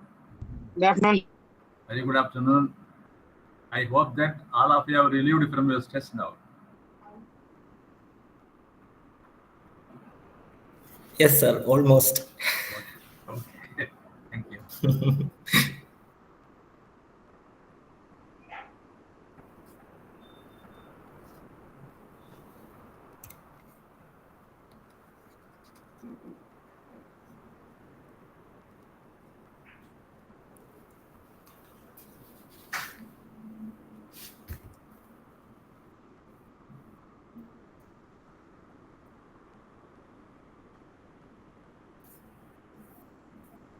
So I am sharing my PPT now. Just a minute.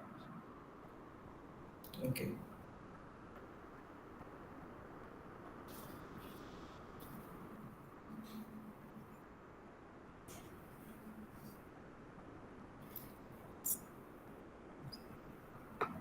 Is it visible now? Yes, Yes. sir. Yes, sir. Okay. Yes, sir. It is a Yes, sir. continuation of the second unit now. The last part of it we are now dealing with. We have two more methods to go through, experiment method and observation method. Let me start with the experiment method now. Say this experiment method under research methodology is a type of data collection where, as a researcher, you will change some variables and observe the effect on other variables.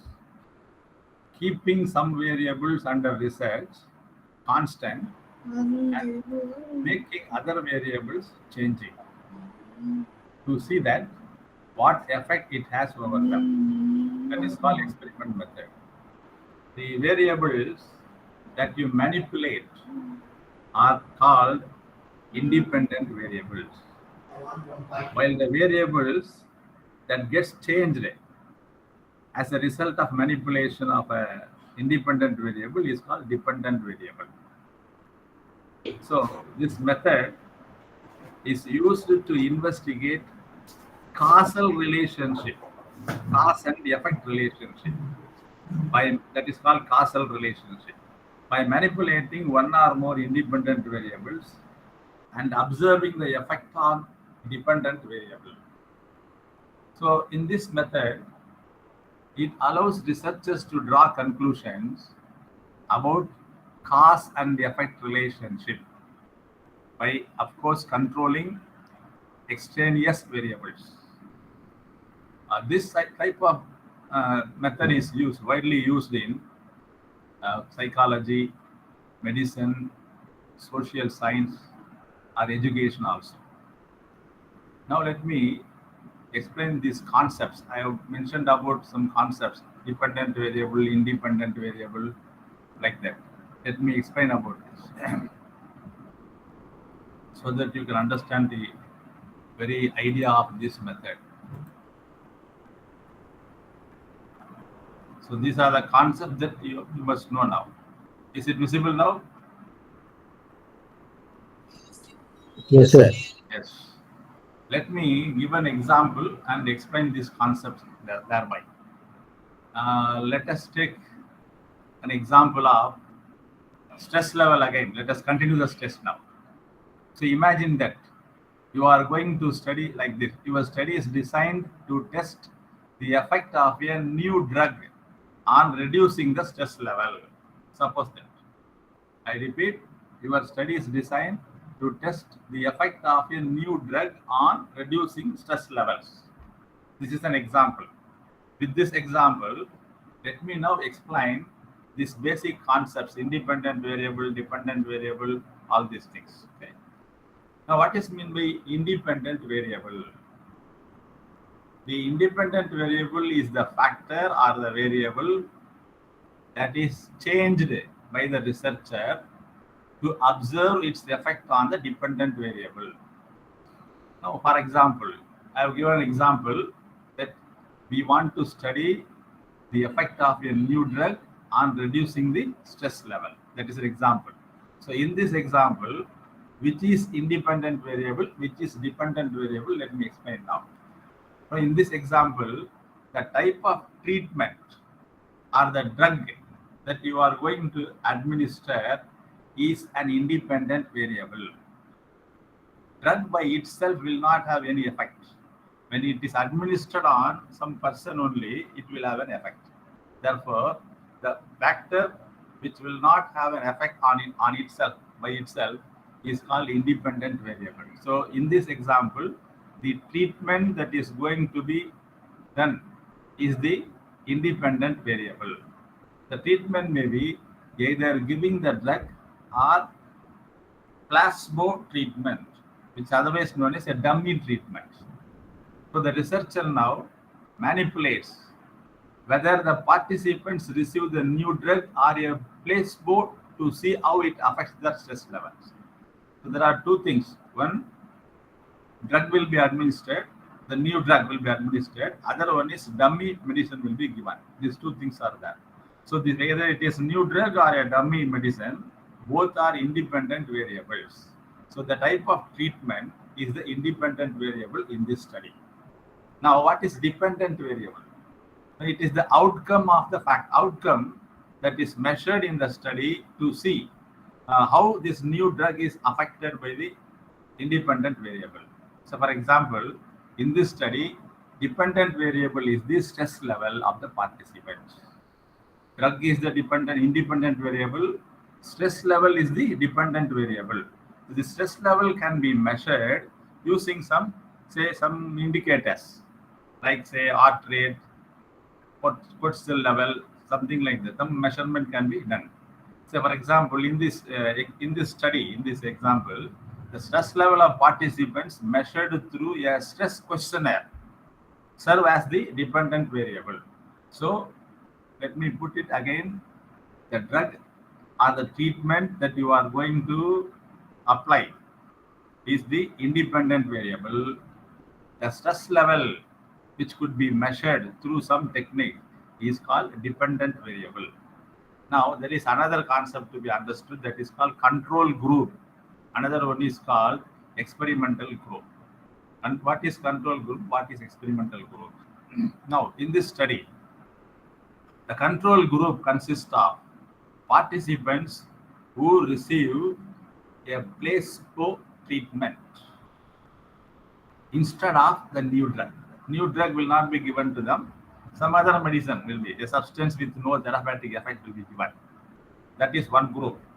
This group allows the researcher to determine if the new drug has any real effect compared to a group that has no treatment. So, for example, the control group consists of participants who receive dummy treatment. Let me put it in very simple words. Control group is the group of participants who receive the dummy treatment, right? Then experimental group. So this is the group that receives the actual treatment of the new drugs. So there are two groups. One group does not receive the treatment of new drug, that is called control group. The other group will receive the treatment of new drug, that is called experimental group. Now we have random assignment, another concept to be explained. Random assignment. That means it is a procedure used to assign participants either to the control group or experimental group in a random manner. Let me give an example. Now that you are going to study the effect of new drug on stress levels, right? Now you are taking for this purpose, say about 100 respondents, under respondents. Now you want to divide this under respondents, that is participants, into two groups of 50 each. Now, while dividing this 100 into two groups of 50 each, you are following random assignment. You don't give any importance to any person. You ask one person to go to control group, another person to go experimental group, by using this random assignment. Random manner means random sampling method I have explained yesterday. So by adopting random sampling method, you divide this group into two. One is control group, other one is, say, experimental group. So this is called random assignment. That is placing the participants into either the control group or the experimental group in a random manner, ensuring that each participant has an equal chance of being placed in any group, any one of the groups. So this will eliminate the potential bias in group selection. That is random assignment. And another concept to be understood for this experimental method is extraneous variable. Say we are taking into account two things: effect of drug on stress level. Okay. The stress may not necessarily be due to one reason. There may be so many reasons. We keep one reason constant and set aside other reasons. The other reasons which are set aside from our experiment are called extraneous variable. Let me give an example now. These variables are not the focus of the study, but in spite of that, they could influence the dependent variable. What is dependent variable? Stress level. So you are going to study the stress level by administering new drug. Right? New drug is the independent variable which will have an effect on the stress level. Okay. But the stress level is not only determined by this new drug, there are so many other factors which may also influence the dependent variable, that is stress level.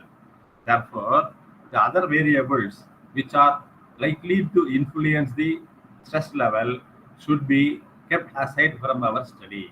That variables are called extraneous variables.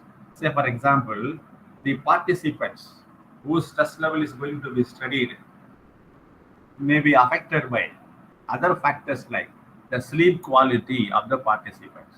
If they are not sleeping well, then it will definitely affect the stress level. Then previous stress levels, if any. So previous track record, if any, that will also have an impact on your study. And caffeine intake, suppose if they take so much of caffeine, then the stress level will be affected. So these are the factors which are called extraneous variables that should be set aside from our study. So these are the different key concepts that you should know about this experimental method. Then comes merits of this method. What are the merits of this method? I think it is visible now on the screen. The slide is visible. No, sir. No, sir. No. No, sir, it is not visible, sir. No, Okay. Yes, sir. Yes. Now it's visible, sir. Okay. it's visible, sir. So what are the advantages of this method? One is causal inference. In the beginning, I told that this study is nothing but finding out the cause and the effect relationship between two variables. What is the cause? What is the effect? Therefore, you can infer the causal relationship between the variables. The primary strength of this method is its ability to establish causal relationship. How it is being established? By manipulating the independent variable and controlling extraneous variables. So extraneous variables are set aside from our study, this control, that is removed. Then independent variable is manipulated, that is treatment with new drug, that is independent variable, that is being manipulated so that the researchers can draw conclusions about the cause and the effect relation between the new drug and the stress level. Then the next advantage is control. The researchers will have full control over the experimental environment. That means they will design the study, they will conduct the study, they will analyze the study by setting aside all the extraneous factors. Therefore, they have full control over the experimental environment. What is the use of this control? This full control allows the researchers to get precision and the ability to isolate the effects of specific variables. So the conclusion that you draw by this method will be a very precise conclusion. Then third advantage is replicability. The experiments are typically designed to be replicable. What is the meaning of this replicable? That other researchers can also repeat the study to verify the results. So these are the three important advantages. Now let us move on to the disadvantages of this method.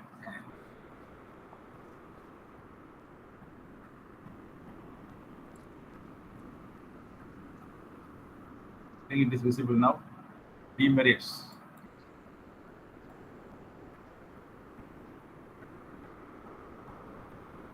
Yes. The first one is artificiality. That means we are now not conducting our research in a natural environment. Rather, we conduct our experiment in a controlled environment. That means we create artificial setting. That is called laboratory experiments. They may not reflect real world conditions. That is one of the limitations. Therefore, the inference drawn from such experiment cannot be generalized over the real world conditions. Then we have ethical concerns also as one of the demerits.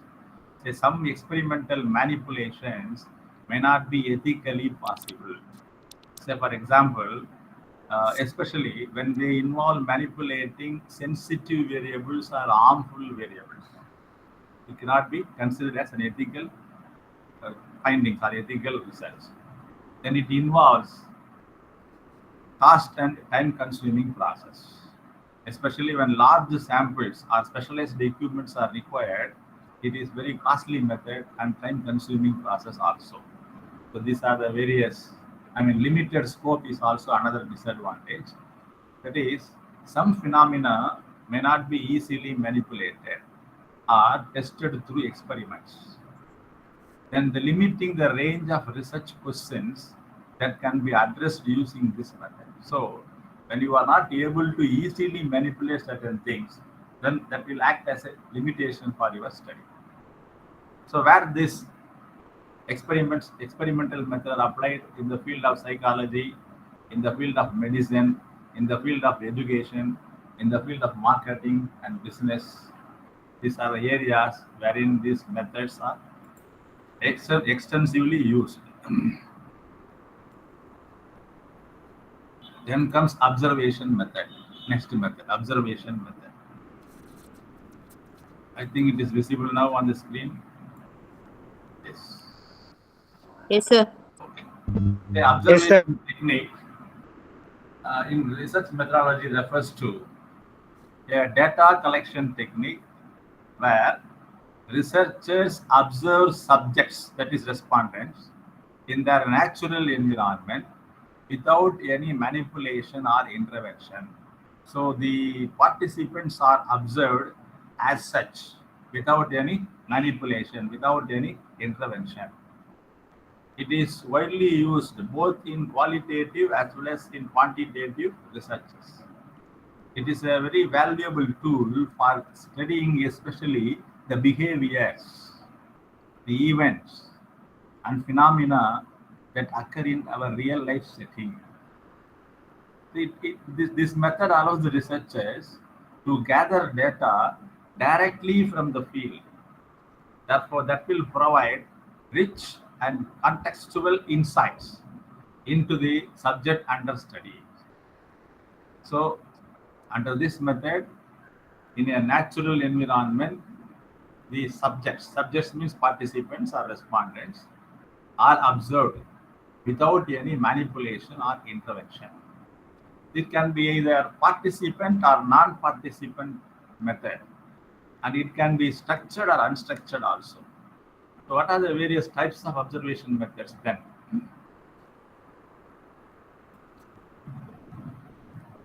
So these are the various types of observation methods. Let me explain these methods quickly, please. Participant observation. It means the researcher becomes actively involved in the environment or the group which is being studied. So there is active participation of the researcher in the conduct of research. The researcher may participate in the activities and behavior of the group while simultaneously observing them. He will also be one of the participants of the group and simultaneously observe the behavior of that group. This is mostly used in ethnographic studies to understand the behavior and social interaction of individuals in a particular group.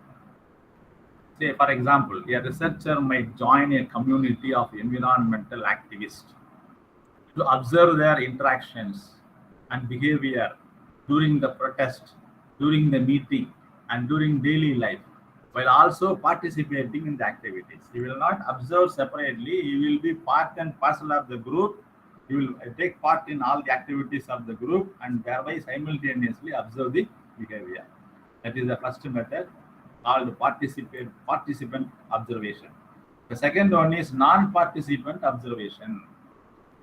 So this observation is done when the researcher observes the group or environment without becoming involved in the activities of the group. So just opposite to this.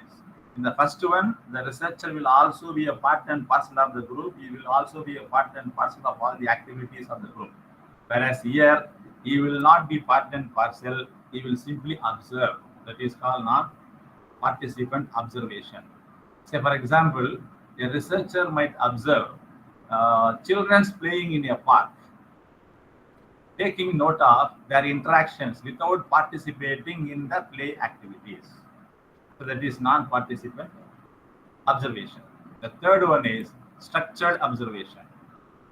That means it is a process of systematic and predetermined approach to recording the data.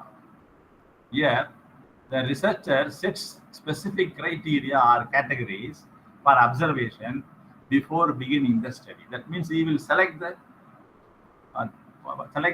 categories which are going to be observed before starting the study. This is typically used when the researcher has a clear research hypothesis and knows exactly what behavior or what events they are going to study for. So, for example, in a study of classroom behavior, let us take the case of classroom behavior. The researcher might observe and record specific behavior such as raising hands, speaking out of turn, or using mobile phones, etc.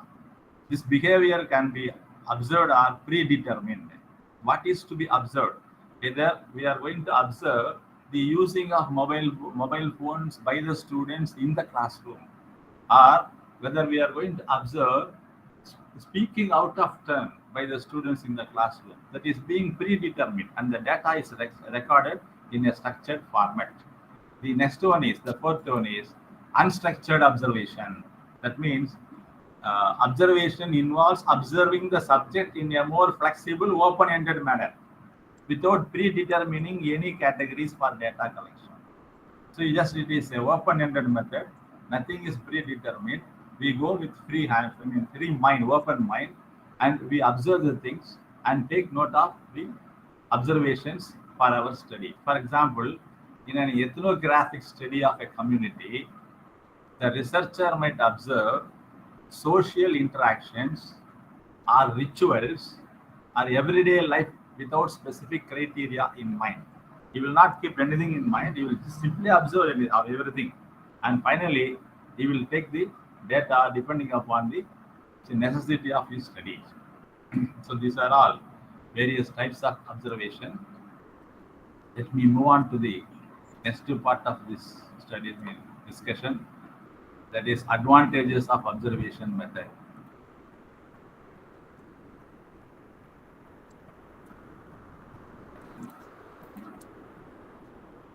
Advantages or merits of observation method. Natural setting is the advantage or merit of this observation method. Say the respondents are observed in their natural environment.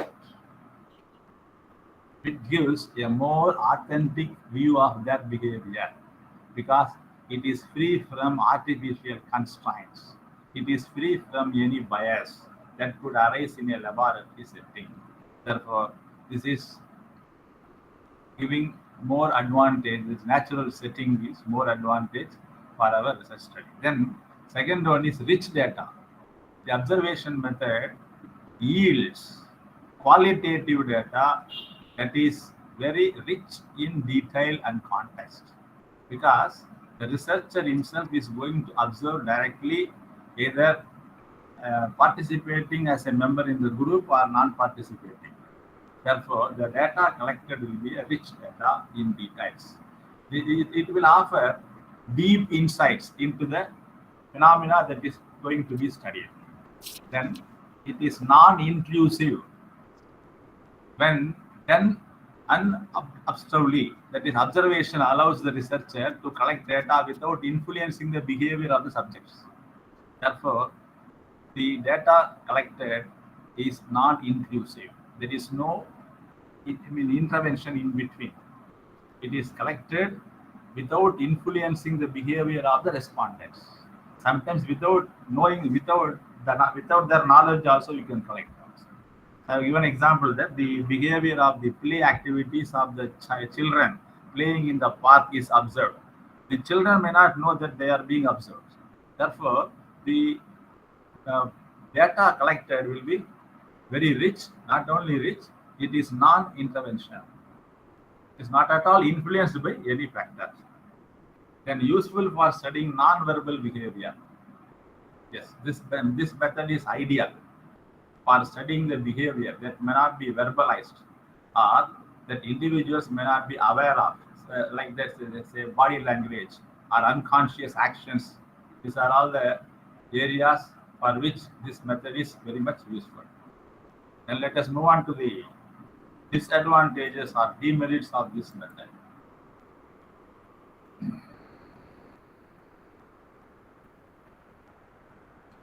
So the first disadvantage is observer bias. Observer bias. The researcher's own perceptions or values and expectations may definitely influence how they interpret what they observe, leading to bias in the data. Therefore, why? Because the observer himself, that is the researcher himself, will take part in the observation process. Though he observes everything, the perception of the researcher or the value system of the researcher or the expectation of the researcher definitely may have some degree of influence about the interpretation or about the observation of the data. That is one of the disadvantages. Then limited control. So in a natural setting, researchers have limited control over the variable. In a laboratory setup, we can control everything.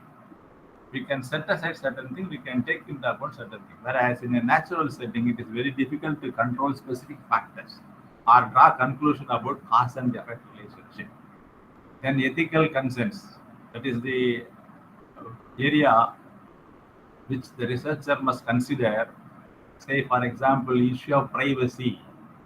Suppose you want to find out the behavior relating to privacy, that will not be considered to be ethical. Therefore, ethical concerns also there in certain researchers. Then it will have an Arthon effect. What is this Arthon effect? See, in your management concepts in the first semester, you might have studied about these Arthon effects, Arthon studies. Elton Mayo's behavioral study will be there. That effect is called Arthon effect. When people know they are being observed, they may alter their behavior. So here, in the participant observation, or in the non-participant observation, or in the direct observation, suppose the participants know that they are being observed, then definitely they may alter their behavior. You cannot get their natural behavior. They may alter their behavior, which can definitely distort the results of the study. This is known as Arthon effect. There is some degree of Arthon effect will be there in the research observation method. Then time and resource intensive.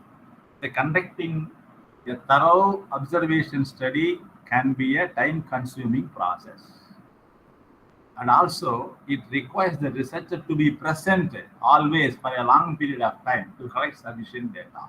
So these are all the disadvantages of this method. Of course, this method is used in psychology, sociology, education, anthropology, marketing, etc. These are the areas in which it is being used. Let us now move on to the next part of our discussion. Sampling errors. The last part of second unit, sampling errors.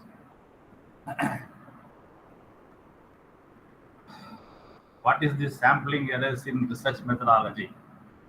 Sampling errors are the differences between the results obtained from a sample and the true results that would have been obtained from full population, entire population. Say, in most of the research studies, we are not going for census method. Rather, we are going for sampling survey, in the sense that entire population is not going to be studied. Rather, a sample only is going to be studied. So the results obtained from a sample, say for example, if you want to find out the average mark obtained by the students in the college or in the university in a particular subject, average marks or average, percentage. So if you are going to select sample, say 50 students or 100 students like that, there may be 1,000 or 2,000 or 5,000 students totally. The total 5,000 students considered to be population. We are not going to find out the average percentage of the marks obtained by all the 5,000 students. Rather, we are going to take up only a sample of 100 or 200, 300 students. Now, the average percentage of this sample, maybe say 68%, may not be sometimes correct with the average percent of the entire population if it would have been studied. It is not studied actually, it would have been studied. The average percentage of the population and the average personal sample may not be the same. There will be a difference. The difference is known as sampling error. The sampling error is a fundamental concept in research methodology because this difference in the results obtained from the sample and the results that would have been obtained from the population will definitely create an impact on the validity and reliability of your findings. Therefore, you must know the role played by the sampling error in your studies. What is sampling error? The difference that arises between the results obtained from a sample and the results that would have been obtained from the entire population. So this will definitely have an impact on the validity and reliability of research finding. There are two primary types of sampling errors. They are random sampling error and systematic sampling error. Yes.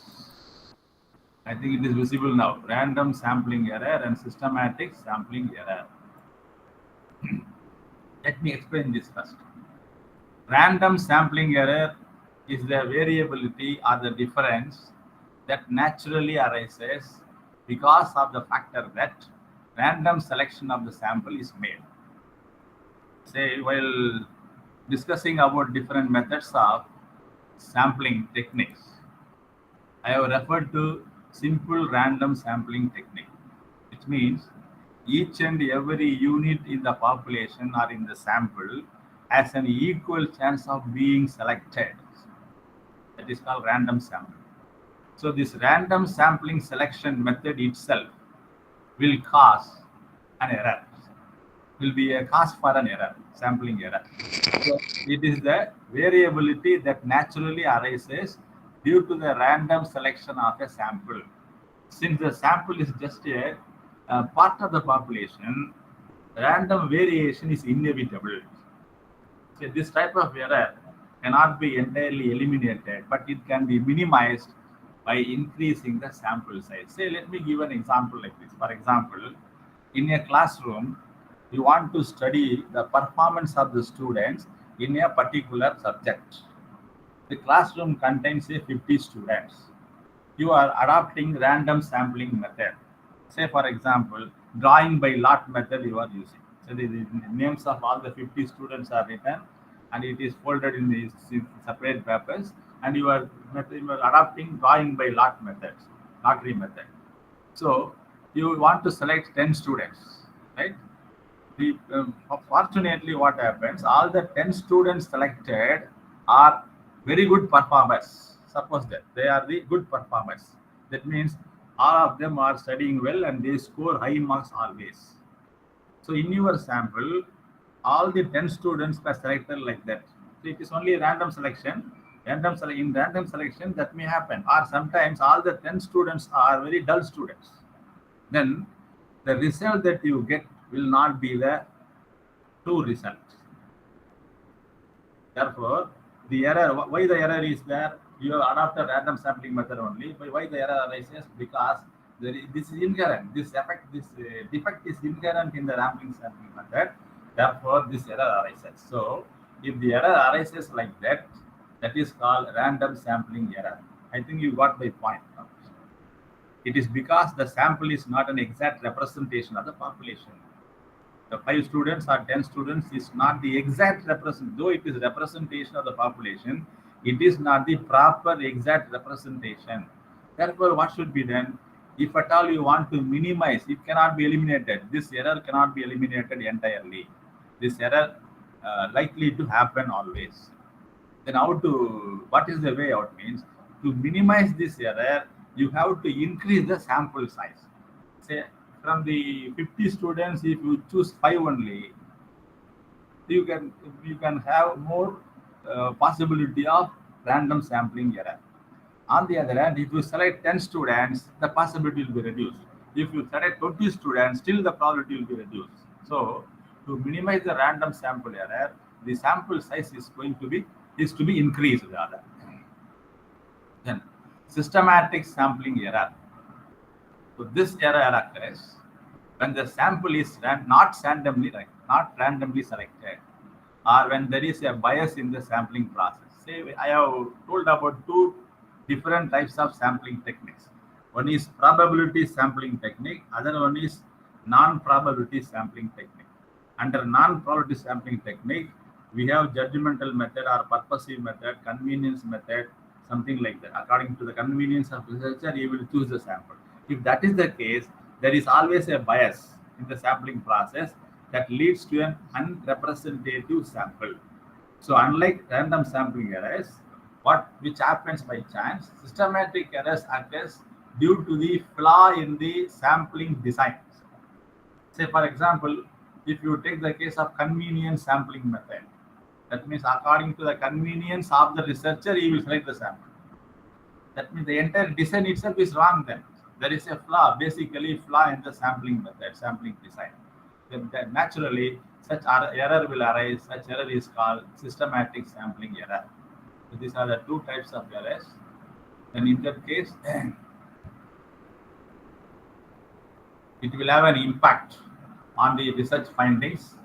Therefore, to minimize these errors, you have to go for more number of sample size. The sample size should be increased. So next part of our discussion is about type 1 error and type 2 error. Type 1 error and type 2 error. What is type 1 error and type 2 error? Say, these are the errors which are fundamental concepts relating to hypothesis testing. Suppose if you fix up the hypothesis and you want to test. Say for example, let me give an example so that you can understand. You want to administer a new drug to find out the stress level. That was the example I have given in the beginning, right? Let me take the same example. Now the hypothesis is we have to set an hypothesis, that is the drug has no effect in reducing the stress level, or the new drug has an effect in reducing the stress level. These are the two types of hypothesis. I repeat, listen carefully. The study is to study the effect of new drug on the stress level of some employees or something like that. Okay. Now, what is the hypothesis that we have to start with to begin the research is null hypothesis. One is null hypothesis, other one is alternative hypothesis. What is null hypothesis means? The new drug has no effect in controlling the stress level. If you say like that, it is called null hypothesis. Then alternative hypothesis, the new drug has an effect in controlling the stress level. So hypothesis testing, wherever hypothesis testing is there it is bound to arise two types of errors. One is type 1 error and type 2 error. What is they? They refer to the mistakes or incorrect conclusions that can occur when making decisions based on your test. These errors arise from the decision-making process during the hypothesis testing. So once you fix up the hypothesis, what is that? One is there is no effect of this drug in controlling the stress level. The new drug has no effect in controlling the stress level. That is the null hypothesis. Then finally, when you collect the data, analyze it, and draw a conclusion, you have to make a decision. During the decision-making process, these errors, namely type 1 error and type 2 error, may arise. What is this type 1 error? It is called false positive. It is otherwise known as false positive. A type 1 error occurs when the null hypothesis is incorrectly rejected, even though it is actually true. I repeat, when the null hypothesis is incorrectly rejected, even though it is actually true. Now, what is our null hypothesis in our example? A new drug has no effect in controlling stress level. That is a null hypothesis. If it is rejected, that means it has an effect. That is the conclusion. It has an effect. Suppose if you reject it incorrectly, that means you are wrongly rejecting it. It should have been accepted. Rather, you are rejecting it. Truly, it should have been accepted, whereas by mistake, wrongly, you have rejected it. So, if the null hypothesis is incorrectly rejected, even though it is actually true, it is called type 1 error. In other words, rejecting a true null hypothesis. Rejecting a true null hypothesis is called type 1 error. What is the effect of this? Impact of type 1 error, consequence. A type 1 error can lead to unnecessary actions or interventions. Now, what happens in our example? Actually, the truth is the new drug has effect in controlling the stress level, but by mistake we have rejected our null hypothesis. That means consequence is we have to take unnecessary actions or interventions. That means patients might be prescribed an ineffective drug, leading to wasted resources, potential harm, and public distrust. Then we move on to the next error, that is type 2 error. Type 2 error is considered to be a false negative. This error occurs when the null hypothesis is incorrectly not rejected, even though it is false. It is the null hypothesis is false, but you are rejecting it incorrectly, not rejected. That means failing to reject a false null hypothesis is called type 2 error. I repeat the two things again.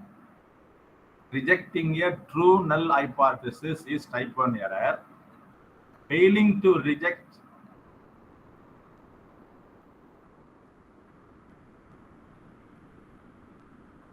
is type 2 error. Sir, the slide is not So, changed. Sir? so slide is showing a type 1 error. Oh. Okay. So type 1 error. Rejecting a true null hypothesis is type 1 error. Okay.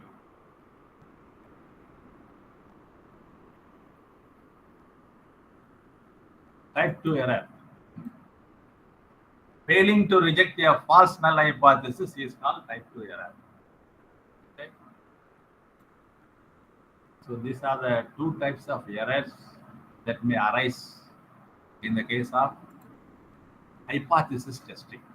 So the researcher must be very careful in avoiding the type 1 error as well as type 2 error. Both are having its impact on the research findings. So with that, unit number 2 is over now. I think, shall I now start with unit number 3? Sir, once can you explain the examples of type 1 and type 2 errors and its difference? Again. Basic difference. Sir. Okay. Type 1 error. Is it visible now? Yes, sir. Yes, sir. Yeah. It is arising in null hypothesis, that is testing the hypothesis. Say this arises when the null hypothesis is incorrectly rejected, even though it is actually true. Otherwise, the researcher is going to reject a true null hypothesis. What is null hypothesis? Having no effect is the null hypothesis. Let me give an example of the same thing. The new drug has no effect in controlling stress level. That is null hypothesis. This is true, but it is rejected. That means it is type 1 error. It should have been accepted rather. It should have been accepted, but it is incorrectly rejected. If you reject the null hypothesis instead of accepting it, this is called type 1 error. Then type 2 error.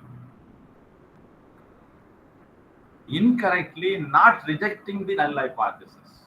That is, you are failing to reject the false null hypothesis. You are accepting a false null hypothesis. That means the drug has no effect. That is false. That you are rejecting. So rejecting or failing to reject a false null hypothesis is called type 2 error. Instead of rejecting, you are accepting that. That is type 2. There, instead of accepting, you are rejecting. That is type 1.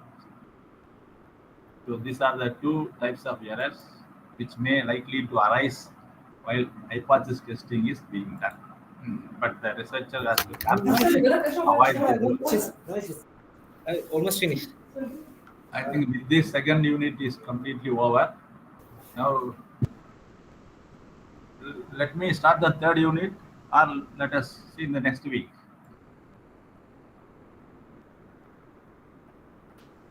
So you can give a short information or summary about the next semester upcoming, what you're going to teach. Say, I will show the comparison of these two, type 1 error and type 2 error. Say, rejecting a true null hypothesis is type 1 error. Failing to reject a false null hypothesis is a type 2 error. The consequence is, in the case of type 1 error, false conclusion that there is an effect when there is actually no effect. Whereas, here in the type 2 error, there is no effect when there is actually an effect. For example, concluding a drug that works when it does not. Say in the type 1 error, what happens? The consequence is the new drug will definitely have an effect, but you are rejecting it. That means you say that the drug will not work. Whereas in the second case, the drug will not work, but you say that it will work. So the probability of this is commonly 0.05% level only type 1 error may arise. Generally, type 1 error may arise to the extent of 0.05 power, 0.05 percentage. Say, how to balance these two now? There is a trade-off between type 1 error and type 2 errors. If you lower the significance level to reduce the likelihood of a type 1 error, instead of 0.05 percentage, if you lower that is 0.01 percentage, then there is likelihood of a type 1 error, the probability of committing type 2 error increases and vice versa. So the level of significance is to be reduced to a great extent. Thereby, you can balancing these two errors, type 1 and type 2 errors. You can make a trade-off between type 1 and type 2 errors. So these are all the various points to be. The slide is not visible, sir. What Yes, about? sir. Your screen is not visible. Now it is visible, sir. Okay. And sir, this Shall I conclude now? Yes, sir. So in the next class, let us start with third unit. Now, before concluding that, I want to make one important thing. Sir? In the next class, when you come to the next class, you come with your study material, because I am going to work out problems now. Unit number 3, 4 containing problems. Your question paper will contain 40% problems, 60% theory. Okay? So you come with your study materials, Okay, sir. a notebook and a pen, so that you will have to work out the problem simultaneously with me. Sir, I have one doubt. Yes, please. Sorry for interrupt, sir. Yes, tell me, please. Sir, in exam, logarithm book is allowed, sir. I will tell all about that. Don't worry. Don't worry. Okay, sir. Okay. The other 3 classes will be allotted for problem solving. Okay, don't worry. So come with study material and be prepared to work out problems. Okay? Sir, Ready to work out the problems. Notebook, pen, calculator. Very important calculator for you. Okay, sir. These 3 things you present in the next class with these 3 things: study material, notebook, calculator, and of course pen or pencil, something like that. Sir? Yes, please. Sure, sir. This is enough for examination. Which one? I'm not getting you clearly.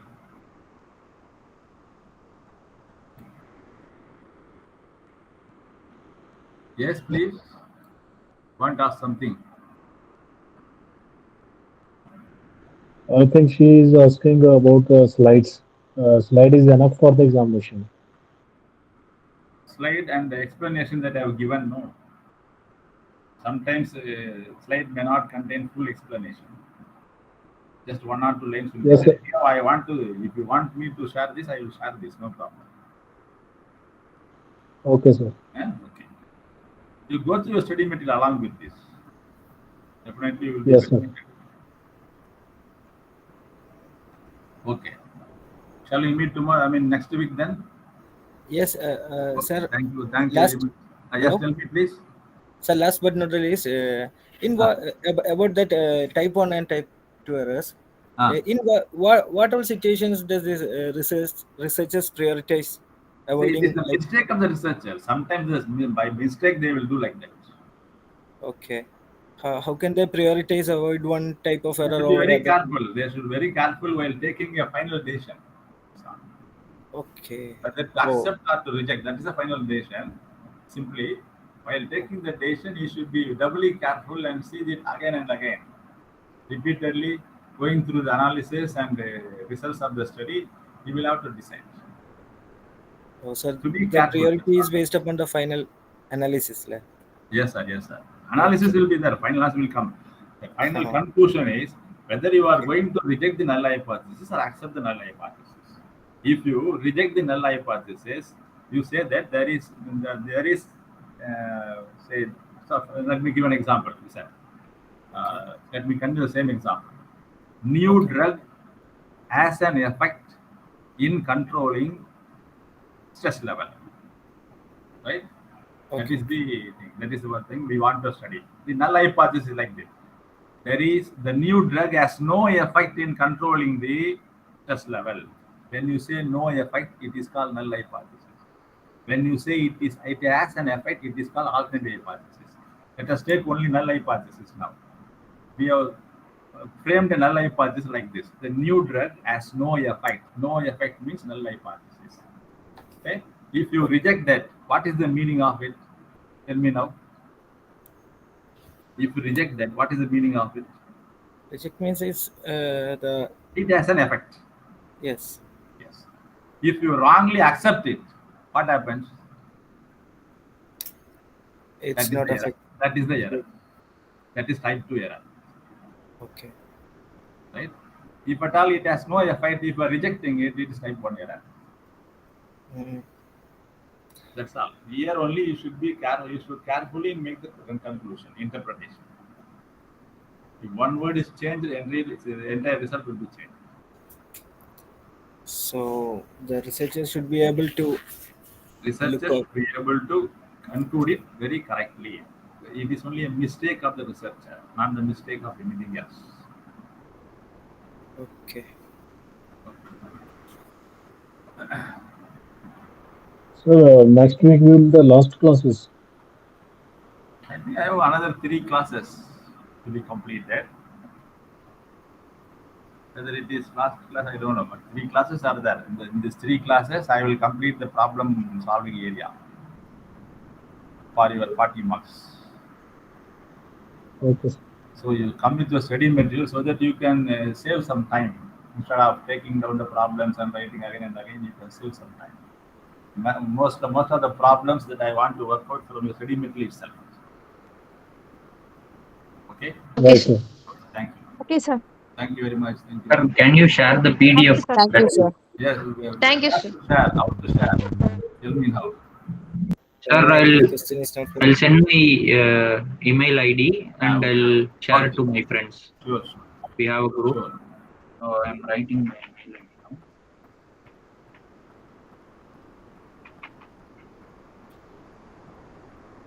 You want my email ID? Yes. Yes, sir. Sir, I have sent my email ID to this chat box. We just share the PDF here. I'll share it to my friends. We have a group in common. Okay. So I'll share that in the WhatsApp group. Okay. Thank you so much. Okay. Sir, you just say once. We cannot. S. Kumar. S. Kumar, then? 12459. Okay, 12459. @gmail.com. Okay, sir.